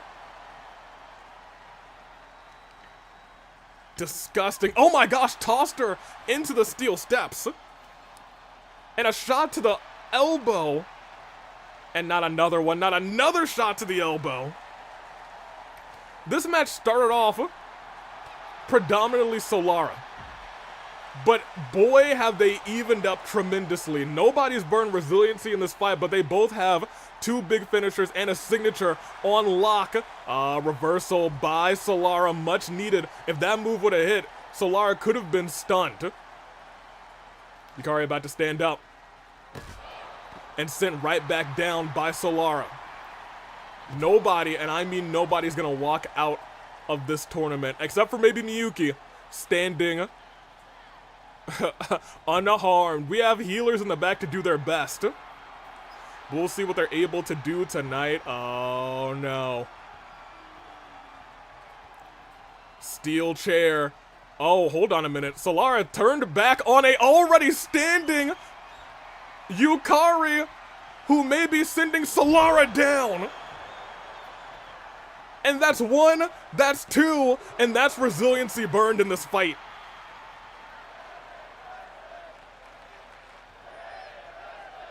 Solara needs something in this battle, but if this connects again, it might be all she wrote. Solara wiggles out of it. Has 3 finishers on lock. Has to start using them is the problem. DDT. Goes onto the rope saying, hey, it's time to start using them. Calls for Yukari to get up. Flying, phenomenal forearm, gets all of it. Crossing the pin. 1, 2, and that's resiliency burn from Solara. Stares right into the face. I'm sorry, resiliency burn from Yukari stares right into the face of Yukari. And Solara just staring down. Oh, but we saw this once before. It could be all she wrote now as phenomenal forearm connects for a second time. And ladies and gentlemen, moving on. 1, 2, and that is game. Solara goes on. With the phenomenal forearm, it's all she wrote. The reversal of that second finisher was enough. Yukari, incredibly game tonight, but Solara just 1 step faster. All right, Solara picks up the victory in that bad boy. And congratulations to her. I can also already give you guys this next poll. It's Miyuki and Alice. We already know that for certain. Let's go ahead and give this one as well. You know what? It might be... You know what Alice probably wants? A ladder match. If Alice gets a ladder match, that might be perfect. Otherwise, Alice is probably going to perish. 5 minutes are on the clock as we go on. Let's exit this bad boy. I caught the Meowth, at least I'm happy. Imagine Miyuki gets another TLC match. If there's another TLC match and Miyuki wins, I think it's almost certain that Miyuki is our queen. Might have the easiest run of all time. We're about to find out. Alice, Miyuki, one-on-one. Entrances don't have to be on. We've seen them all because it is. Nope. Oh my gosh. Alice can't catch a break. Oh no. Alice is back in the cell. Alice can't escape. The angel cannot escape the hell. My gosh. Running bulldog. Alice, I don't know what to tell you. Is still fighting through. And what is going on here? Into the ropes. Out. I think Alice may be thinking, I need to take this outside as quickly as possible. Unfortunately, Miyuki, stepping back in quick. Off the ropes. Gets that DDT this time. Plants Miyuki. Lifted right back up. Miyuki with a reversal kick to the midsection. Alice a step too fast, though. I will say the offense has been all Alice so far. But as long as Miyuki is able to hit, like, a couple good hits, I don't think it's going to be good for Alice. If somehow Alice is able to overcome Miyuki in this fight. What a world. Do not give in to hubris. And I think Alice realizing to survive, I gotta use a little weapon here. Reversal. Surprisingly enough, Alice has had pretty much all of the offense so far. Over the top rope again.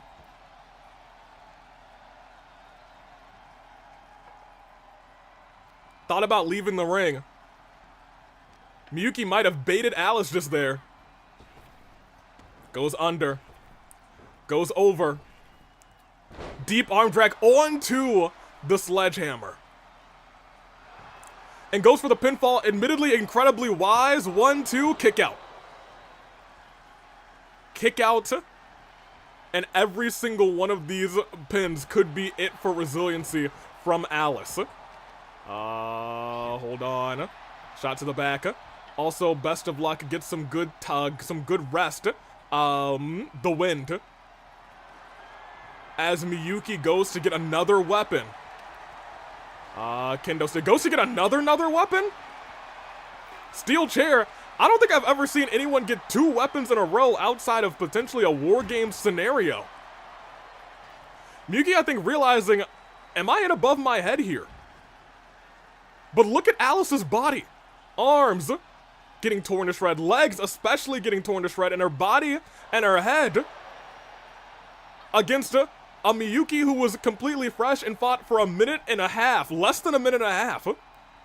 Now hold on a minute and a half. Miyuki said she's not done yet. As that deep arm drag connects again. And goes for the pinfall again, saying, no matter what I do, I just gotta get resiliency burn quick, and it's not happening. It's not happening yet. Alice still able to shift through somehow. And a reversal shot to the gut. Shot to the chest. And what is going on here? Oh, goodness gracious. Incredible turnaround into another turnaround neck breaker. I was looking for a big move there. Miyuki with the reversal saying, it's not going to be easy, but I'm still going to beat you. Looks to potentially go and get one of those weapons. And Alice is now an incredible day. No, I spoke a second too soon. Spoke a second too soon. Now using that kendo stick, getting every single shot. Rolled through. Knocked it out of her hand. And look at that. Rolled through. And the ropes won't help her here. That may be I would think it would be resiliency. No. Alice survives. I don't know how on earth she's able to do it. But again, that DDT connects. Alice is... she's not down. Tried to hit, but that move not connecting could be the beginning of the end. Oh, and going outside the ring might be the middle of the end. Admittedly. Hold on. Miyuki waiting. Doesn't want this to leave the cell, I don't think. Saying the more this leaves the cell, the less of a chance I have to win this thing. Went for the drop kick to the knee. Lays Alice onto the ropes. And goes to get a weapon, saying now it's time to beat a pinata. Elbow right to the throat. Reversal by Miyuki. Oh no, another submission hold locked in this time. Alice has to... You gotta be kidding me. You've gotta be kidding me. After all the damage. After all the damage, somehow able to get out of it, but this time, it's gotta be resiliency. This time it has to be resiliency. The legs burnt up, the body burnt up, the head burnt up. And there it is. Resiliency burned on Alice. Miyuki. I would say still in danger, but look at that. Got the kick to the head of Alice. Any pinfall at this point could be the end of Alice's run. Ran into that kendo stick shot, clothesline. Goes after the sledgehammer and gets a shot to Miyuki. Shot to the midsection again. Alice is gonna have to use those 2 finishers. But look at that Hurricane Rana. Alice tries to crawl to the corner. Able to stand back up. What's going on here? Up and could be a reversal. It is. Miyuki able to get out of it. Shot to the knee again. And knows the knee is the weak point right now for Alice. Alice ate that drop kick. Stands Miyuki up. A shot right to the face. Miyuki gets out of the ring saying, I need some more weapons. Baseball bat now in play. Steps back into the ring. Goes up and goodness gracious slammed. And a kick right to the back. How is Alice alive? I think that's what we're all asking here tonight. Already fought in one grueling Hell in a Cell match. Goes for a quick pinfall. Sees that Miyuki doesn't have resiliency. 1, 2. How did she do it?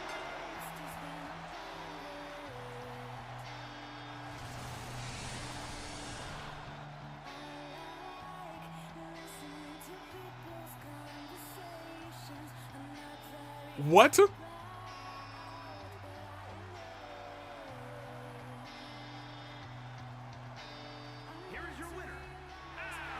There's stunned silence across the entirety of chat, the entirety of the audience.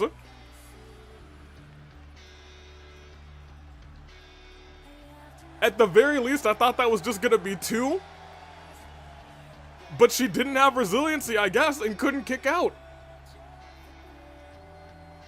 I don't know how she did it.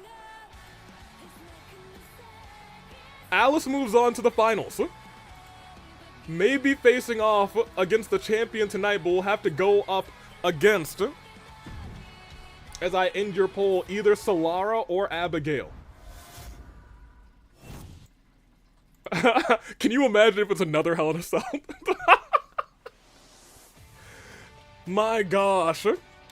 Semis continue. It is Abigail. It is Solara.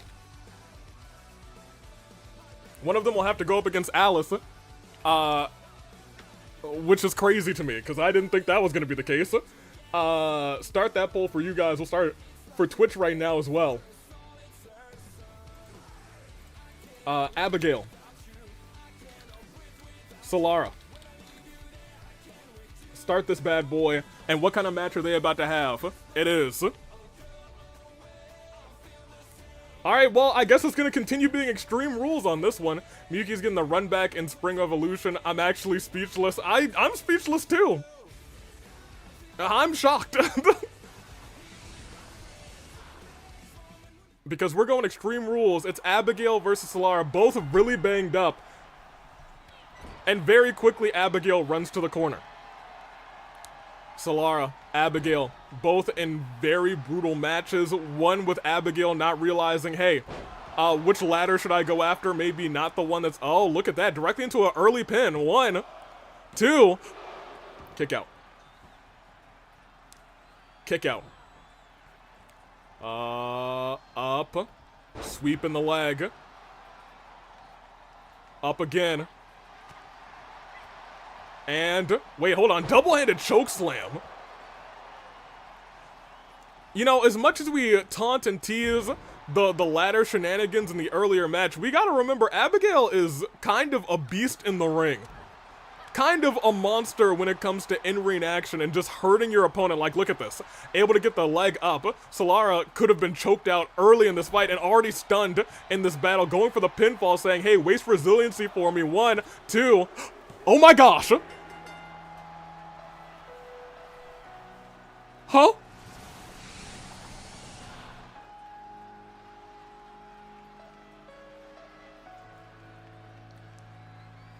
That stun? Well, maybe I gave... I didn't give Abigail enough credit. I was like, yo, Abigail will hurt you. Stunned Solara, went for the pin, and apparently knocked Solara out. My gosh! Well, we're going on to our final already. Goodness gracious. Well, look, I'm actually gonna delete this one because there were you guys still like 3 minutes on the clock. Abigail ran through her. Is Abigail also gonna run through our Alice? Man, I'm speechless. Speechless to say the least. Finals. Who will be queen and who will fight for the championship? Abigail or Alice? And on the other side, Queen of the OC's final. It's Alice or it's Abigail. Start that bad boy. Let's see it play out. That's 2 speedrunners Alice is fighting now. It is the battle of the speedruns, apparently. It is Alice, it's Abigail. Who will be queen? And what is the last match type? Is it going to be ladders, TLC, normal, Iron Man? It is. Falls count anywhere. The first time we've seen that tonight. Nowhere is safe. Oh boy.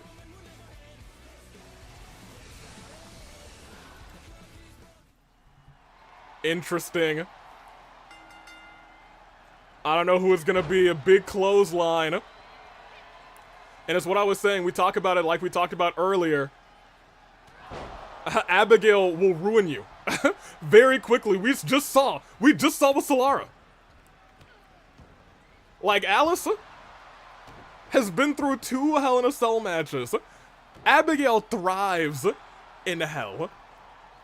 Reversal by Alice, headbutt right to Abigail. Leg drop to the throat. Elbows again. There's no countouts. And falls count absolutely anywhere.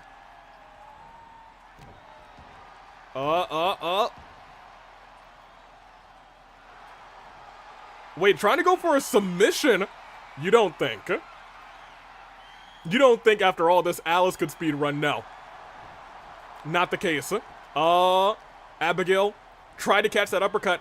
Alice a step faster. Shot to the throat. These two might put on a very groggy classic.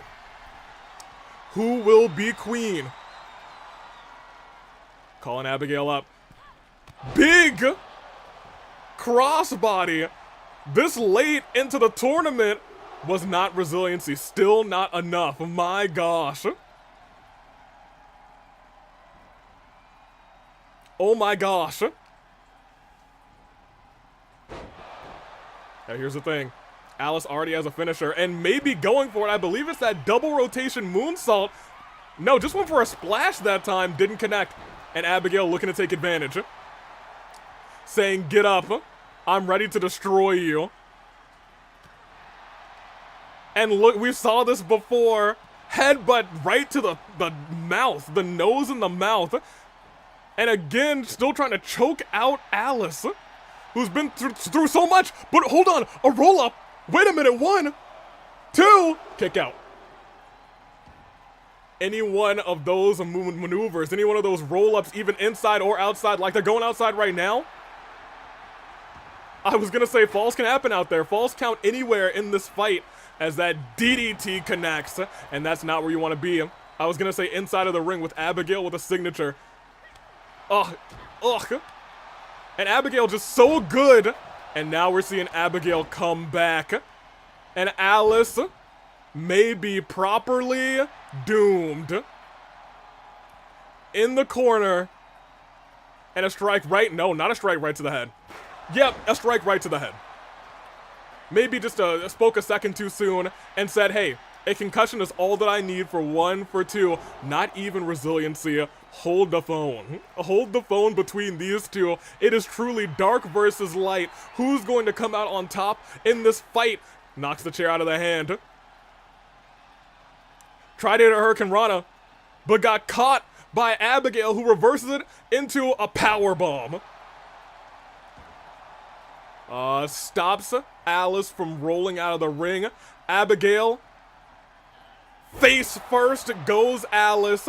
Ladies and gentlemen, that's likely resiliency for 1, for 2, and she is counting stars as Abigail looks to finish this thing off. As Sister Abigail gets reversed. Sister Abigail reversed. Alice just reversed the finisher. But the chair, the great equalizer, may be enough to end this fight. Oh, but Alice wisely rolls out of the ring there. But here's the thing, Abigail realizing it's falls count anywhere. If she goes extreme right now, it could be all she wrote with that senton from the heavens on the already destroyed ribs of Alice. Stomped on the elbow. Alice screaming for help. Abigail goes back with that chair, rolls back out of the ring, turns Alice around. Alice gets the legs up. Swing blade on the outside. Onto the bricks. Hold on a minute. 1, 2. Resiliency's burned on everybody. It is anybody's bout at this point. Kicking the face. Oh, you do not want to incite Abigail. Kick to the back of the neck. Alice trying her darndest to try and work up that finisher. She needs it. If she can hit that swing blade on the outside again, and she's got it. It could be her day to be queen. In the ring. Oh wait, in the ring, going to the top. Could we be thinking about it? Will Abigail be able to get out of the way? Turned around, double rotation, moonsault misses. Abigail now has the opportunity, but a reversal again by Alice. What a show they're putting on. Fisherman suplex. What is going to happen here? Gets the steel chair. What a show. What a final for these two. Are the two share? Wait, are the two share shots gonna be enough? Wait, one. Wait, two. Abigail kicks out. Former tag team champion has been through a lot worse than that. Alice is up against one of, admittedly, one of the greatest competitors in terms of consistency in the AWE. Crawls outside of the ring. Abigail down, but a quick kick, possum kick to the face. Tried to stomp, missed there, missed the uppercut. Alice, Hurricane Rana connects this time onto the bricks. Tried to step there, didn't work, gets all of that forearm. And goes for the pinfall. Every pinfall here could be enough. It's falls count anywhere for one, for two. Alice is queen!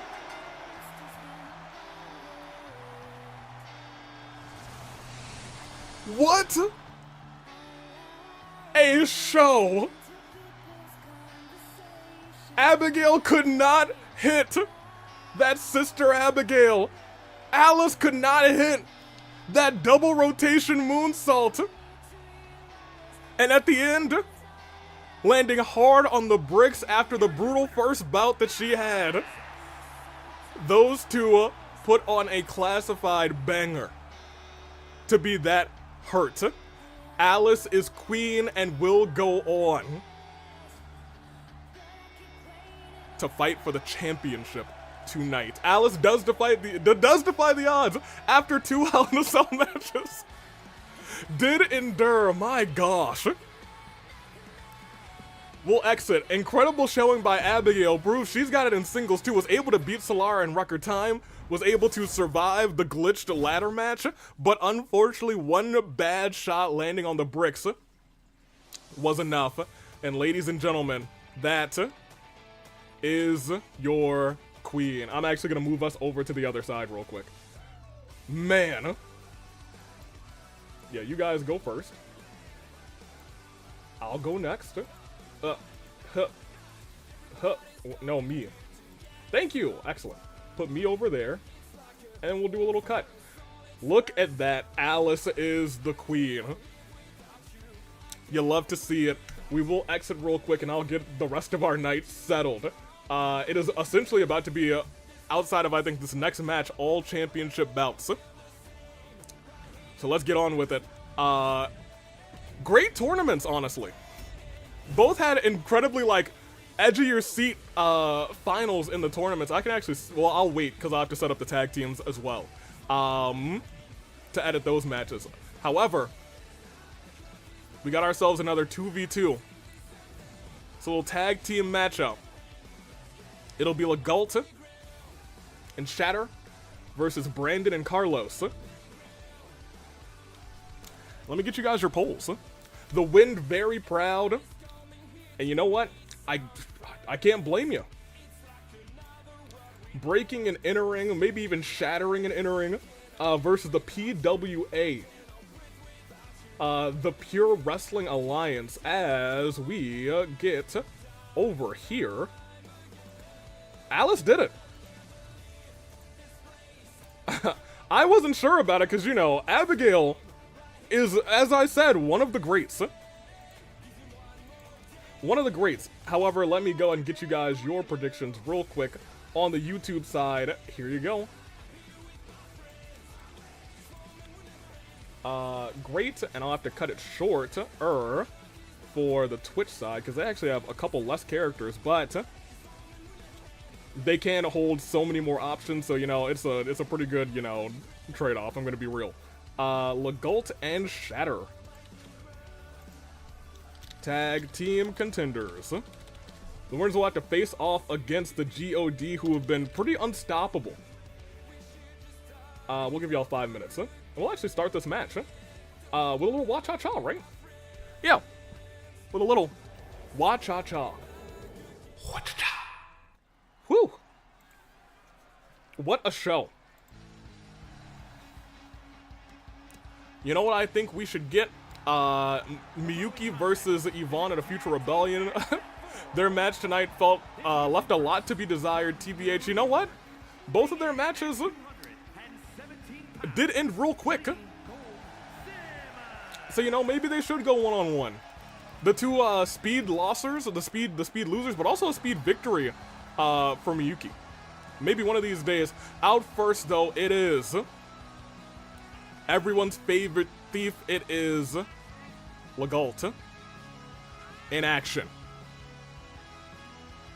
Teaming up with Shatter tonight. Let's see how it all plays out. Marigold, first time in the AWE. Has competed many times in the Hunger Games. Has seen a lot of success, actually, in the Hunger Games. Has won tag team championships in the Hunger Games. Will Marigold win tag team championships rather, tonight. Teaming up with, well,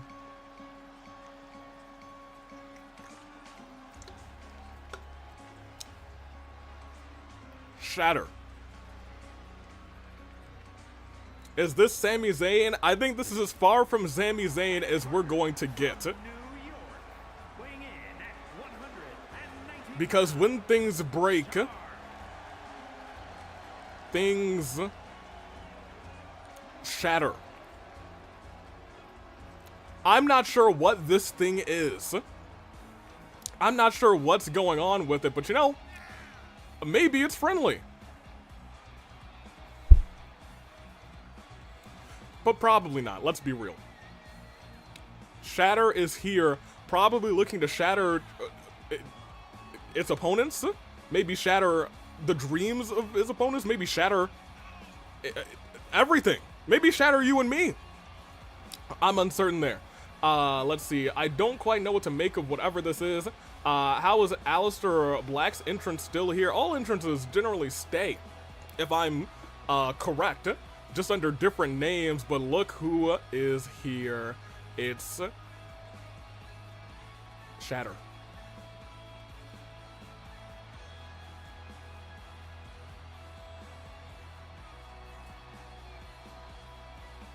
Does anyone know what this thing is? Did I miss something? Is this Onyx? I don't have any answers. No answers, to be honest, but we'll see how it all plays out. Our night rolls on. It is Shatter and Marigold teaming up, breaking and entering. And they're up against the Pure Wrestling Alliance. And out first, And from Newark, New Jersey, weighing in at 310 pounds,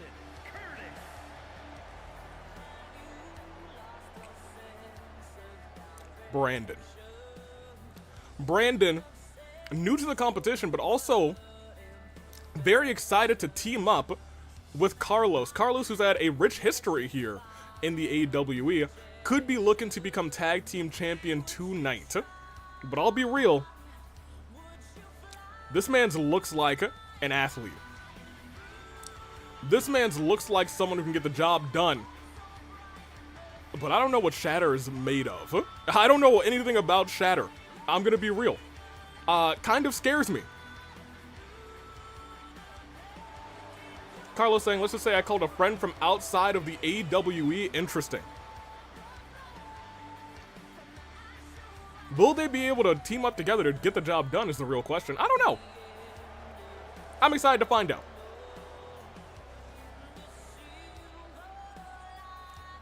OC action, you know? I think there's some news about WWE 2K25 coming out in the next couple of days, I think. Maybe Monday, Tuesday, something like that. We'll see. But out is the partner, and that is Carlos. We know Carlos, honestly, very well at this point. Carlos is pretty consistent in the ring. However, we always remember that time that Carlos basically died, made it to AV Mania, though. Did Carlos pin Jacob at AV Mania? Is that what happened? I think that may have happened. I'd have to go back and double check. I was not in charge of AV Mania, but, you know, I did, you know, go through and I was like, oh, look at this. This is fantastic. Carlos is here. Carlos and Brandon, Pure Wrestling Alliance, teaming up against Breaking and Entering. One team will go on to face the GOD tonight. Who will it be? We'll find out. February saying, I have no idea either. Well, he looks like LA Knight. Maybe. I don't know. I don't know if I really see it, to be honest. Maybe it was the glasses. Wrong glasses, though. Regardless, we'll see how these two are able to overcome the odds tonight. I don't know if the odds are really out of their favor, actually. Carlos is the only person here who has competed before. That being said, I look at Brandon and it looks like he has been in a couple of scraps himself. We're starting off with Legault and Brandon. Let's see what they can do. Carlos, still a little wonky in the head, apparently. Oh my gosh, Brandon is huge. Able to get the feet up there, but like Brandon is kind of massive. Oh man. Oh lord. Suplex though, Legault not looking to give up. Yeah, Brandon's a big old boy. Big beefy boy. Legault, oh my gosh, slammed down. Tried to stop the tag there. I will say the bigger they are, the harder they fall. Hands on. Goes under. Goes over. Drop kick. Tonight, we know our main event. It will be Splendid Nathan and David. Triple threat for the AWE Championship. Right before that, it will be our new queen of the ring, Alice. First night, survived that tournament and will look to go on. Hold on, Shatter looking to take out Carlos quick. I will say, Alice going on against our champion. Uh-oh. Tag's been made. These quick tags, smart decision in the eyes of Breaking and Entering, but they are going to have to deal with the wrestling purist who power bombs Legault out of the ring. Goodness gracious. Big punches, big hits, big clothesline. Trying to take Legault's head off. We're at count of 2. Count of 3. Hold on, dragging the legs. And lifting Carlos up on the outside. Round the outside, oh no. Oh, neck and back first. Onto the bricks. Now, I want you guys to pay attention. This thing could still end by countout. Leave yourselves very fresh for your championship opportunity. Clearly, Legault not wanting to end it that way. I don't think any of the competitors tonight want to end it that way. We're at a count of 6. Shatter might have baited. Oh! I was going to say baited Carlos in, but Carlos still gets the upper hand. Very quick, but maybe not quicker than a thief. Legault working up a signature, and if he's able to hit it. And busting Carlos open. Actually, tag team maneuver here. What do they have in store? Oh my gosh, big boon to a... Wait, hold on. They're cooking. Look at that combination. This team is actually cooking. Legault still has a signature finisher, but what a tag team move from Shatter and Legault. Shatter now focusing in on Carlos. I think they want to just ensure that Carlos stays down. They've picked their target. And now Shatter going after Brandon. Okay, no. Dropped Brandon on Carlos. And I think Shatter just wants to hurt everybody. Goodness gracious. Tag's been made. Brandon on the outside. Still rocked. Oh, missed that move wildly. And pays for it. Shot right to the knee. Carlos, I was going to say needs to go and make that tag, but I want to point out we're at 1, 2, no resiliency, able to kick out. We have seen someone with no resiliency ending up essentially taking the L very quickly, and instead, in the corner, Elbow right to the jaw. What are we going on here? Wait a minute, drop kicks. Oh my gosh, caught him out of that move with a drop kick. We talk about the true wrestling purist. I think he was going for essentially a cardiac kick. Cardiac kick did not connect, instead got kicked himself. As a tag's being made to the massive Brandon Carlos. Brandon taken down Legault by the arm. Tossing Legault into the corner. Legault able to get out of that. Oh, but not out of it for long. Slammed in and slammed down. Brandon goes for the pinfall. Both gentlemen getting into the ring. Carlos actually going after Shatter, which is incredibly wise tag team maneuvers, not something I expected. Not something you see too often. Big elbow drop by the big man. Oh, and now, oh my gosh. Several shots weakening the skull of Legault. And we see how massive that man's is. Legault should want to tag out tag out to Shatter rather. Shatter extremely fresh. However, there's still fighting happening on the outside. They're still fighting. Oh my gosh, look at the stun bar. Fighting's happening on the outside. These two, I think they really know what they're doing. Goodness gracious. Still trying to pop the skull of Legault. Lifting him up, and Brandon maybe, I was gonna say maybe privy to try and take him down. Oh, super kick. Connects, but look at the reversal. I think that might have just barely caught the top of the head. Grazed him there, but it was enough to be effective. Shot to the skull. Elbow. Backs up. Oh, tried to go for a flying punch. Reversal by Legault. Oh, hold on a minute. Legault, I think, thought about going for that tag, but instead tried to drag Brandon. Did not work out. Brandon does still have a finisher. Legault needs to be careful of that. Here's the thing. I think Brandon might be too tall. No, never mind. He just threw him. He just tossed him. Brandon I was gonna say, trying to make sure that the tag does not happen. Running power slam.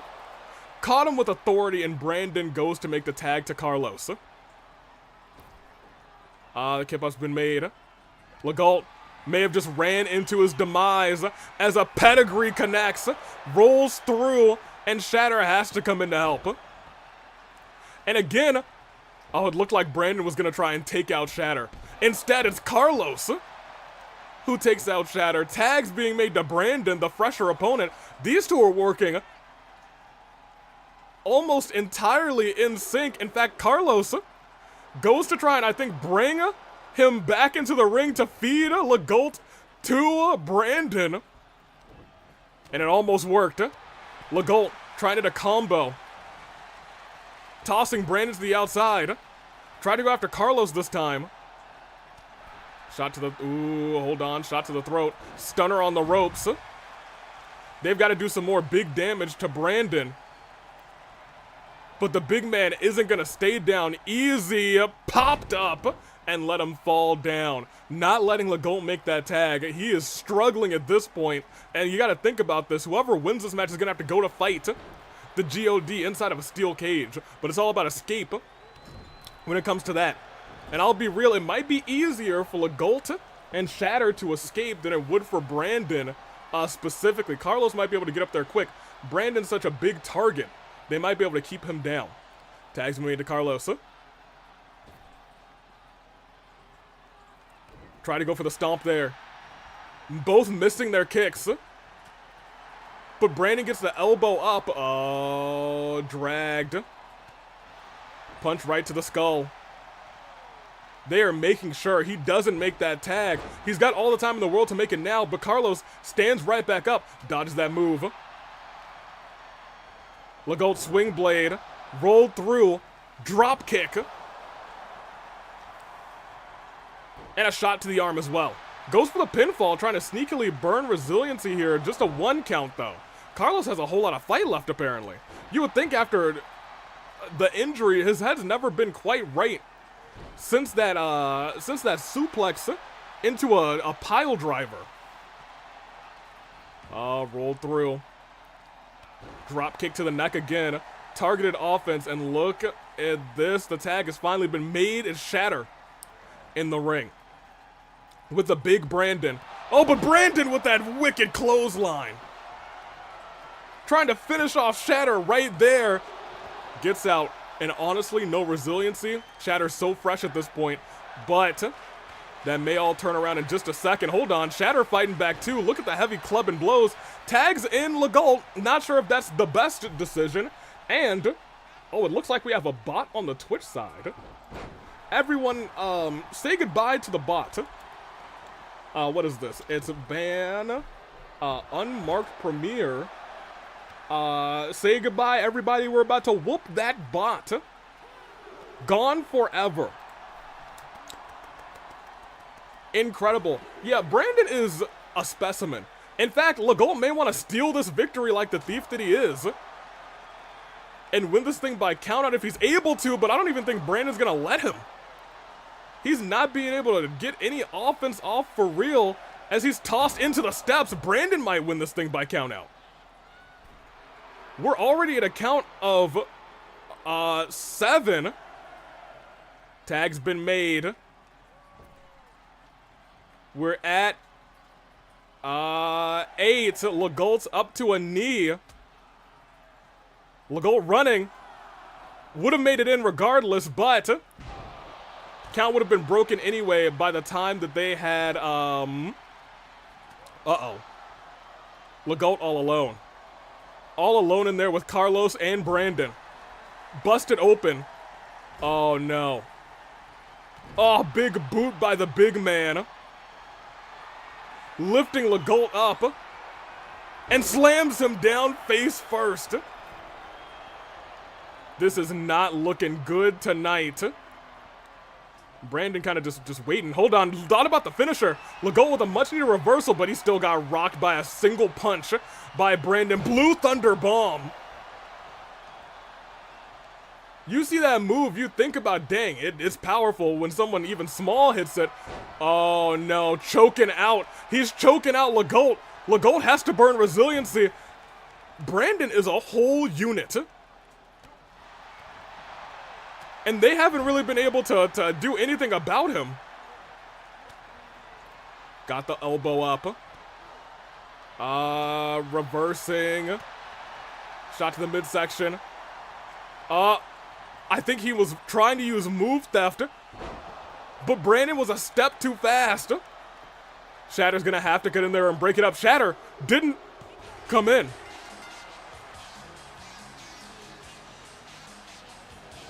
Brandon and Carlos. Devastating combination. Maybe Shatter was done with the match or what? Brandon OP, please nerf. Well, they gotta go up against the GOD in a steel cage match tonight. Congratulations to the both of them. My gosh. Good on them, I guess. I don't know what to tell you except that's gonna be wild.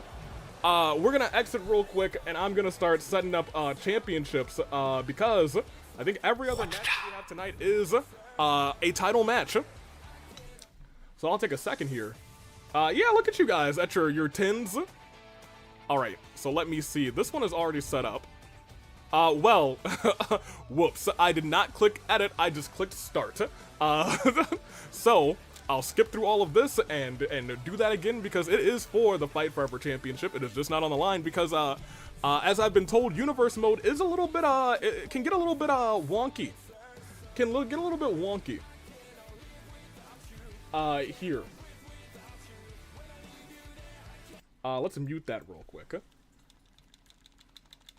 Because I don't want to know who enters when and where, as much as you guys don't want to know who enters when and where. Oh, that's an interesting little, I hope we get to see that, actually. That was kind of neat. Alright, still don't know who that was. Don't know who that was. Skip on that. That's still the audience. Very, very good skipping mechanics on this. Very good, very good. Alright, very nice. How's everyone's day going right now? We are deep into the card, almost at 5 hours. We have a whole 6 or 7 hour show at this point. Quit this bad boy. And now, let's actually edit our matches. Put this title on the line. Thank you. Edit this match. And put our Marys in.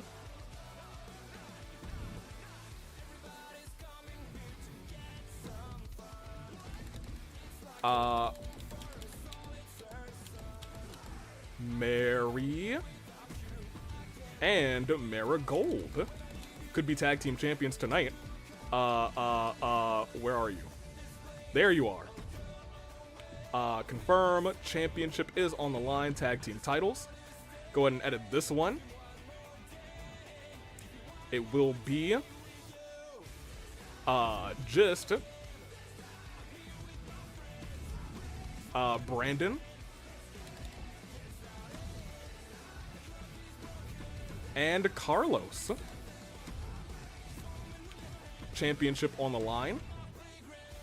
Kyra will be going up against Angel, or rather our Angel with the wings that we know as Alice. Let me see, edit this match. Ironically, when this was set up, I predicted Abigail to win the whole thing. Alice was the shock of the century. And this is now actually a triple threat match.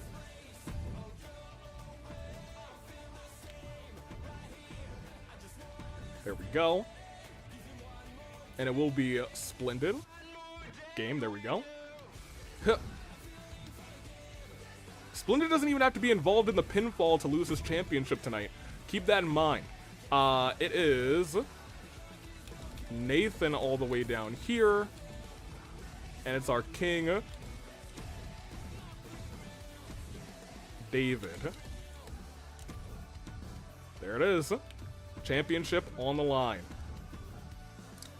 Alright, now all of our championship matches are set up. And we go to start with an elimination chamber. They're all 3 hours, right? Yeah, we are much deeper than a regular WWE PLE. Alright, now I can finally get you guys your polls and end this one. I'm still stunned and speechless by Miyuki's loss. Look, it was Alice's night. Fight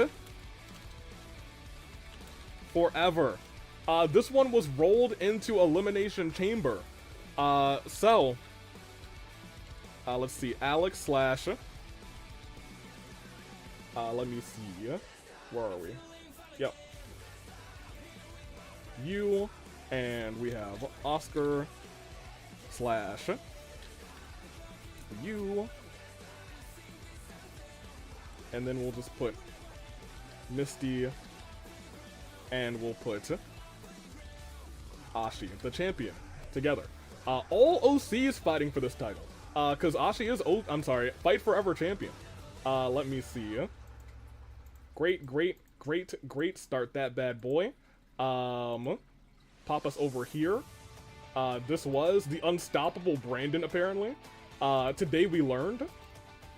And it is Fight Forever Chamber. Whoever wins this thing is gonna have to fight Sakura, so I believe good luck to whoever it is. Alex, you. You. You. You. And you. Alright, here we go. Twitch has their thing. YouTube has their thing. Let's start this bad boy. Who will come out where with a wa-cha-cha? I can finally catch up with the chat. Stop, I forgot this was today. Work making me miss this. Rest in peace.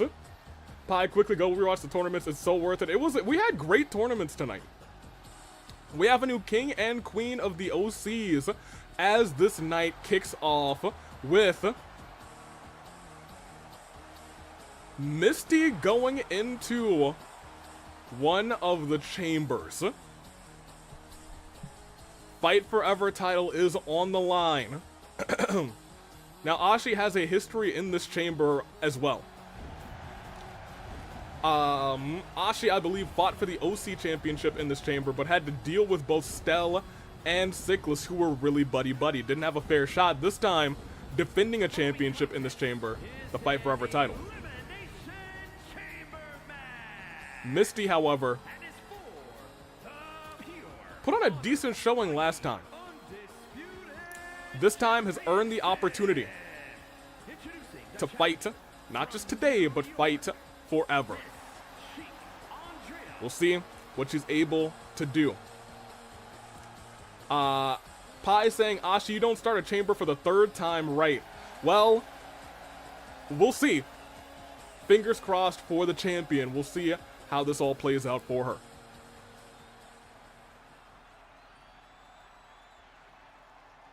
Misty heading directly for one of the chamber pods saying, I'll take what I can get.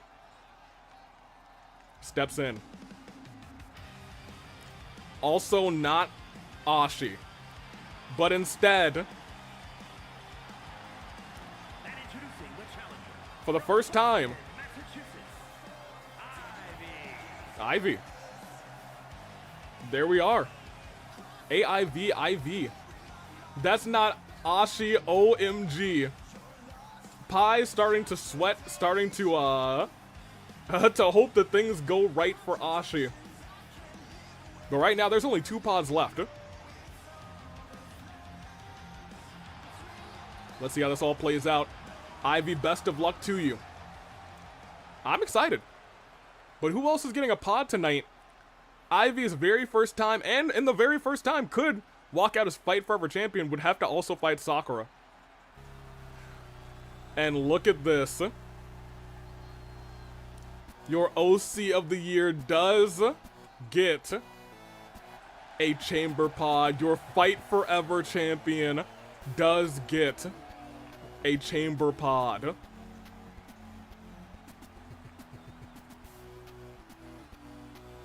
Ashi, the best of luck to you. 2-time, the only 2-time Fight Forever champion. We'll see how this all plays out. The Dancey Dance is real. Come on, Diva. Chat rooting for their OC of the year. We'll see if she's able to do it. Chambers are no easy bout. We've seen people come in last and win. We've seen people come in first and win. It's anybody's opportunity as long as you have the grit and the temerity to survive. As Ashi rolls through. We'll see what she's able to do. Fight Forever Championship is on the line in the chamber tonight. Was that Adam Sandler in the background? Yeah, Adam Sandler is in the crowd at the show tonight, you guys.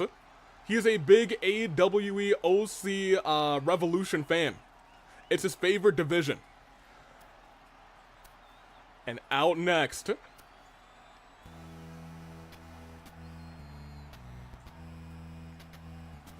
sounds like it's Alex Masachuye, which means that's our last chamber pod. We know which 2 are starting.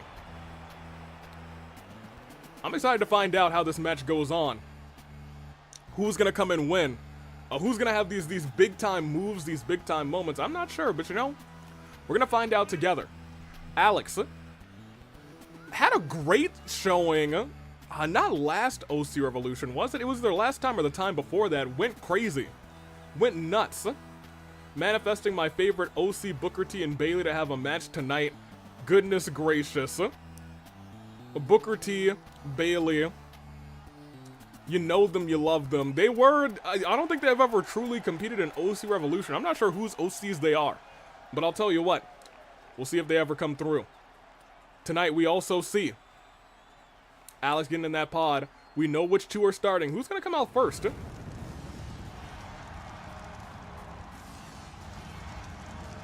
It's the demon. And introducing the challenger from It's Zyria. New York, Pinto.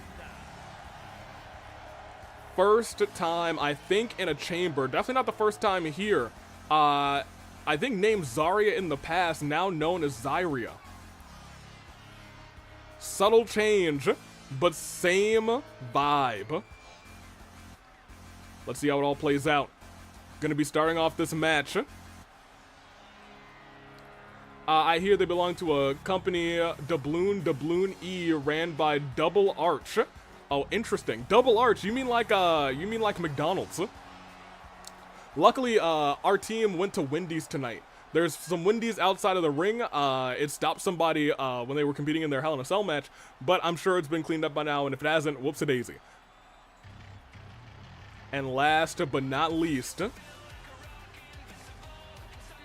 here comes Oscar. Starting this match.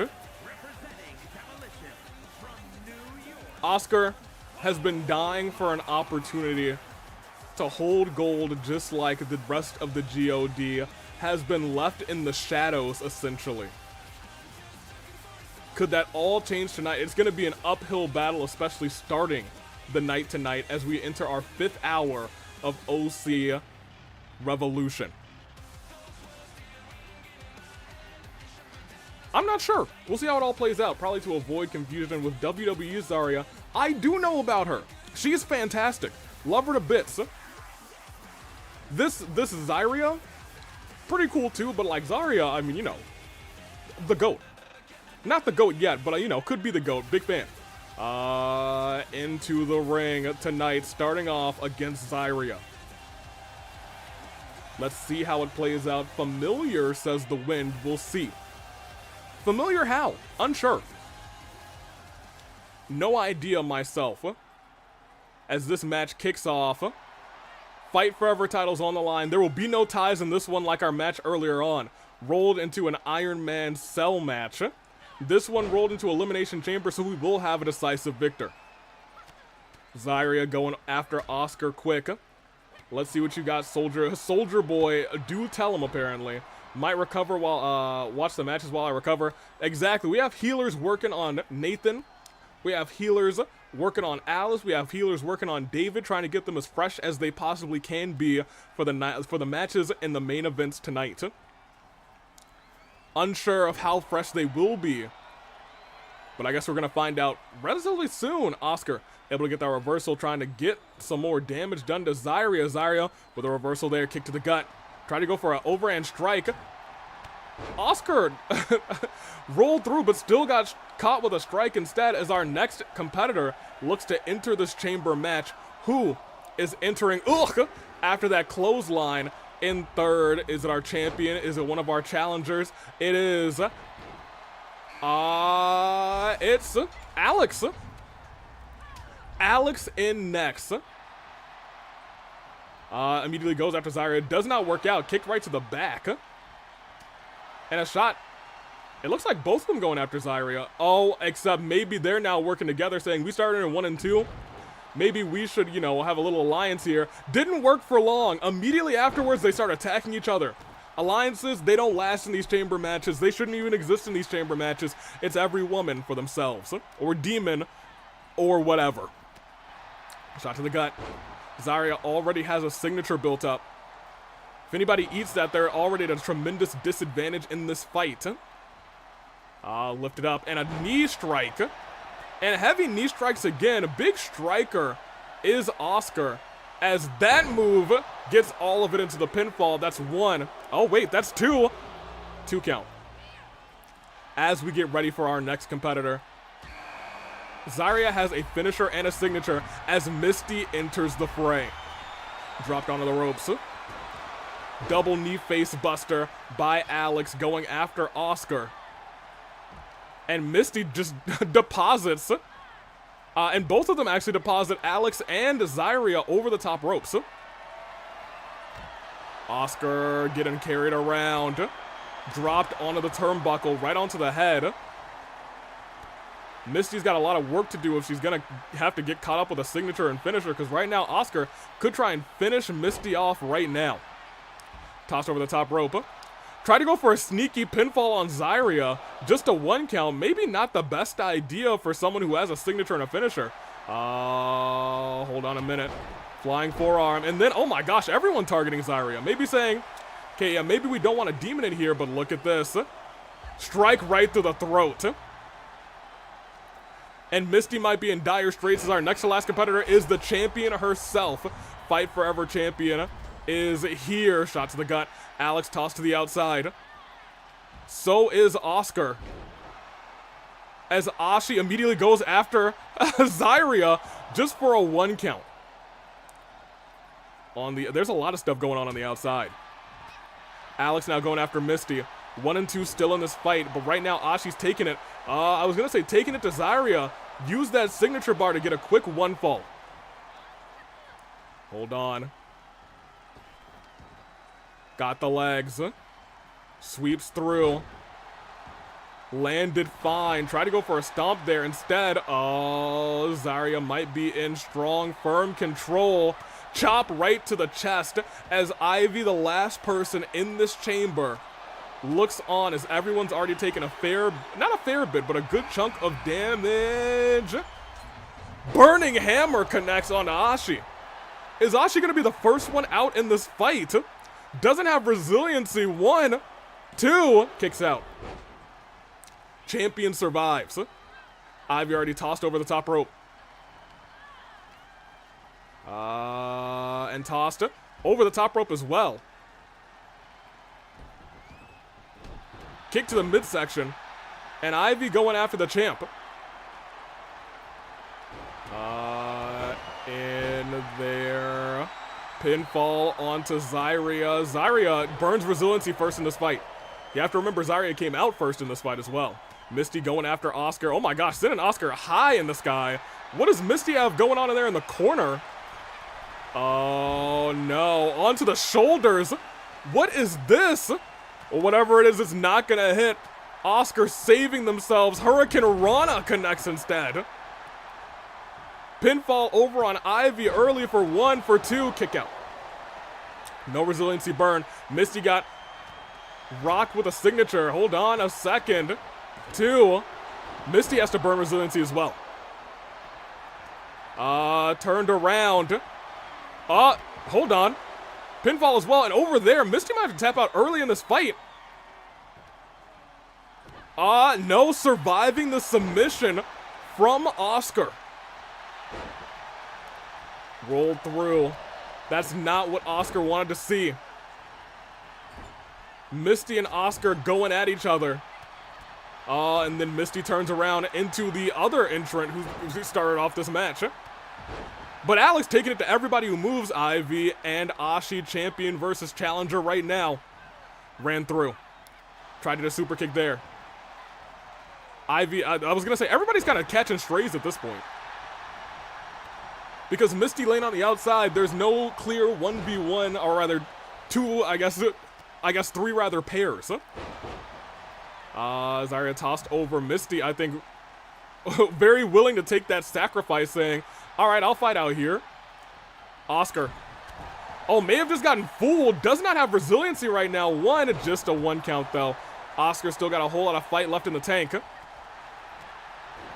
But may have some of that fight taken away in just a moment. Lifted up. Drop down onto the knee. Misty again from behind, caught in that submission. That's the second time. Honestly, Misty might have to tap out here.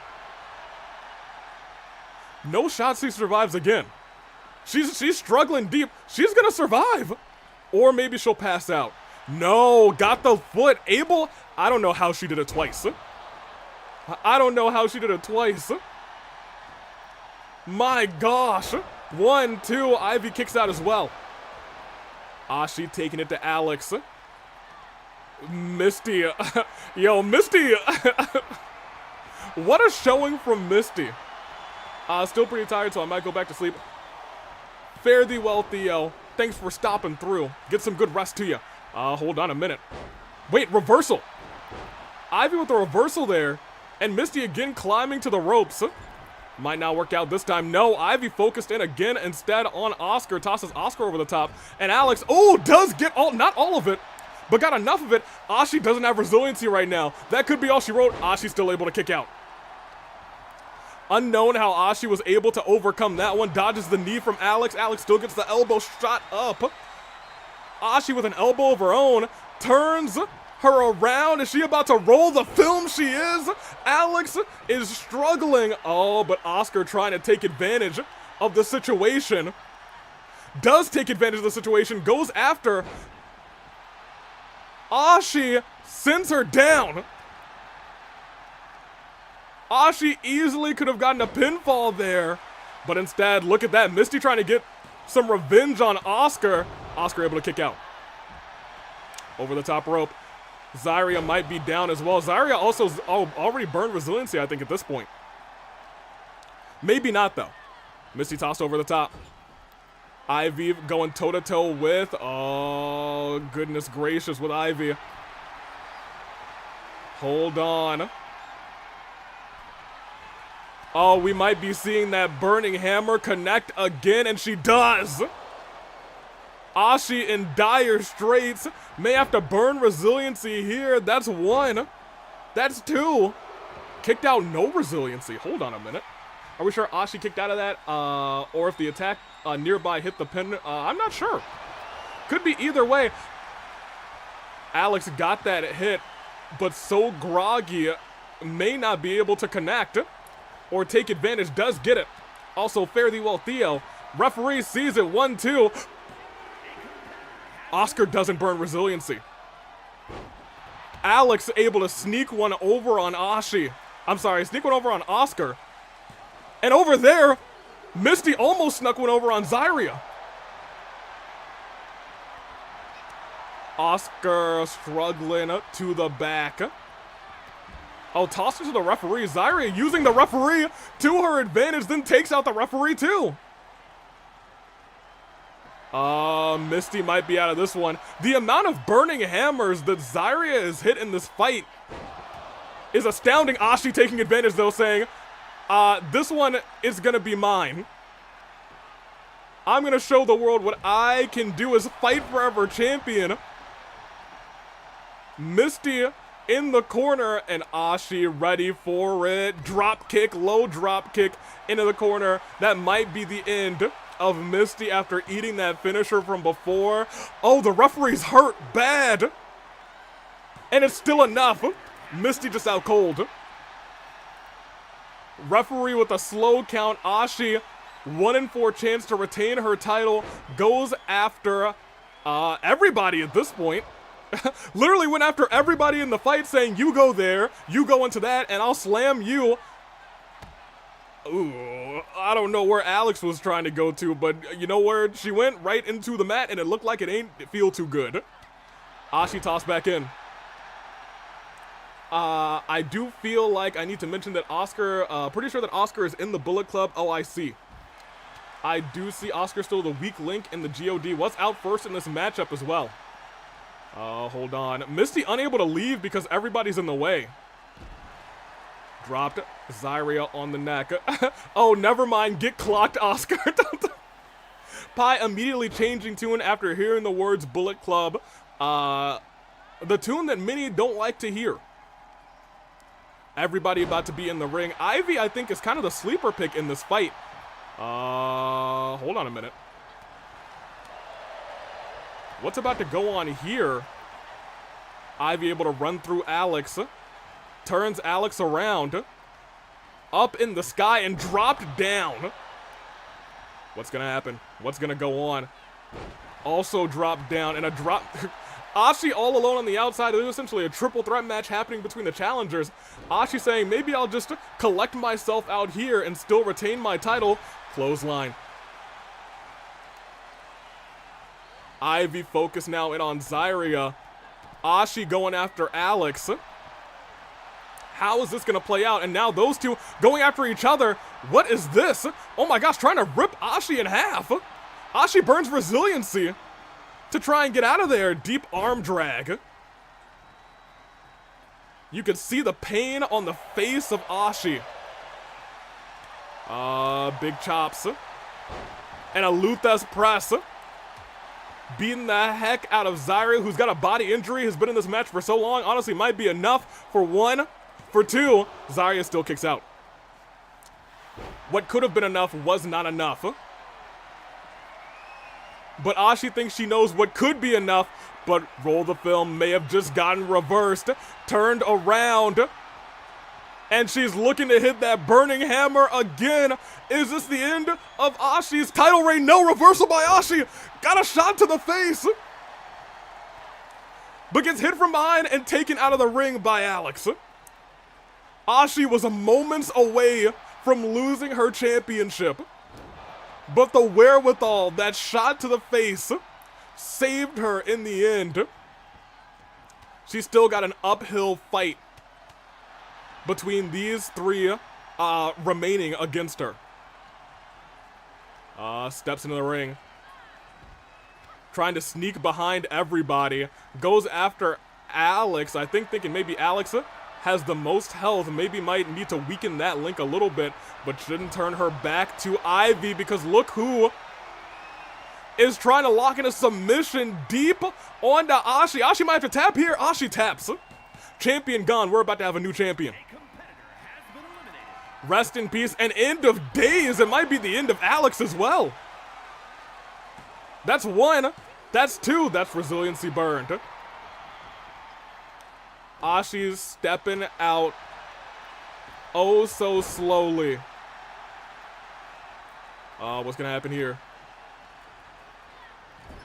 Hold on a minute. Breaks that up. Up and down onto the knee. And tries to drop Alex. Stalling suplex. Zyria saying, come on, hurry up. And Alex is down. Zyria actually goes after Alex. Oh, but it looks like they're starting to work together a little bit onto poor Alex. Ivy tossed over the top rope. Right now, it's kind of Ivy's game. It's Ivy's match to lose. Going over. Dragging over to the ropes. What's gonna unfold here? Lifted right back up. Oh, oof! We saw this before. Alex was unable to take advantage last time, and this time maybe, I was gonna say, may have saved Ivy. Zyria unsure of where to go to after eating that finisher. I would say maybe got a little lucky. Ivy saying, I just need to not be in the ring right now. If I can keep my resiliency, you two are cooked. But instead, big clothesline. And another big clothesline there. This time, Ivy into the corner. Big clothesline into the corner, too. Goes for the pinfall right afterwards. Nearly decapitated Ivy with that clothesline. And that is not resiliency. The fight goes on. Overhead clubbing blow does not connect. But that sure does. Face first. Ivy seeing what's going on in this fight. Tosses Alex over. Tries to steal the pin on Zyria instead. That's one. That's two. And that's three. Ivy's this close to being champion. Alex has no resiliency. Ivy was, I think, the afterthought for a little bit in this fight. But instead has slowly become the favorite to win based on who's got resiliency left. Alex whips Ivy's head back, brushing the face 2 times, and tries to steal. We've seen quick pinfalls burn resiliency and even win matches tonight, but that's not the case right now. Not the case. In fact, all it's done is build up a signature for Ivy. Alex is gonna have to fight tooth and nail. And with the kicks to the gut, you might think she might be able to do it. Oh, but instead, via cheeky roll-up, we could have a new champion. No. Alex is the one to actually kick out. Oh, big clothesline. Alex not giving up yet, and Alex does have a signature on lock. Forearm connects, goes to the top rope. Are we about to see the beginning of the end from Ivy? Does not have resiliency right now as the moonsault misses. And with that, it could be, oh, it's not the end. Alex able to get to the top of this, able to get the advantage here. Oh, what's going on here? Oh, ran through. Is that going to be, yo, Alex just fast. Alex just way faster than anybody thought. I thought Ivy had that, but Alex just very fast. Look at he split. Oh my gosh. Foot right onto the throat. Ugh. And just rubbed it on the throat, lifting Ivy back up. Toss over the top rope. I'm not sure if that's the right decision, but goes to the top rope there. Didn't turn around saying, okay, well, maybe that's not a good idea. Oh, now actually is calling for Ivy to get back up. Are you actually going to hit a move to the outside? You are! Drop kick. That was a dangerous drop kick. If even like an inch of that went wrong, she could have gone face first in that post or into the turnbuckles. It didn't seem to affect Ivy as much as we thought. Trying to get her to tap on the outside. She does tap. Apparently that counts on the outside. Well, that's our champion. Able to come through. Who would have thought at the end of all of this, it would be Ivy fighting forever. We'll be facing off against the indomitable Sakura. We'll see how it all plays out. Over the top rope, it got real close. That was the deciding factor. I think if Zaire was able to stand, yo, we're going all over in these recap videos, apparently. Oh, I didn't even see that. Thrown into the cell, essentially, with that move. And that slow count by the referee after being devastated. We're getting a lot of replays this time. It's not very often. We usually get like 3 or 4, but that is our new Fight Forever champion. There it is. Incredible. Congratulations to the champ. We'll go toe-to-toe with Sakura for that Fight Forever championship very soon.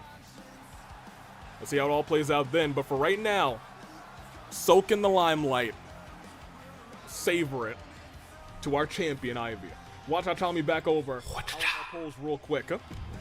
Big W. Big time W for Ivy. Very nice. Here, let's go ahead and choose our outcomes real quick. As we get our next match ready. Choose outcomes. It was the sleeper pick in Ivy. In this one, again, sleeper pick in Ivy, it is. Now, as we start this bad boy, grandest stage versus Southern Grit. Tag titles. Tables, tag titles. That actually makes a big difference. And on the other side, tables, tag titles.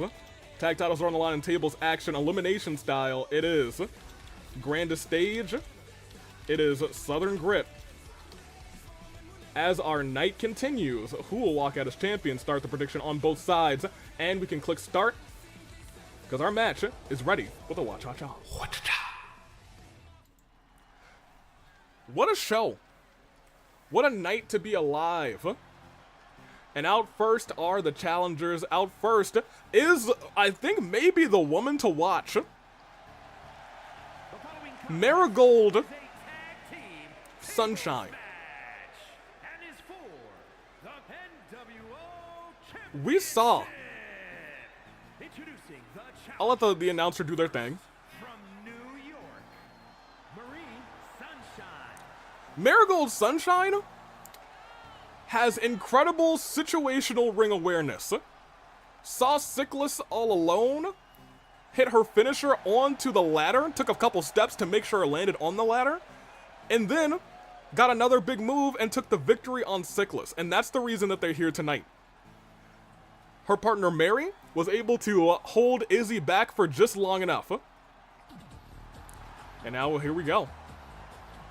I could have sworn I chose Southern Grit. Well, we'll see if they're able to take the tables titles. We know how good Grandest Stage can be together. But they're up against a very game Marigold and Mary. Mary Messtro is excited for this. I'm excited for this too. We haven't seen, I don't think, a tables match in OC action. I don't want to say ever, but it might be ever. It may in fact be ever. This may be the first tables-esque match we've ever had. And it is our first of the OC championship matches tonight. Tag team OC titles are on the line. We'll have the men's tag teams right after this. We will have Alice versus Kyra. And then we will have the big triple threat Splendid versus David versus Nathan to close off our show. As we're entering the 5-hour, 21-minute mark. An exciting time. And you can tell Mary's excited too, saying, I can't believe we made it this far. I found myself a great tag team partner. Are they going to be able to get the job done tonight, though? Because now, even though we have a new queen in Alice, we still have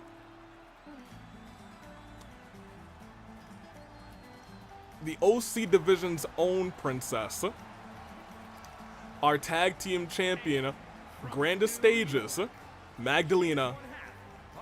Will she be able to do it?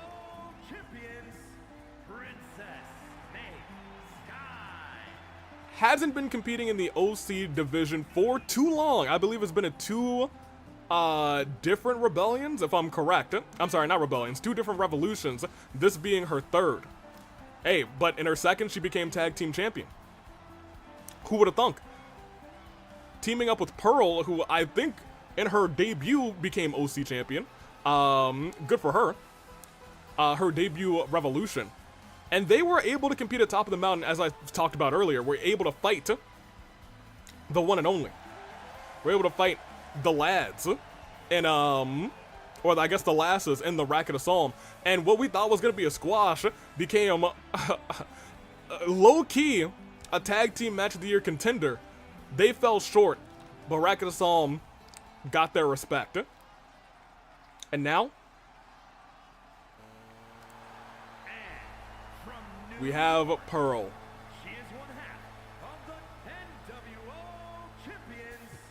Pearl walking out saying, don't worry, it's my world, it's my title, we're about to retain this thing. The best of luck. To Pearl as well. Grandest Stage? Let's see. Pearl Saint, yeah. Absolutely. But they got a tag team tables opportunity.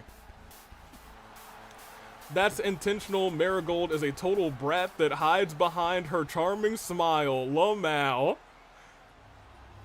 Well, is that charming smile going to be tag team champion today? It is going to be Marigold and Mary. Magdalena and Pearl. 2v2. Tables title. I'm sorry, tag team titles in a tables elimination match. So keep in mind, both members of a team have to be eliminated before this match ends. Oh my gosh, Pearl. Just trying to wreak havoc on the head of poor Marigold and then going after Mary as well. Oh, look at that. They do kind of have, like, twin dresses. Very cute. Very cute. I think Magdalena not too happy about that, saying, hey, you jacked my swag. Now hold on. What's about to go down? Drop kick, falling drop kick. They both went for knees there at the same time. Didn't work out. Marigold with a reversal. Mary, Hurricane Rana. And we're seeing this night continue. This time reverse DDT connects as Magdalena's forced to roll out. Wait a minute, Mary up to the top rope with quickness as well. Going flying, oh my gosh, to the outside.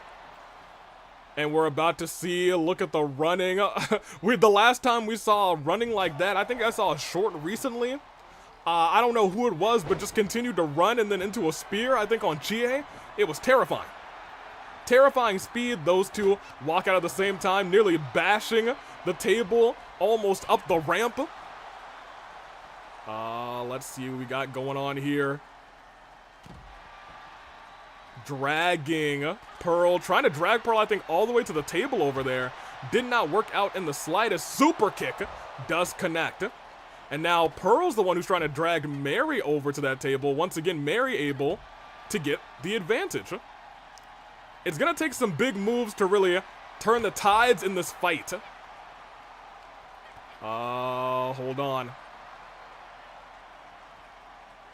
Dropped onto the knee. Pearl, the first one to potentially really get this table into action. Oh, just tossed it to the outside.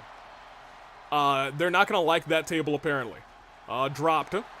Trying to toss. They're really trying to just drag each other over to the standing tables, which is not a bad strategy. But at this point in the match, you might just want to throw somebody that way. Just like, ugh! Magdalena was thinking. Here we're starting to see Mary getting that table. Tried to use it first, did not work out. Reversal by Mary. On the other side, Magdalena and Marigold. There's a lot of M's in this fight, I'm starting to realize. I was gonna say they are right at that table. All tables are now down. They're gonna have to stick them right back up as Magdalena gets the table, sits it in the ring, and that could be where we see our first fall. Magdalena also looking to put the table up. Marigold bringing that table all the way back potentially to the ring. As the first table set up, we could see this match end, honestly, relatively quickly, especially if a big move lands right here. Ooh. If she had rotated with that, it could have been all she wrote. That table got knocked down by the impact of that off the ropes DDT. And there's that move again by Marigold. Looking to set that table up, realizing, hey, you might be dooming your partner here. Actually, no. Mary able to survive. If they're able to lift up Pearl right now, send her through the table. No, it does not work. Oh, instead, Marigold gets turned around. Pearl, oh my gosh. May have just saved Marigold, because I'll tell you what, that might have gone right through that table. Marigold realizing that gets quickly out of the ring. Magdalena, I think, focused in, thinking about diving at Marigold. Pearl and Mary still going wild. I think she might be trying to get that table, except Mary got it first. Oh, tried to set it up. Pearl a step too fast. Scoop into a power, not even a power slam, just a regular body slam. Doing the classics as Magdalena. Marigold struggling, but able to toss Pearl into the ropes and a deep arm drag, and now Magdalena may be setting up the table. Now here's the thing. Marigold's all alone in there with the both of them. Mary's trying to recover on the outside. But we might be seeing just a 1v1 in the ring in just a second. We are. Marigold down. If Pearl can grab that table, she won't be able to. Big super kick. Mary also back into the ring. Gets the table into her hands. Hits Magdalena and Pearl. Oh my gosh. One woman army sets up that table, but will it be her demise? She's catching strays. She's catching hands. Now she's all alone with Pearl, who has the advantage. Champion look to taking her down. Oh, reversal there. Into a, snap German suplex. Here's the thing. If she's able to, no, didn't try and drag her over. Shoulder tackled Marigold through the table. And oh my gosh, Emerald flows it onto the table. Magdalena said, we're not losing our titles tonight. Mary, if she wants to win this thing, is going to have a long uphill battle. Magdalena saying, Pearl, you're okay? Get that other table just in case.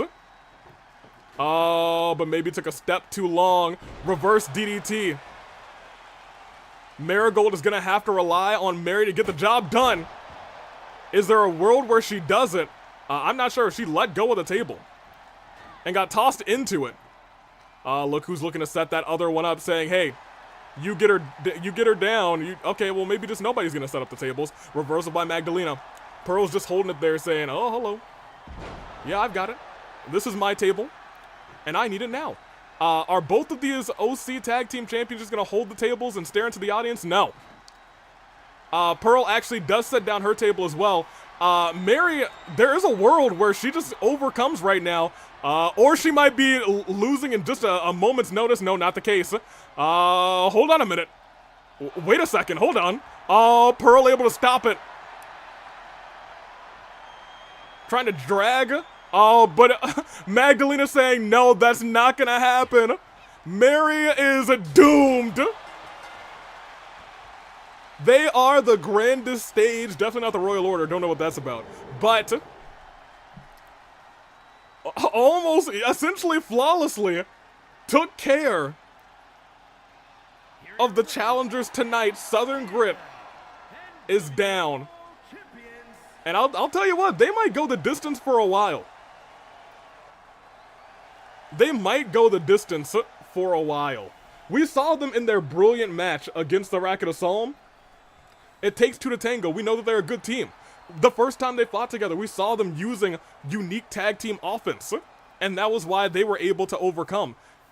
They beat the longest reigning tag title holders, Abigail and Noelle, in Anarchy tonight. They look to extend their reign. Grandest Stage takes the W here. And Grandest Stage takes the W here. As we go on. Yeah, let me see those predictions. We're at 19 matches. We're about to have 20 matches, most in any card in the AWE history. But we got 3 more matches to go. And next is our other tag team match. It's all about escape this time. And it is over here. The GOD versus the PWA, the Pure Wrestling Alliance, and Brandon and Carlos. Let's go over here and say it's the GOD versus the PWA tag titles. Steel Cage Tag. It's all about escape. And while I talked about Brandon being a big target, that's only 30 seconds. We'll end that. And delete it. Start prediction again. Steel Cage Tag. GOD versus PWA. I keep almost typing Paw. You know, like the Paw Patrol. There you are, 5 minutes on the clock, and here, and right here with a watch out top. Tag titles on the line. Steel Cage. We have a grand assortment of match types tonight, mainly because of the randomness of our Queen and King of the Ring tourneys. Out first is Carlos. I think Carlos has had a shot at these tag titles before, if I'm right. I think may have teamed up with David. I'm not sure if I'm confusing that around, but I think that may have happened, and a lot of people said David may have just thrown in that fight. If anything, if that's the case, I think Carlos deserves this opportunity. We'll see how it all plays out. Maybe this time with a partner he can trust. But I guess we can't talk too much about David because that is now our OC King. First ever champion, first ever king. Until next January when we run it all back. And there is Carlos. Carlos has been here for a while, one of the most notable OCs, wants to finally hold gold tonight, has a partner, as we said earlier, who he can trust. Tonight's not about pinfall, it's not about submission, it's about getting out of there. It's about outsmarting your opponent. We'll see. You know what? I'm gonna remain unbiased as I take a sip. I guess the last sip I can really take of that is about empty. of that delicious beverage, a delicious energy drink actually, all natural energy drink. As the W in PWA, Pure Wrestling Alliance, the new massive threat potentially in the AWE. It's Brandon. My gosh. We talk about big lads. That's almost as big as they come. Goodness gracious. When he was a lad, he probably ate his Wheaties. Got 8 hours of sleep. And I don't know, was outside all the time. They broke the mold when you think about Brandon. But let's see how it all plays out tonight. Stepping into the ring before that cage comes down, looking to win tag team gold in his first night with his friend Carlos. His tag team partner Carlos. Let's see how this plays out. You know what? I'm excited to see how it plays out. We are at 5 hours and 36 minutes. After this, we have our two main events. Moments that everyone has been looking forward to. Splendid versus Nathan versus David. As this night continues, here comes one after the tag team champions. The GOD. They've had a stranglehold rather on those titles ever since they debuted in the OC division. However, it feels like they think they have something to prove after getting embarrassed at the Top of the Mountain 2024 edition of Rebellion. They actually fought Waluigi and Wario Team Wa. And while I can say Delta and Golden, I'm sorry, not Delta and Golden, definitely not true, unless, no it's not. Delta and Gulf fought Team Wa. As I said earlier, it was an incredible battle between Grandest Stage and the Racket Assault. I can't say the same between the GOD and Team Wa. Team Wa got a very sneaky, very fast victory over the GOD.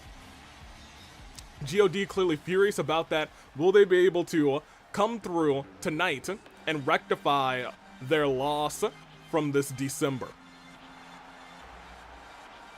This match has a way more stakes than you might imagine. They've had a good title run this far, but it just got tainted in December. Will they be able to hold on to them tonight? They don't even have to lose. They will not lose by pinfall or submission if they lose tonight. However, I don't think they won the titles via pinfall or submission either. I think they might have had a tables or a ladder match. I'm unsure. Or at the very least, had a ladder match in their second fight. We will see, though, tonight what goes on. The Powerhouse. I believe the Powerhouse is the one who got pinned in the match against Team Wa. Will Golf be able to rectify this? Now, I talked about big targets. Yo, this dude looks sick. Welcome in, DJ. How are you doing? This is the tag title opportunity as we are almost 6 hours into this stream. 5 hours, 38 minutes. We'll probably make it to 6. The following contest is a tag team steel cage match. Correct. And is for the NWO Championship. Yes, it is. Introducing the challengers at a combined weight of 532 pounds. There they are. At a combined weight of 549 pounds. And the champions. NWO Champions, Demolition. Now let me talk to you. I said earlier that Brandon was going to be a big, like a big target in this fight, but I can say the same thing about Golf. Both of them big targets in this battle. It's going to be a battle of probably the big men to see who can get out first. Because I feel as though our smaller gentlemen are going to be able to get out of these cages either by the door or by the steel cage climbing up. It's going to be real quick between the two of them. This match, who knows how long it's going to last. In general, it's usually pretty quick as the zigzags hit. onto the already injured Carlos. As right now, God is taking full advantage inside of this cage. Carlos, however, with the reversal. And reversal as well by Brandon, lifting up the big man. And a power slam to him down.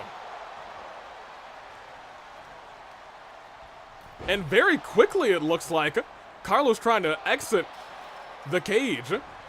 Able to kick, it looked like Delta in the face. Oh, but he's actually diving down. Maybe goaded him in, saying, I know I'm not going to be able to escape right now, but I can sure do some extra damage to you. Broken arrow connects as Carlos is tossed to the side. Another reversal, no. It looked like Gulf felt him trying to reverse and very quickly slammed him down. Hold on.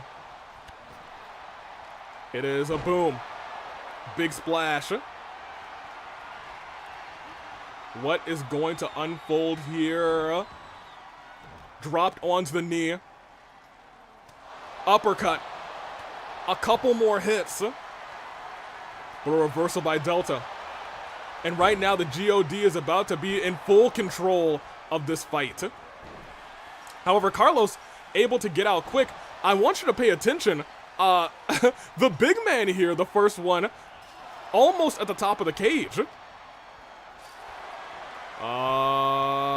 And that might be, oh my gosh, power by Carlos, power bomb.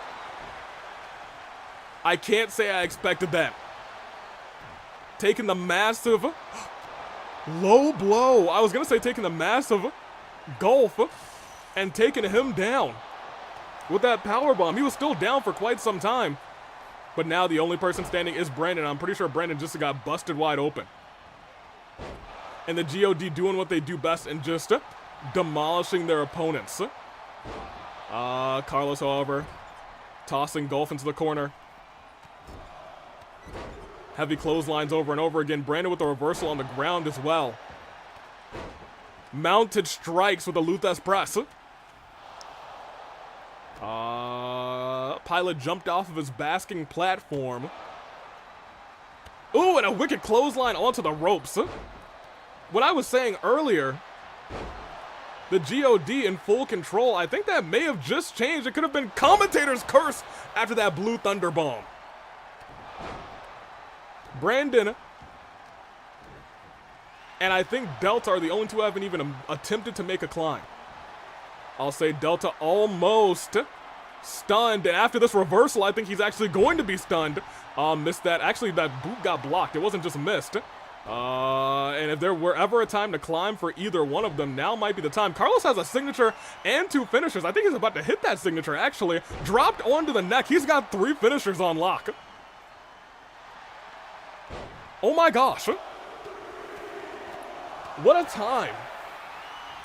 But look at this. Look who's up in the skies right now. Oh, he's got to drop Brandon quick because Carlos is very close to being up a little bit more. Gets stopped by Gulf.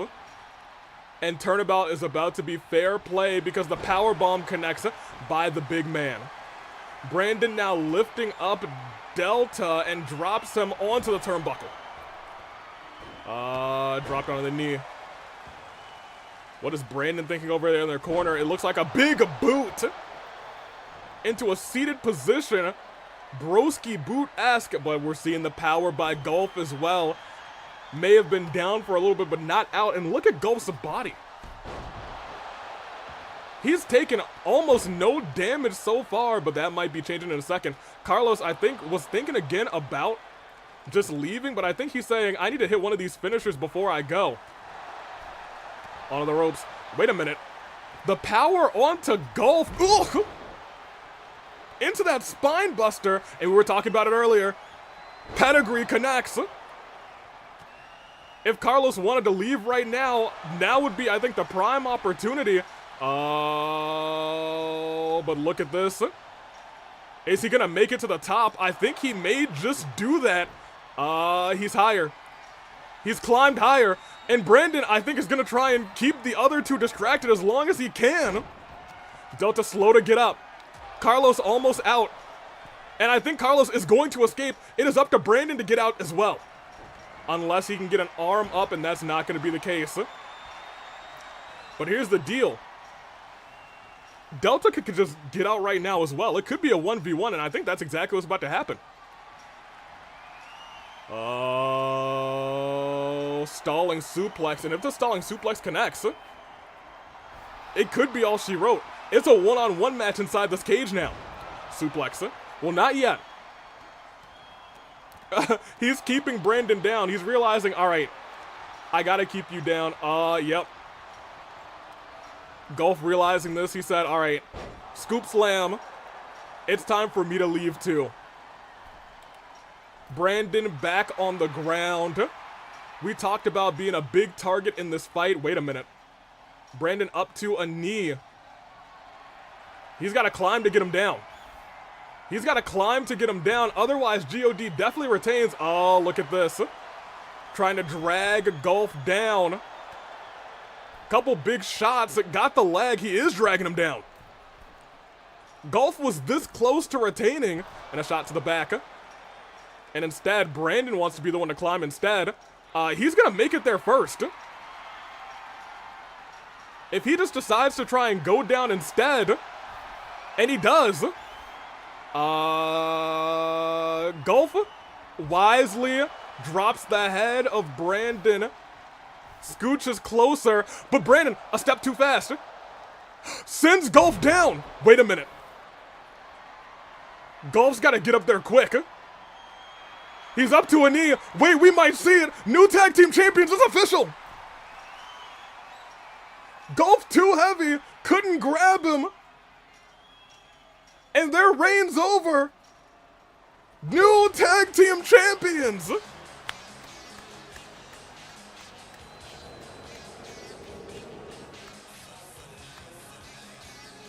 It was a gritty, tough fight that came down to Brandon versus Golf. Golf was able to stop Brandon, but Brandon, just a step smarter, smashes the head of Golf onto the steel cage and sends him down, as Golf is forced to watch as the new tag team champion goes feet first onto the ground.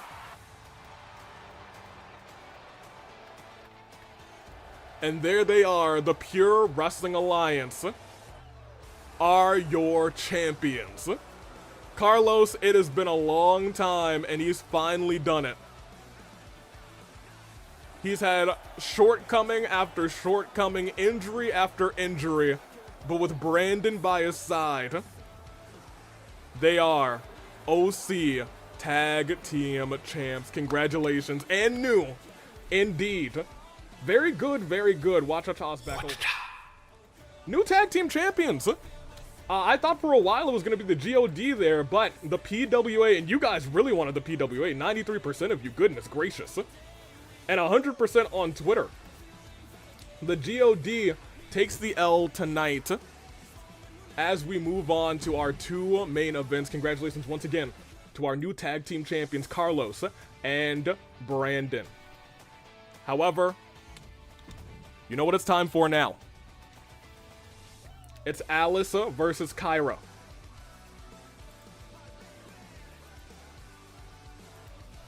It is OC title time.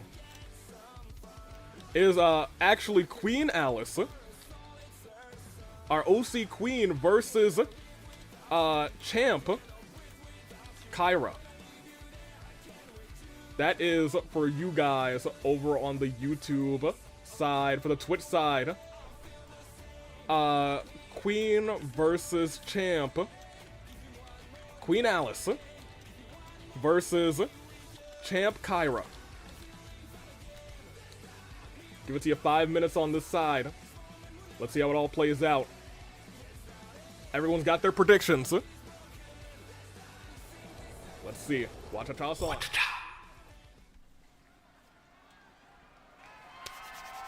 following contest is scheduled for one fall and is for Whew. NWO Championship. Here we go.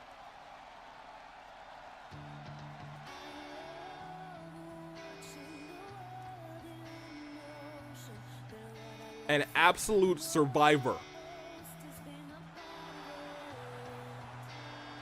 the champion. I'm sorry, the queen challenges the champion tonight. Will Alice, who has already been through, honestly, so much tonight. 2 Hell in a Cell matches. 1 big fight against the former tag team champion, one of the greatest in OC action, Abigail. She survived it all to be called queen. She'll always have that, or rather she'll have that for the entire next year. She will be the queen of the OC division. That being said, will she also be the champion? We find out tonight. The best of luck to Alice. Luckily, no cell around her, but for the first time, she stares down Kyra. The OC champion, Kyra Asatha, had a honestly a very shock victory against Aaron. Very swift as well to become AWE OC champion, and tonight wants to retain that title. It's the queen versus the champion. Let's see how she does it. Puts it right by her side. You love to see it, saying, "This is mine, and I don't intend to lose tonight." But we've learned very quickly that Alice has got game, has got ring IQ. Who would have thunk?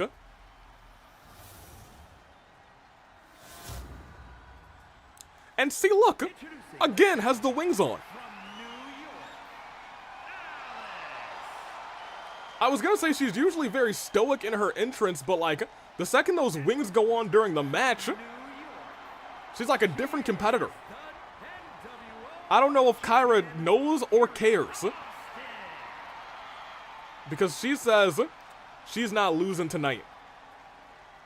That there's no shot. But let's see how it all plays out. After this, we have our main event, Splendid, Nathan, David. All eyes on them. David has the opportunity to become the first ever 2-time OC champion. Nathan has finally an opportunity to get some revenge on Splendid, and Splendid has an opportunity to make the world scream in anguish by retaining. It's Alice.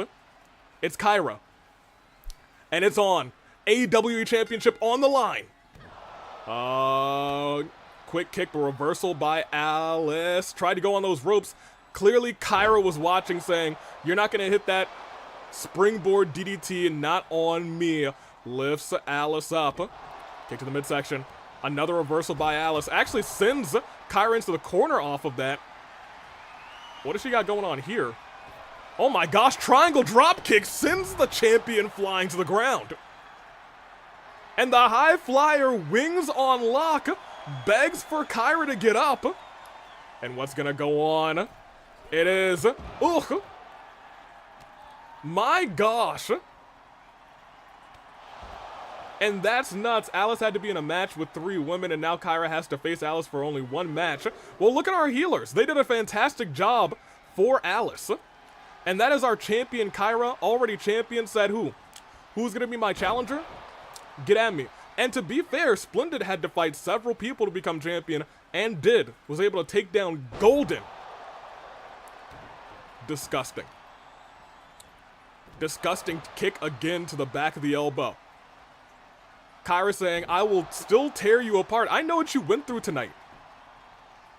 Oh, dodge that hit. Wait a minute. What is this? What is this? I haven't even seen this submission before. Or saw it. I've never seen anybody get into a submission like that. For real. Goodness gracious. Apparently there's a lot of Alice that we haven't seen yet. Busting out moves that none of us knew about.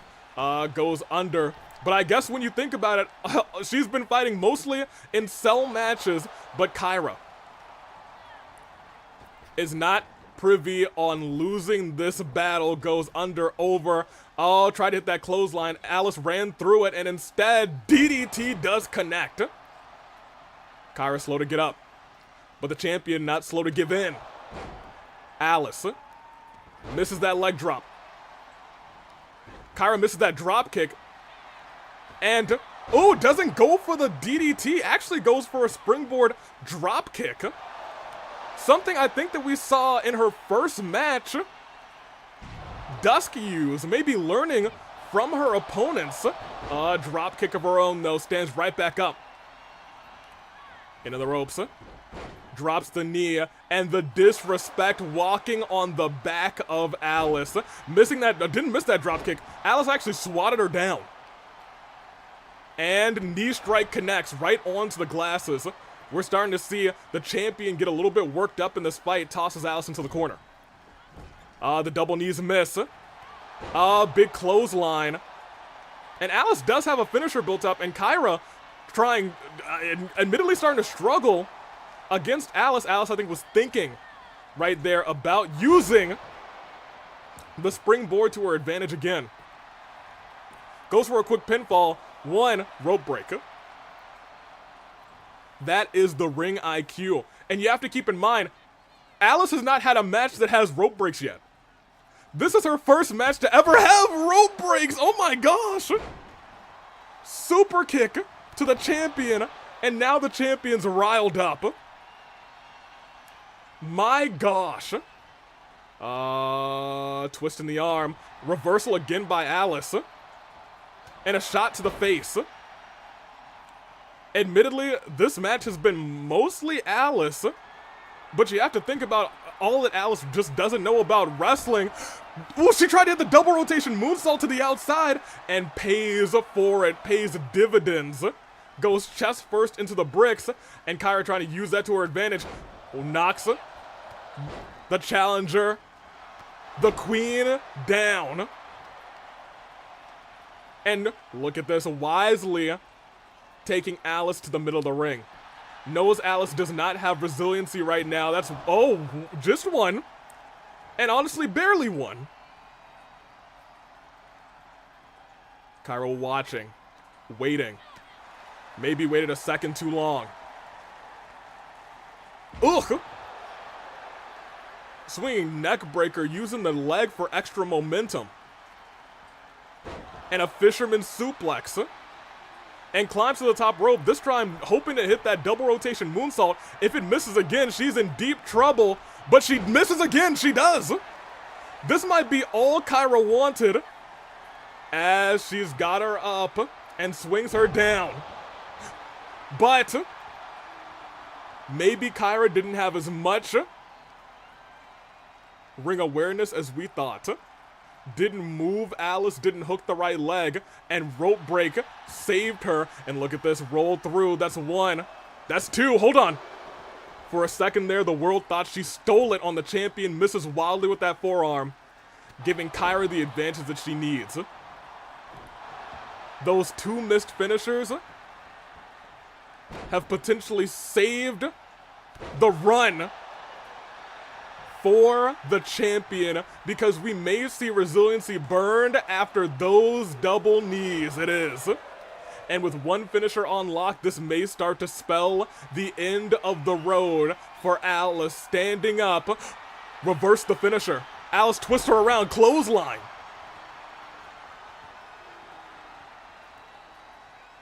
Reversing the finisher of the champion. Oh, but Alice a step too fast. I'm sorry, Kyra a step too fast for Alice. Now in the corner. Oh, and she's looking to hurt Alice. As that, oh wait, it doesn't connect. Double axe handle does connect. Going after the skull over and over again. Lifting Kyra up. And what is this? Oh, whatever it is, it's not connecting. Shots to the gut, champion. Just too strong. Reversal from Alice. And whips the champ back. The champ is stunned. And I think Alice realizing that, going to the heavens. And there's no shot she misses this time. Double rotation moonsault into the pin. That's one. That's two. Burns resiliency. It is anybody's match. Off the ropes. Misses wildly. And Kyra looking to take advantage of that. Whips Alice down and goes to the top rope herself, saying, "This is how you hit a top rope splash!" Directly into the pinfall. Ladies and gentlemen, say goodbye to the Queen. Not yet. Not yet. Alice survives the splash, but gets drop kicked in the face, rolls to the outside, saying, "If I can survive here, maybe I can survive this fight," but lands hard on the bricks on the outside. Lift her right back up. Toss right back in. I think Kyra realizing this, she doesn't have a lot left. As long as I can hit something beautiful from the top. Oh, look at that. Alice, I think, a little bit wisely getting out of the way there. Oh, oof. Big punch, but a reversal by the champ. And a stomp right to the elbow.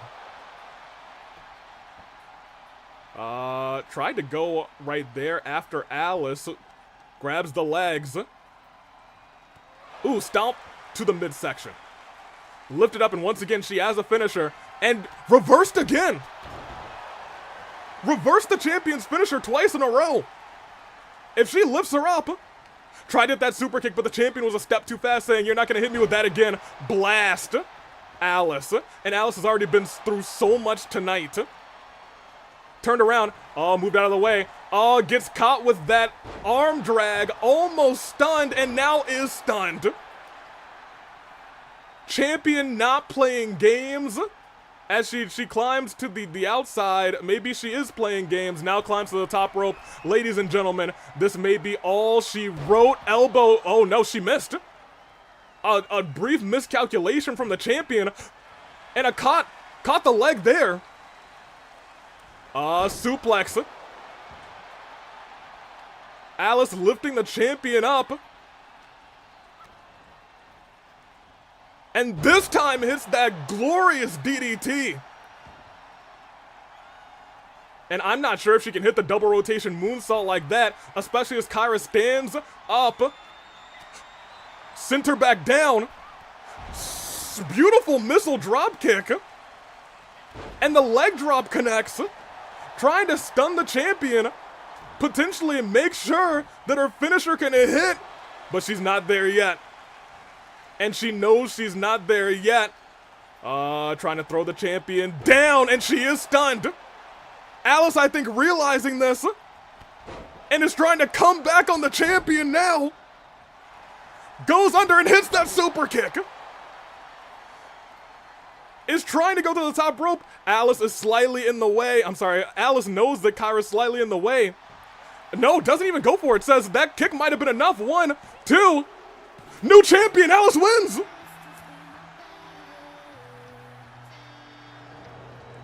She survived Hell in a Cell twice.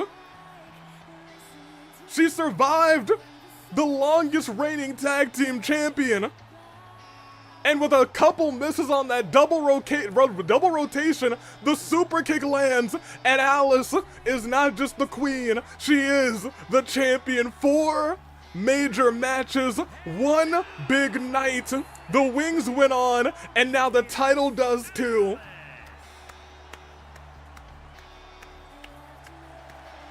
Tonight, many people didn't know Alice's name. But at the end of the night, everybody's screaming her name. Congratulations to the new AWE OC champion and the queen of the OCs. Alice takes the win and brings us to our other main event of the night, as we get ready to wrap up the action. Here we go. It's a triple threat match. Anything goes, but it just takes 1 pinfall to become champion or to retain the title. Alice with an 83%. Goodness gracious. Let's start that bad poll and see it happen. Main event. I guess second main event, because the other one was definitely a main event. It is the champion Splendid. It is the King David And it is the Revenge Seeker in Nathan. YouTube, that's for you. Twitch, it's our last, I guess YouTube also, it's our last prediction of the night. It was Queen and now Champion Alice. Let's start a prediction real quick. It is OC title match. It is King David. It is Nathan. And it is the Dastardly Splendid. 5 minutes to make your predictions. Let's start our match as we get ready to close. 6 hours, 6 minutes. And now 6 seconds, it's the Mark of the Devil, and I'm surprised Splendid didn't come out during that time. Instead, it is David. Let's see. No idea how that happened, says the Wind. Well, apparently, it was Alice's night. Let's see. It's Nathan versus the nice guy who's spitting Bullet Club versus Splendid, says the other Wind. Don't mind who wins as long as it's not Splendid. Mainly rooting for Nathan, though. We'll see how it all plays out. Here's the thing. Splendid just needs to pin or submit one of them. And we know he's the king of submissions. These two might just have to outlast those submissions. Or they might both immediately target Splendid, who knows? Splendid might just roll out and say, you two fight. It's not elimination, it's one pin gets the victory. Now, here's the thing. If Splendid loses this by not getting pinned or submitted, you know we'll never hear the end of it. You know we'll never hear the end. And out comes Nathan. Very close to being the king. Instead, tied in an Iron Man match. Made sure he was in the championship match, but still wasn't able to become king. King of the OCs is indeed David. Looks to do what the queen of the OCs, Alice, did and win the championship. However, his match is a little bit trickier. Now, Nathan, we do have to remember, like the Wind says, Nathan ate a bunch of submissions earlier. Nathan, I believe, was in a submissions match and just never gave up. Able to take down K-Town. Or K-Flow, rather, not K-Town. K-Town sounds, you know what? K-Town sounds cooler, in my opinion, but you know, K-Flow. Nathan is now here, still a little banged up, it looks like, from what happened earlier tonight. But wouldn't miss this for the world. Has been wanting to get his hands on this man for a long, long time. Changed his graphics specifically to be flames all over. And introducing the champions from New York. Can you believe it? At 209 pounds, he is the Says fire is his best friend. Despicable. Disgusting. And still wearing that hat. I'm sure Nathan is as riled up as you can be right now. But what can you do? A lot of boos from the chat. You sucks. Even if I lose, I'm glad to have become the king of the OCs. Good luck to you all, says David. Funny because when you play with fire, you're gonna get burned, says Nathan. We'll see how it goes. Let me see. Splendid, traumatized children, and mocks the dead. Oh, I mean, you know. I know that much. I've caught up. AV gives me a brief rundown. Doesn't tell me everything because we only have a little bit of minimal time together. He gives me a brief rundown before the show of things that have happened in the past couple of months. However, we all know that this man's is truly diabolical. But he is your champion. Nathan and David seek to change that tonight. But I don't think Splendid's gonna let them have it easy. AWE Championship on the line. It's a triple threat match. It's the king, David. It's the challenger, Nathan. And it's the champion, Splendid. 1v1v1, win one pinfall rather. Wins it all, and immediately the two challengers go after each other. Uppercut. Flying forearm. This is going to be high octane action for the most part. After this show, you guys have convinced me. I think I'm going to go and get Wendy's or maybe another shrimp basket. Who knows? Ooh, oh my gosh. Just barely, narrowly caught David in that mask, it looks like. But a low DDT rather on Nathan. David not looking to let Splendid get the W easily. Big time chops and kicks. And another low DDT onto Nathan. Splendid rolls out and says, you two fight. But David actually goes after nobody. He goes after a weapon. But look exactly where Nathan goes, saying, no, no thank you. Rips the fingers. Both trying to hit Splendid, but they're not letting each other get their moves off is the real problem. Splendid kicks right back up, saying your chair shot was weak. Reversal by Splendid, but look at this. DD, no, deep arm drag onto the bricks. They really are going 2v1 right now on Splendid, essentially. But David realizes this is still for the championship. Drop kicks Nathan into the barricade, does a little celebration saying, I'm the king after all. And the king should be your two-time AWE OC champion. Splendid able to duck one of those, or rather block one of those moves, but gets rocked there right onto the jaw. David tossing the barricade. Nathan realizing we're supposed to be working two-on-one together against Splendid. And the discord between those two might be enough to let Splendid get the advantage. Splendid pointing and laughing. Not sure what he said to David just then, but it looks like it riled him up. We know Splendid has a mouthful of poison, essentially. A barbed tongue as he gets, oh gosh, the back of his neck connecting with those steel steps. For the most part, Splendid has taken most of the offense in this battle.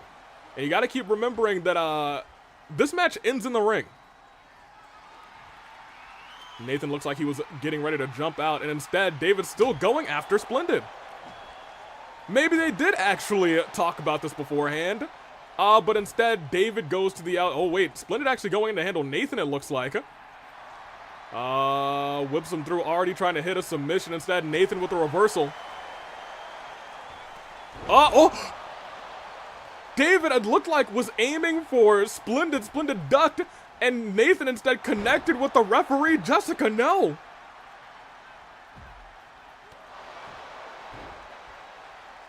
David, chill.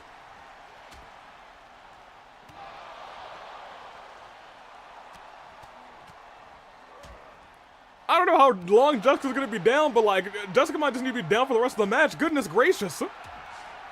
And there we see the sledgehammer, but a big boot by Nathan connects Splendid down, and look, got out of the ring quick, allowing Splendid to focus in on David.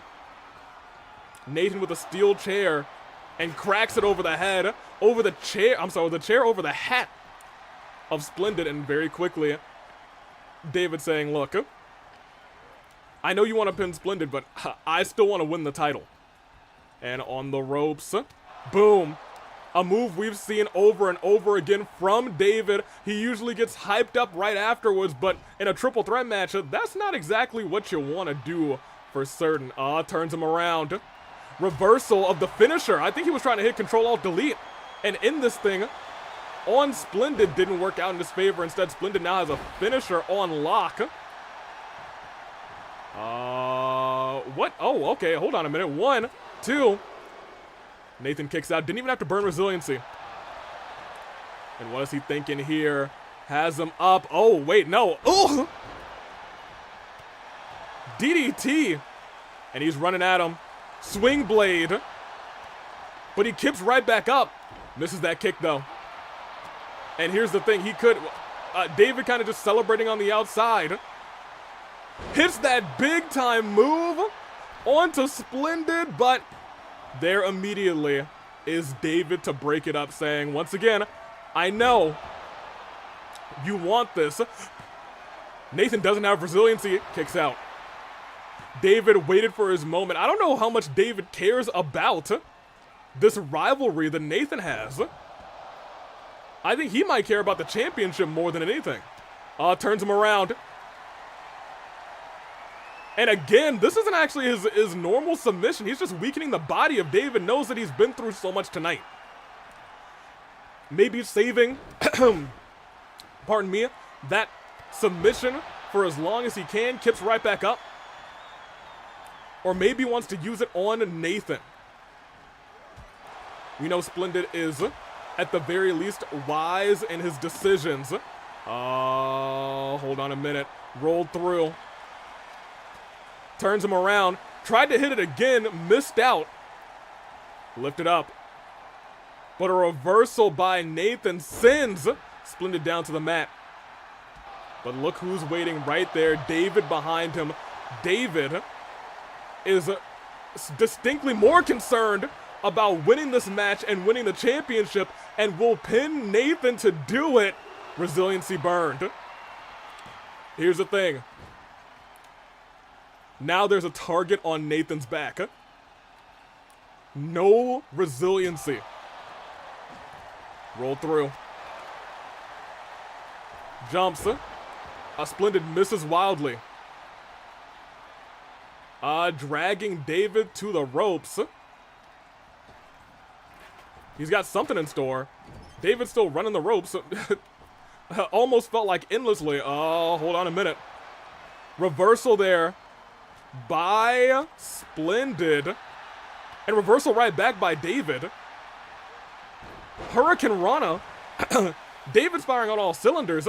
Maybe looking to end this by taking Nathan out, who has been, I was gonna say, worn down tremendously from his previous bouts tonight. But he might be worn out, but he's not down. As essentially a running punt right to the head of David, but out of nowhere, Sister Abigail goes to break up the pinfall. Here's the thing. If he's able to, I thought he was gonna get David out and then pin Nathan, and imagine the discord that we would see from the chat. As right now, he keeps right back up. And we've seen this before. Knives locked in.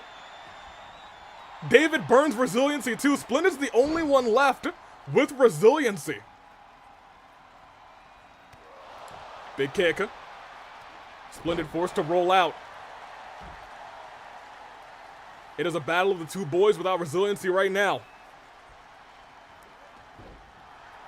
But look who's kept right back up. Goes to get another weapon. Baseball bat as that big boot connects. Nathan still focused in on Splendid. Splendid pushes him away. And misses the kick. Or rather, David is still up. Nathan blocking that kick. David trying to focus now in. Splendid blocking David. David trying to suplex. Snap suplex. The back of his thigh may have connected with that steel chair. You can see him holding his back, writhing in pain as David sends Nathan flying. And David focusing in on Splendid.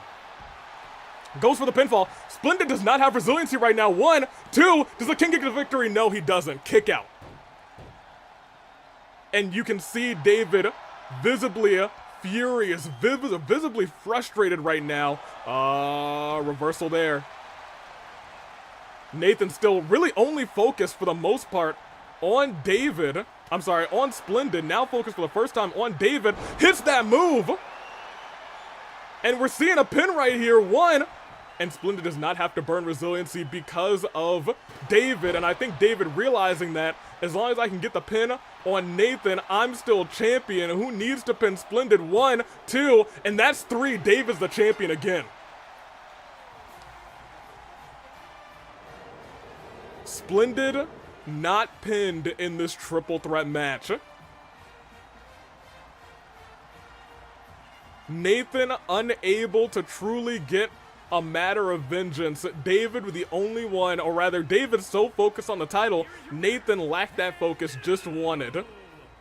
Splendid, but that doesn't change the fact that your king is the first ever two-time OC champion.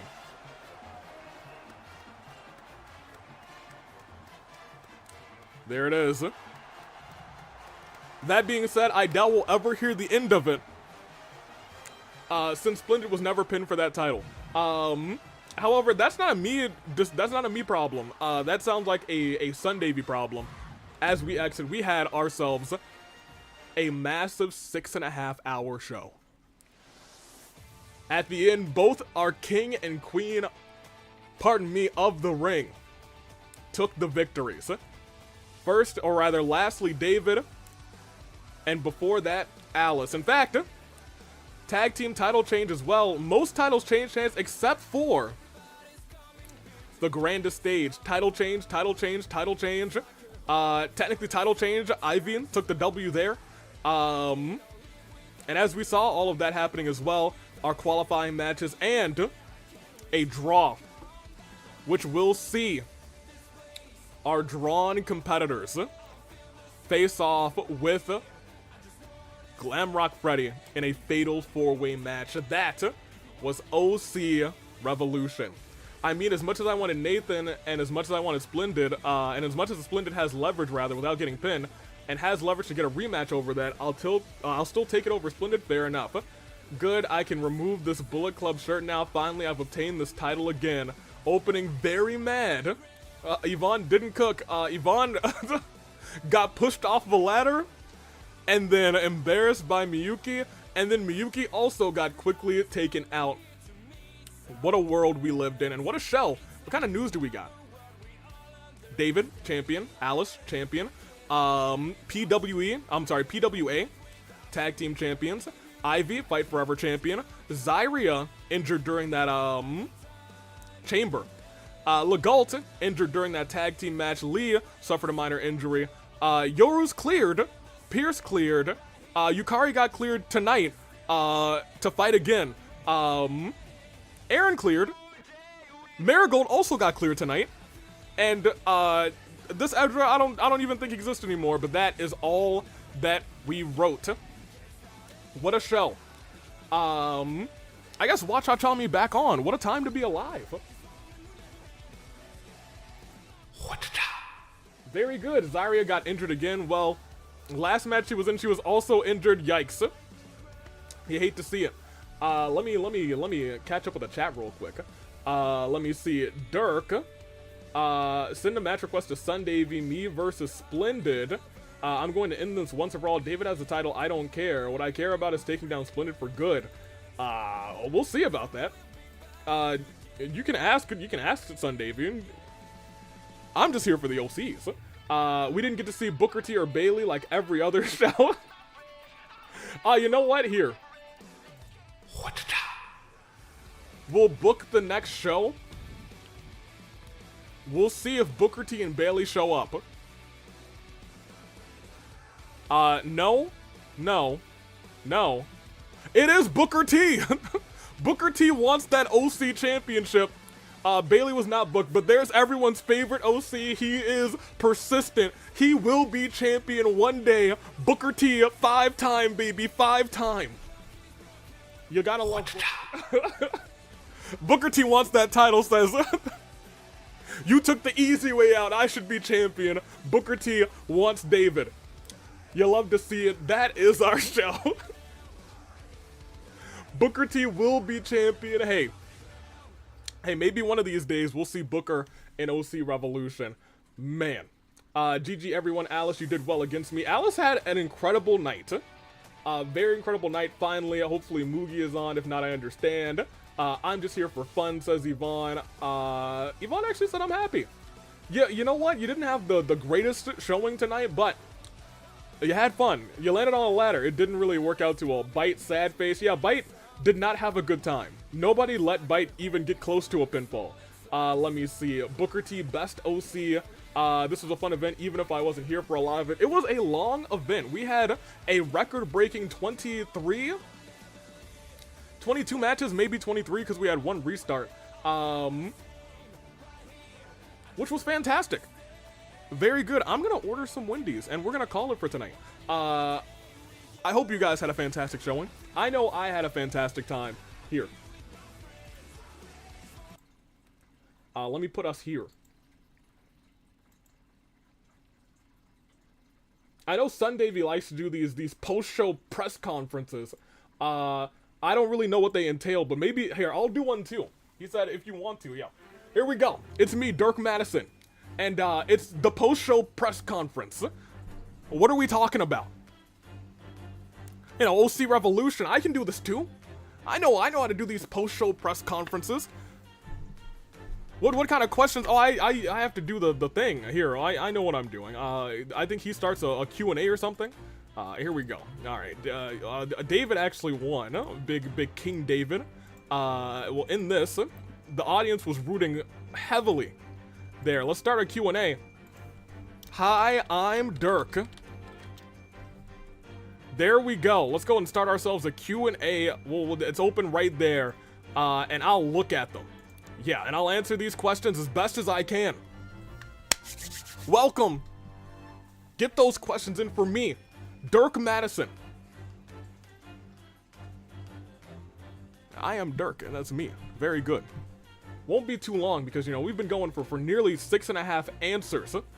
Let me see. Well, if we're getting a post-show press conference, I may as well break the brackets. Yes, welcome, you've broken free. Saw a lot of people typing in little brackets during this show. Very neat. Very cool. Staying in the character. Very nice. Hi, Dirk. How do you think of Yukari? Blonde hair, red jacket fought today. I know Yukari. Powerhouse had a very close match against Solara. Very close match against Solara tonight. Very good match as well. I'm a big fan of Yukari. Very strong, very dominant. Almost won the whole thing, but 2 flying forearms, phenomenal forearms, I believe they're called, stopped everything in motion. Still, incredible competitor. What was your match of the day, said XSP the Wind? Let me see. How do we,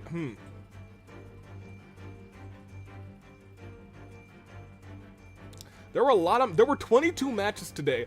I will say, in terms of just big underdog support, I think I gotta go for the AEW Women's Championship match. I gotta go for that match. That match was actually superb.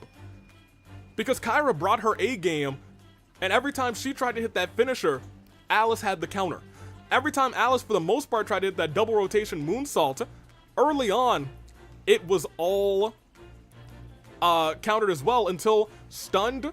Alice gained some ring IQ from all the matches she had been in earlier. Very fantastic match, very fantastic. What do you think of my boy Pinto? The cat? Oh, I love the cat. Who doesn't love the cat? It's actually a big old cat that throws hands, cat's claw, cat's cradle with that submission. I love it. Love Pinto a lot. But, you know what? Almost had it tonight. One more cat's cradle and it would have been a fatal 5-way match. Can you imagine? Pinto could be the Fight Forever champion. Tonight wasn't the night, but might be in the future. We love Pinto. Dirk, why does the game not like my OCs? I'm not sure. Maybe the referees don't like your OCs. Maybe your OCs need to like train to be referees instead. Have you thought about that? Maybe, hey, a referee. Maybe BYTE should train to be a referee. Maybe the mime should train to be a referee. That might be a good idea. That way, your OCs can't get screwed over if your OCs are the referees. Can we get Yvonne to actually show her moves versus someone? Maybe in the future. Maybe I'll talk to Sundavy. Maybe there will be a rebellion thing. It was rough news for Yvonne tonight. It was rough news, admittedly, as well from Miyuki. 2 very quick matches between those two. Alice was able to come through at the end of it. How would you describe, rather, each of the squash matches between Yvonne Miyuki and Solara Abigail? Solara Abigail was a surprising squash match. But when you think about it, it wasn't truly a squash match. Both of those competitors had been through so much in their starting matches. The ladder match with the stalled ladder and Abigail versus Black Canary. The match at Extreme Rules, which was Solara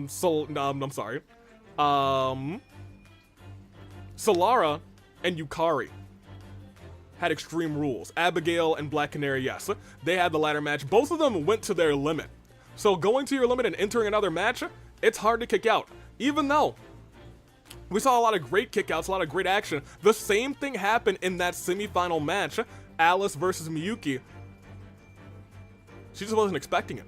Let me see. So I wouldn't exactly call Solara versus Abigail a squash match. I was just gonna say they almost went to their limit beforehand. Abigail just has a little bit more gusto than Solara. Yvonne Miyuki, that was definitely, I wouldn't call that a squash match. I would call it unfortunate timing for Yvonne. First time in the ring, doesn't have that ring IQ. Unfortunate. My question is, how does David do it? David did have an incredible time tonight, had an incredible time a year ago becoming OC champion. I think the real question is, will King David be able to retain that championship for the first time? That we're unsure about. We will see.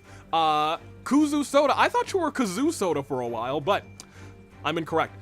They weren't here tonight, but what do you think of my other boy, Dokeshi? Terrifying. Gives me nightmares. Not great. Not great. You know, not bad in the ring, but still very terrifying. Not a fan. Scares me. Makes me wanna wet myself. Sometimes I think I need like a bedpan here whenever Dokeshi comes out. Luckily, it wasn't here tonight. I was fine. Opening. How do you feel about Yvonne? My OCs are suffering in the ring except for Stell and Flair low key. Yvonne, I think could have been fun. However, fell from a ladder, fell from grace very quickly. Hi Dirk, what are your thoughts on the ultimate dark keyblade wheeler Dusk? Dusk had a very smart match against Alice. As Alice was dominating early, Dusk took it out of the ring, leading Alice to take it out of the cage and hit cutter after cutter after cutter onto the cell. The thing is, one final cutter reversed, let Alice put Dusk through the cell. And that was all she wrote. So, I think Dusk may be a little bit overeager, but can be very ruthless. Very good in Dusk. Kuzu says, do you think Pinto and JFJ could ever have a one-on-one sometime? I'm sure Pinto would want that after finding out what happened to me and Lore. That's a possibility. That's a distinct possibility. I think Rebellion would be a good place for that. That might be a Sundavy kind of thing. I know he likes to look for OCs to compete at Rebellion on their middle of card. Let me see. They weren't here tonight, but what are your thoughts on Yoru and Marius? Good lads. Yoru had a pretty decent run in the AWE. Marius, also pretty decent run as well. What are your thoughts on Kazuki, since he's in trouble with work on Monday? Why is he in trouble? You're gonna have to give us some details on that. Kazuki, the first time we saw Kazuki, K-Flow and All-Star made it out of that chamber but fell to Splendid. Tonight, admittedly, K-Flow had an incredible match. Nathan just wanted it more in that fight. They fought on the ramp. They wanted to tear each other apart. But in the end, Nathan really wanted it more. So maybe Kazuki needs to reassess what he's doing and where he is and really focus on what he wants and bring that to the ring. I think if he does that, he's going to be a real danger here in the OC division. What else do we got? Keep those questions coming. We can do them for a couple more minutes. Let me see. I guess I should also catch up to chat, because I know there are some things happening on the Twitter as well. Let me see. Let's see. I don't trust them to ref either. I haven't won a single match. Jagsfan. Yes, you, very rough going. Very rough going for you. You hate to see it. Love you, Jagsfan, but unfortunate time. But you do bring something different every time. A little bit of something different every time, and eventually I think that's going to work out for you. Let's see. Who would have a better chance against Onyx? I don't know much about Onyx, admittedly. I don't know anything about this Onyx character. I know that they're bad news. They have a little mask, half black, half white, has some horns on it. That's about all I got. That's about all I got for real. Y is Yvonne. So out of all of my OCs I've submitted to Revolution, besides obviously Alice is the best, but who's second place? Matthew or Dot? I don't know, I guess Matthew probably. They were very close to winning the tag team titles, but I guess Dot was also close with Yukari, I believe. Let me see. Favorite OC who is relevant in lore that isn't AV made? Well, who's relevant in lore? I mean, you gotta catch me up, to be honest. I don't know too much.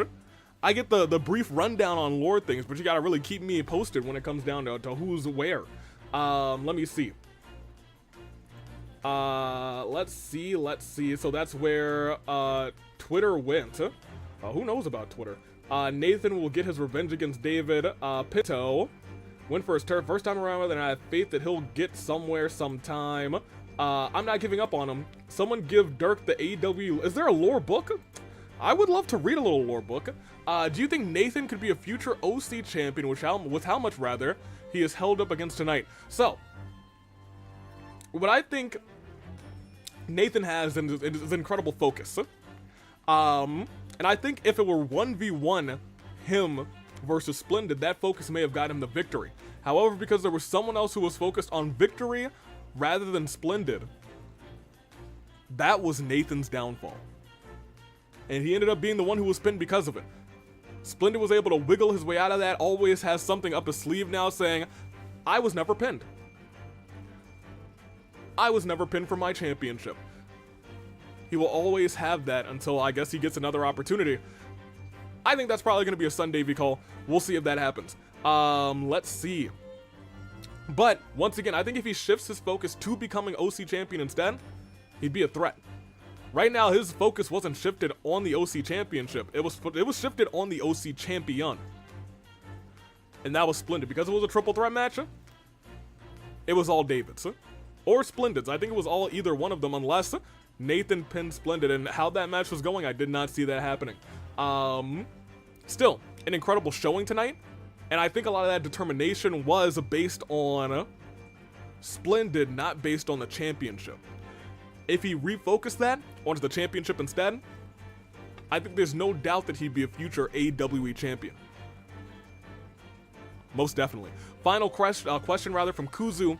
What do you think about the other AVs? Is there one you like more than the others? Or, Sundavy's pretty cool.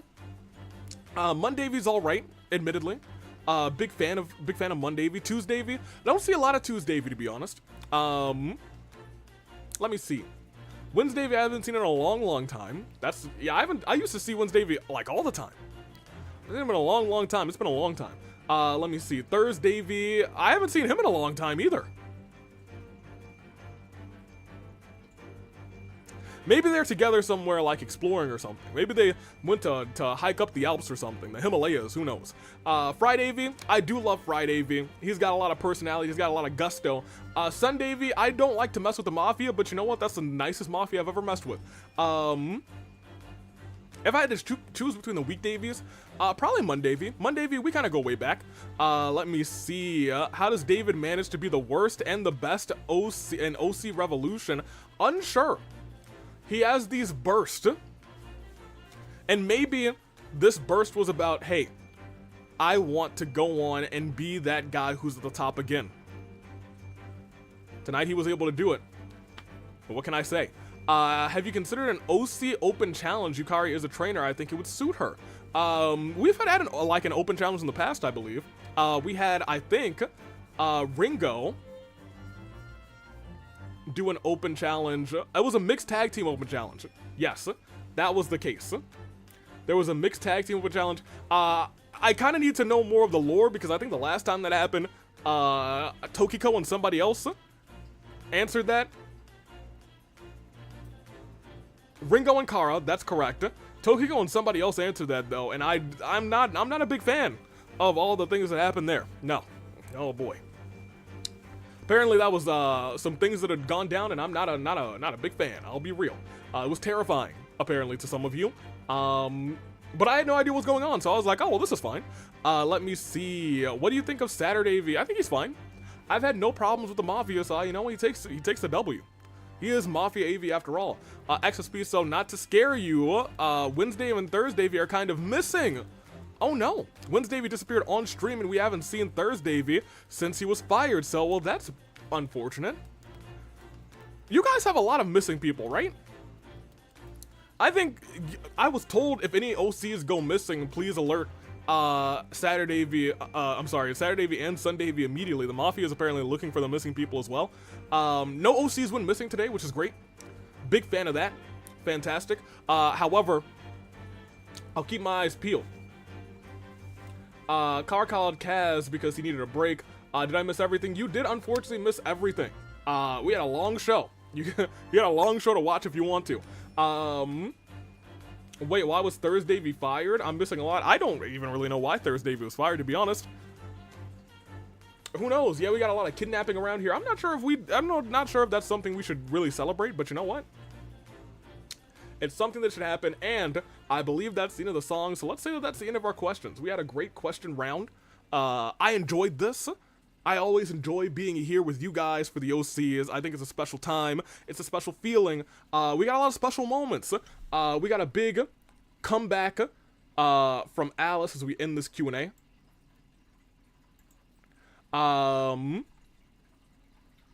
Excellent. We got a big thing where everybody, these tournaments, although I think the men's tournament lasted pretty long, the ladies tournament got a lot of ladder matches and a lot of quick matches, so it didn't go nearly as long. Still a fantastic time. That being said, I think we're ready to close out. What a fantastic show. Congratulations to King and Champion David. Congratulations to Queen and Champion Alice. I think it's time we end this thing off. And so, ladies and gentlemen, OC Revolution will be back in March. So get ready. The Year of the Paradigm will be one of the best. I can already feel it, especially after the start tonight. So, until we meet again, and should we not, we have memories that will last a lifetime. Sayonara, fare thee well, chat. Have a fantastic rest of your weekend. I'm taking off. Once again, sayonara. Get us out of here. Oh, wait, how? Yes. I do that, and then I can watch. Yes, now I'm ready. We can watch Cha right out of here. Goodbye, everyone. Sayonara.